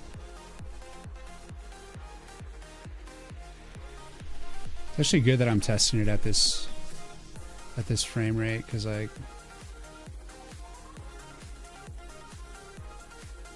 let's see. I want the thorn blade here.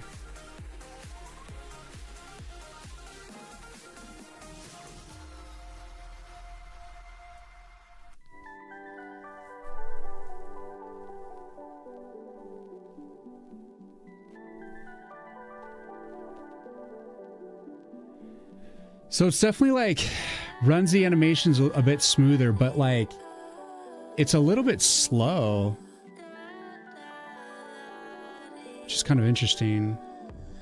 I need to revisit the frame rate change, because it's like doing the same animation. It's just pumping more frames in, but it seems like it's going like a bit slower because it's like pumping in more frames. It's kind of interesting.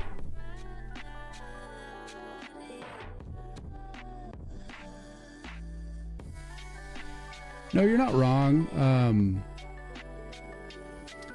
And it is making the fraction pixel mistakes.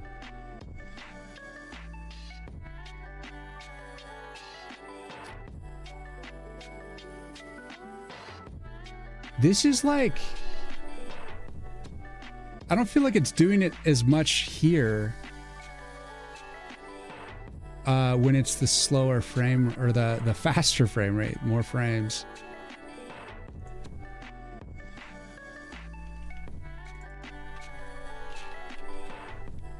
All right, I'll push it to 250. And then I want to test it at 30 frames.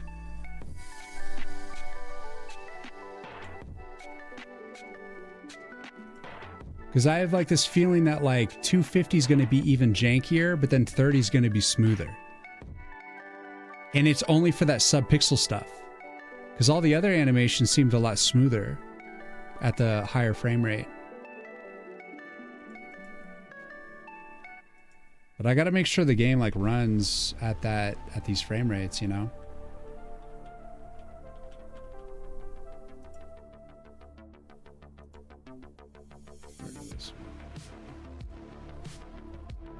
Save.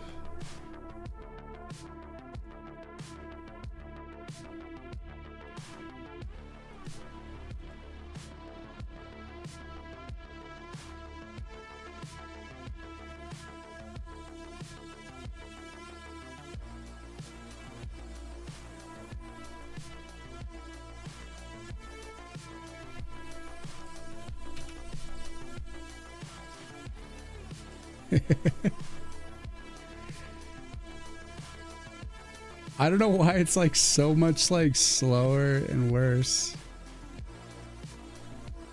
when it's now it's 250 frames per second.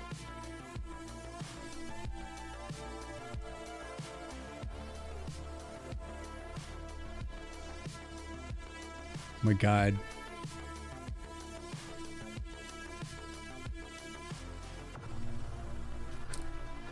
So I need to like write this down because there's the fact that it's disappearing. What the hell?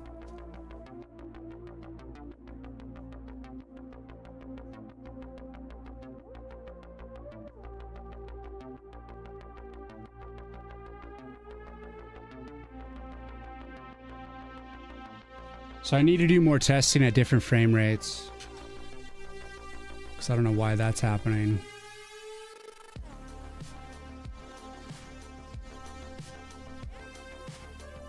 And also,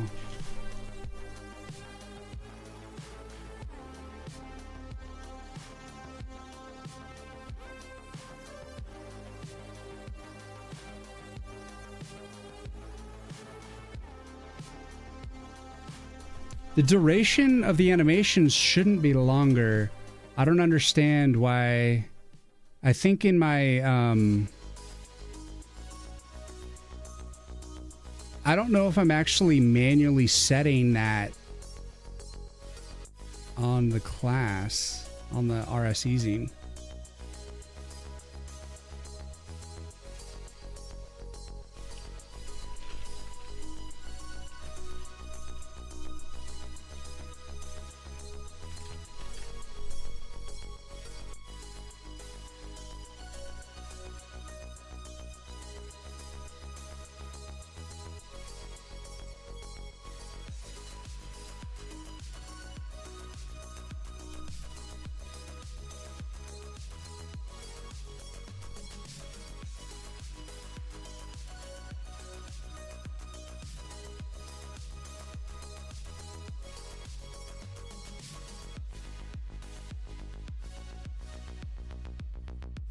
What is target FPS?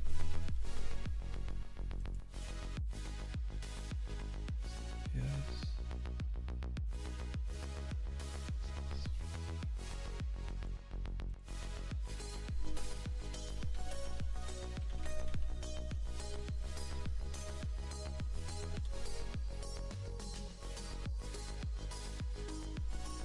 All right, so it is. So for whatever reason, it's like, it's not the best at the higher resolutions, the dynamic animations. So I need to revisit that, try to improve that, because it's getting, behavior is getting strange at higher resolutions. And a ton of people love that higher resolution shit now, so got to make sure it runs okay at that.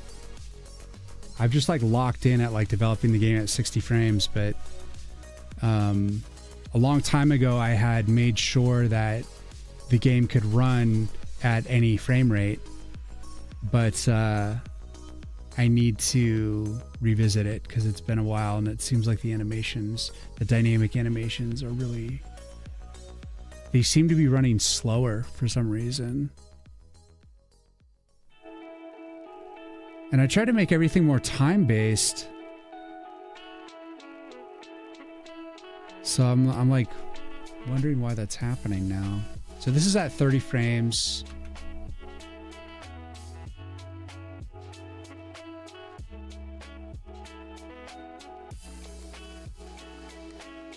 So basically it's the same animation. If it runs faster, it looks smoother. If it runs slower, you can see its jankiness full on.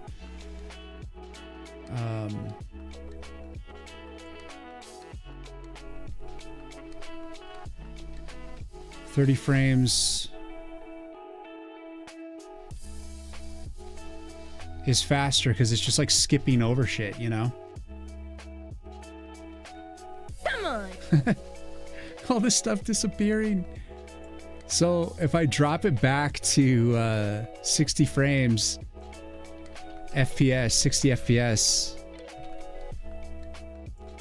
then everything will work. So that's actually like, I'm glad we did this little experiment because this is me getting back on top of this shit because I was ignoring this. I didn't even think about this for a while. So gotta catch up the game with this so that it can play at any FPS consistently.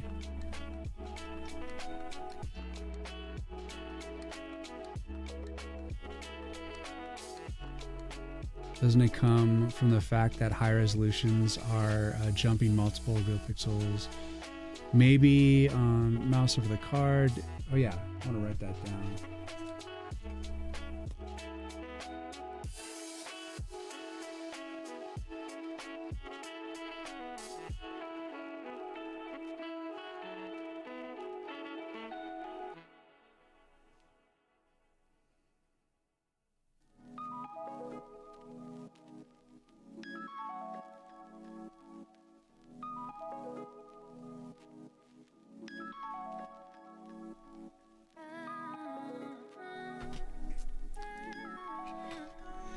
The weirdest thing is like the text disappearing or even the card disappearing on like the hover when it's a different frame rate.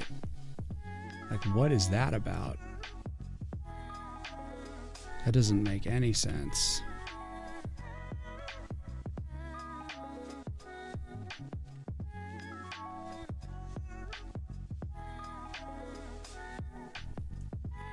So yeah, the game is like hardwired at 60 frames per second right now, so it is what it is. I'm gonna fix it though.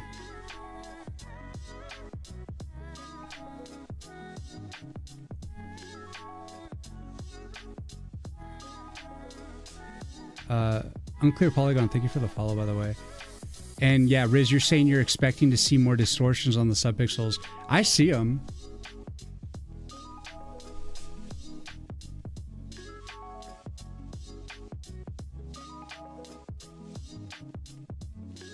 You know what? I'm not sure that I'm actually... No, I'm pretty sure the text is on subpixel.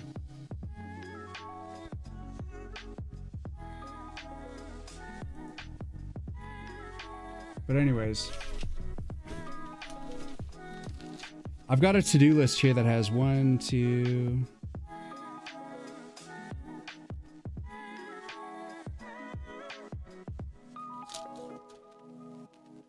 21 items on it. I got a lot of shit I gotta do. So...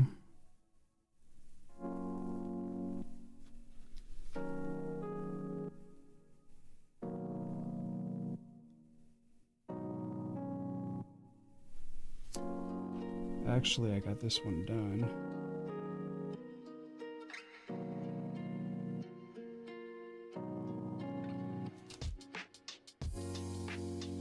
So maybe over the weekend I'll explore some of that stuff, but I'm gonna have to get through some of the really necessary to-dos first, because solving the FPS change and that not functioning well, that has to get fixed. So that's gonna be something I'll have to visit this weekend. But in terms of doing like the resolution change stuff, I'm not sure that that's a higher priority right at the moment, because whether it runs smoother or not, the art still needs to get done, and that's like a little bit more important at the moment. Another solution is don't bob the cards like that. No, like the reason why I want to visit doing the high resolution is for smooth scrolling. I just would rather have, if it improves scrolling, then I'm gonna do it. And I like the movement on the cards. I think it's a good thing, because like I said, I don't want the screens to just be static. So I'm like more of a fan of the movement. I think it'll look more interesting on like the trailer and stuff. And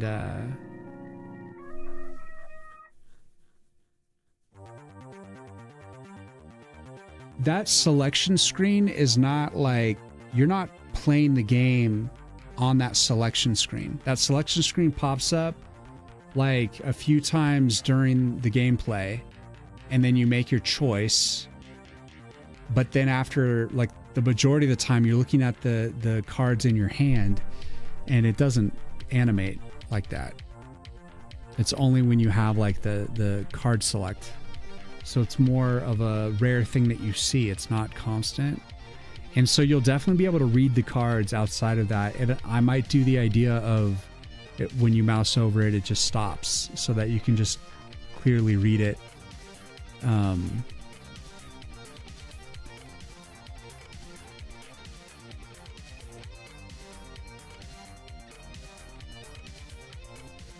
You also started with pixel art purism, and now you regret the scrolling limitations. Well, I think that the solution that I'm considering still keeps me in, keeps it relative to pixel art. Like, it's still retro, and I'm just changing how I'm considering the pixel movement. So like the pixel movement gets multiplied. So it's like if I ask a enemy to move 3 pixels at the 480 by 270 size, when I size it up to double, I then say, instead of move 3 pixels, move 6 pixels. And then the next step, it's like, instead of moving 6 pixels, move 9 pixels. So it like goes up like proportionately. And but then when I want to, I can then kind of cheap it so that like I can say, now use like the extra pixels when I want to. But for the most part, I'll just be like multiplying it and making it look like it's still moving 3 pixels. Because the pixel art will be big enough that it'll still look the same. But we'll see. I think the first issue that I'm going to solve, though, is the FPS running at different times, because it's definitely looking off. Like 250 FPS should run the same as 30 FPS. But right now it's like the 30 FPS runs really fast and the 250 runs really slow. So that's a problem. I need to get to the bottom of why that's happening.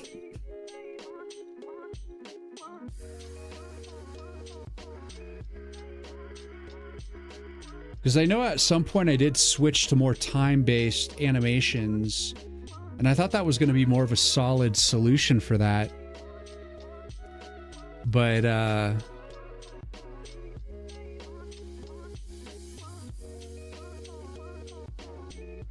yeah, like the timing.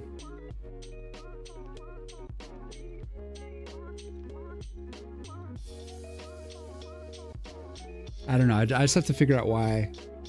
It's not coming to mind why it would be occurring without looking at it. So why not simply have some sparking effect behind the card instead of them moving? That's also another solution, sure.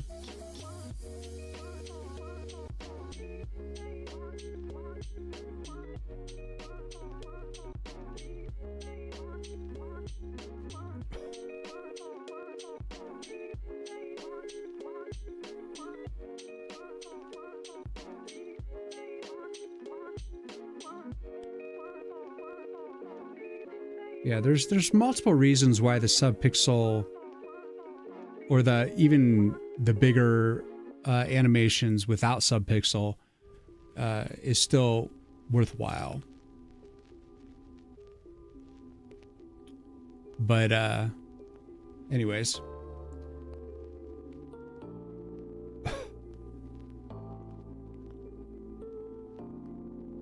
So I do think it's about time for me to go and eat a snack and start to wind down because I got a lot to think about.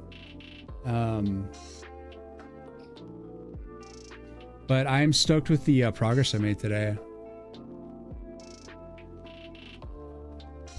You gotta have gratitude for what you got done.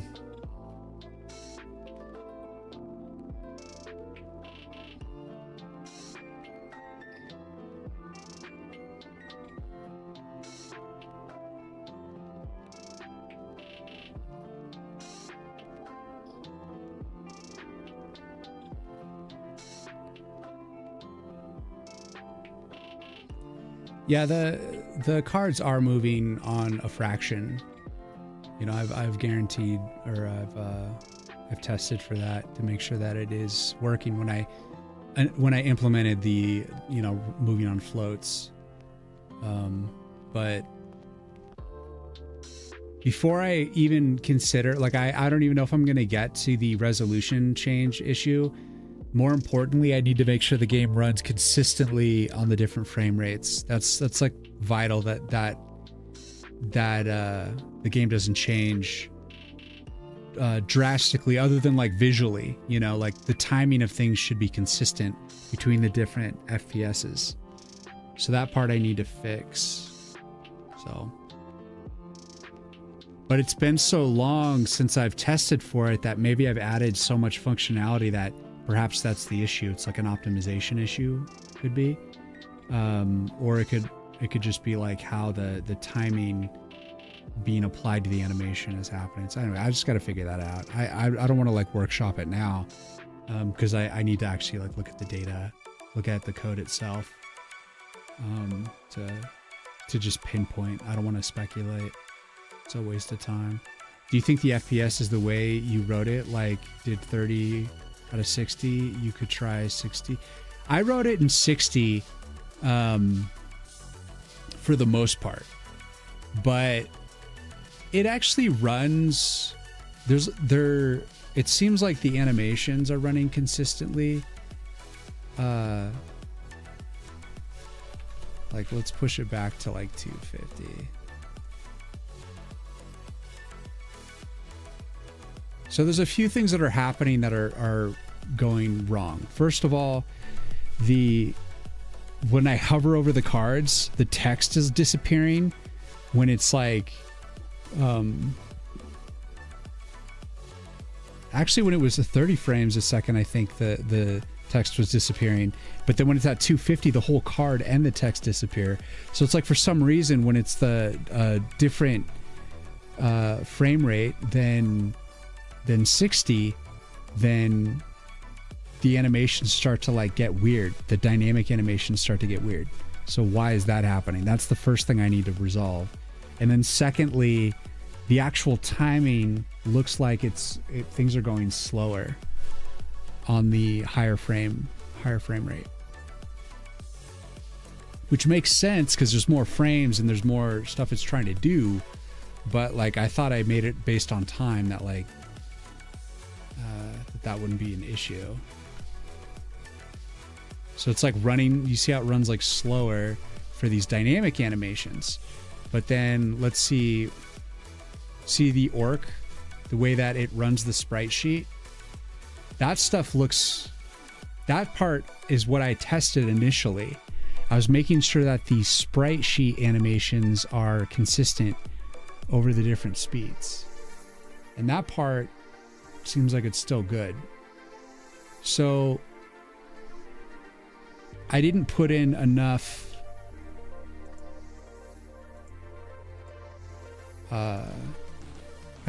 love into checking the dynamic animations through the different FPSs, because that I think is where it's suffering. So we've gotta resolve that.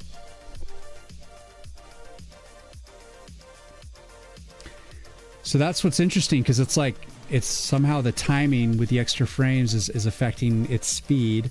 And then I'm considering adding more pixels to the animation with the different resolutions.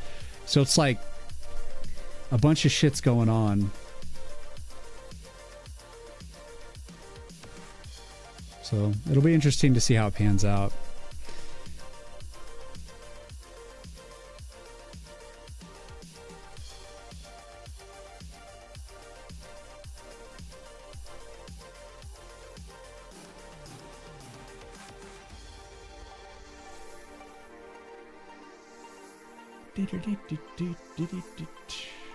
All right, let's see if this is at 60 frames. Let's see the orc animation. See, the orc animation is running consistently, so that seems good. The way that I time the sprite sheet animation, that works fine. But why does like the movement of the camera seem slower at 250, and why does the dynamic animations of like the card and stuff seem slower? So do I have to, I just have to factor the time a little differently for the different frame rates. The different frames per second. So I will resolve that in due time. But that's something I'm definitely going to be doing this weekend, is like resolving that crap, because that is like vital, that the game just runs well no matter what the frame rate. So it's already like partially adapting to that, but I'll make sure that it goes the full way, and then I can talk about it, what I figure out. But I'll probably end up messing with the resolution this weekend too, possibly. Depends on how like how on top of my shit if I keep my, if the project manager in me says, you know, keep your shit together, you know, keep it going, then then perhaps I won't get to it, because I'll be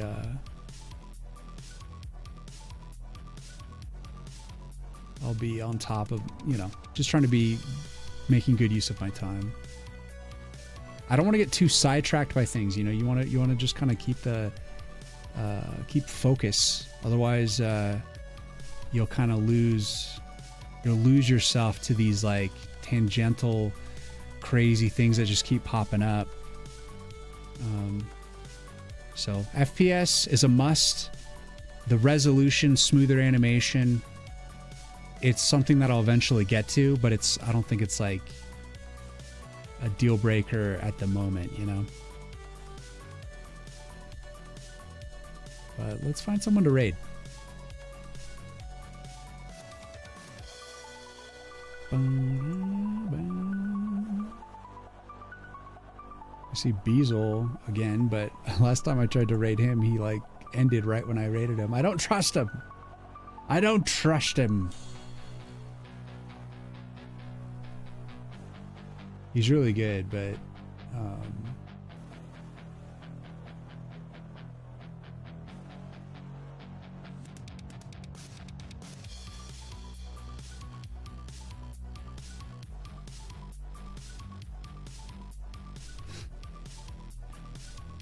what the hell is this?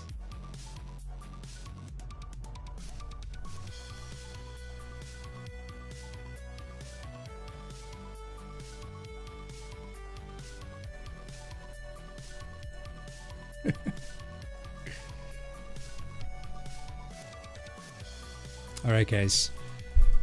So I am going to raid a buddy. Let's see. He hasn't been on for that long. But let's raid this guy. So I'll be back again on Monday. Oh yeah, Riz. That's exactly who I was going to raid. Yeah.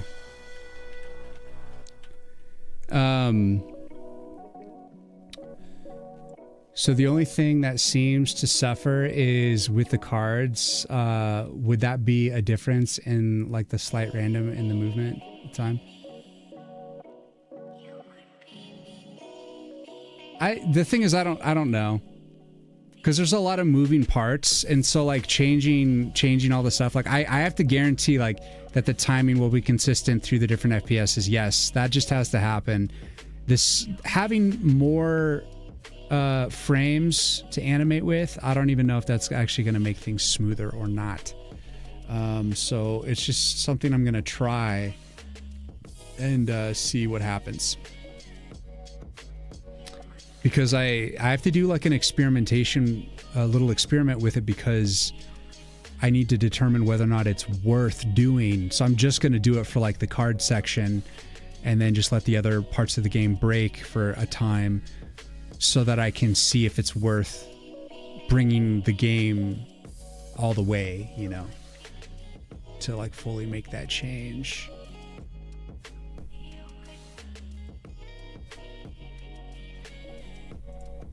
But here we go. We're going to do our outro music, and we are going to raid Don Ho, who is, his title says Grannies with Guns in C. So we're going to check out what he's up to. Yeah, I'll be back on Monday, and hopefully I'll have some of these answers. But also, hopefully I'll get some of this art done as well. But as always, guys, thank you for watching. Thanks for hanging out. See you, Riz. See you Monday, clown. Blood moss. Blade moss. Blood moss. It's got to be blood. Also, stop YouTube now. See you later, YouTube. Be well.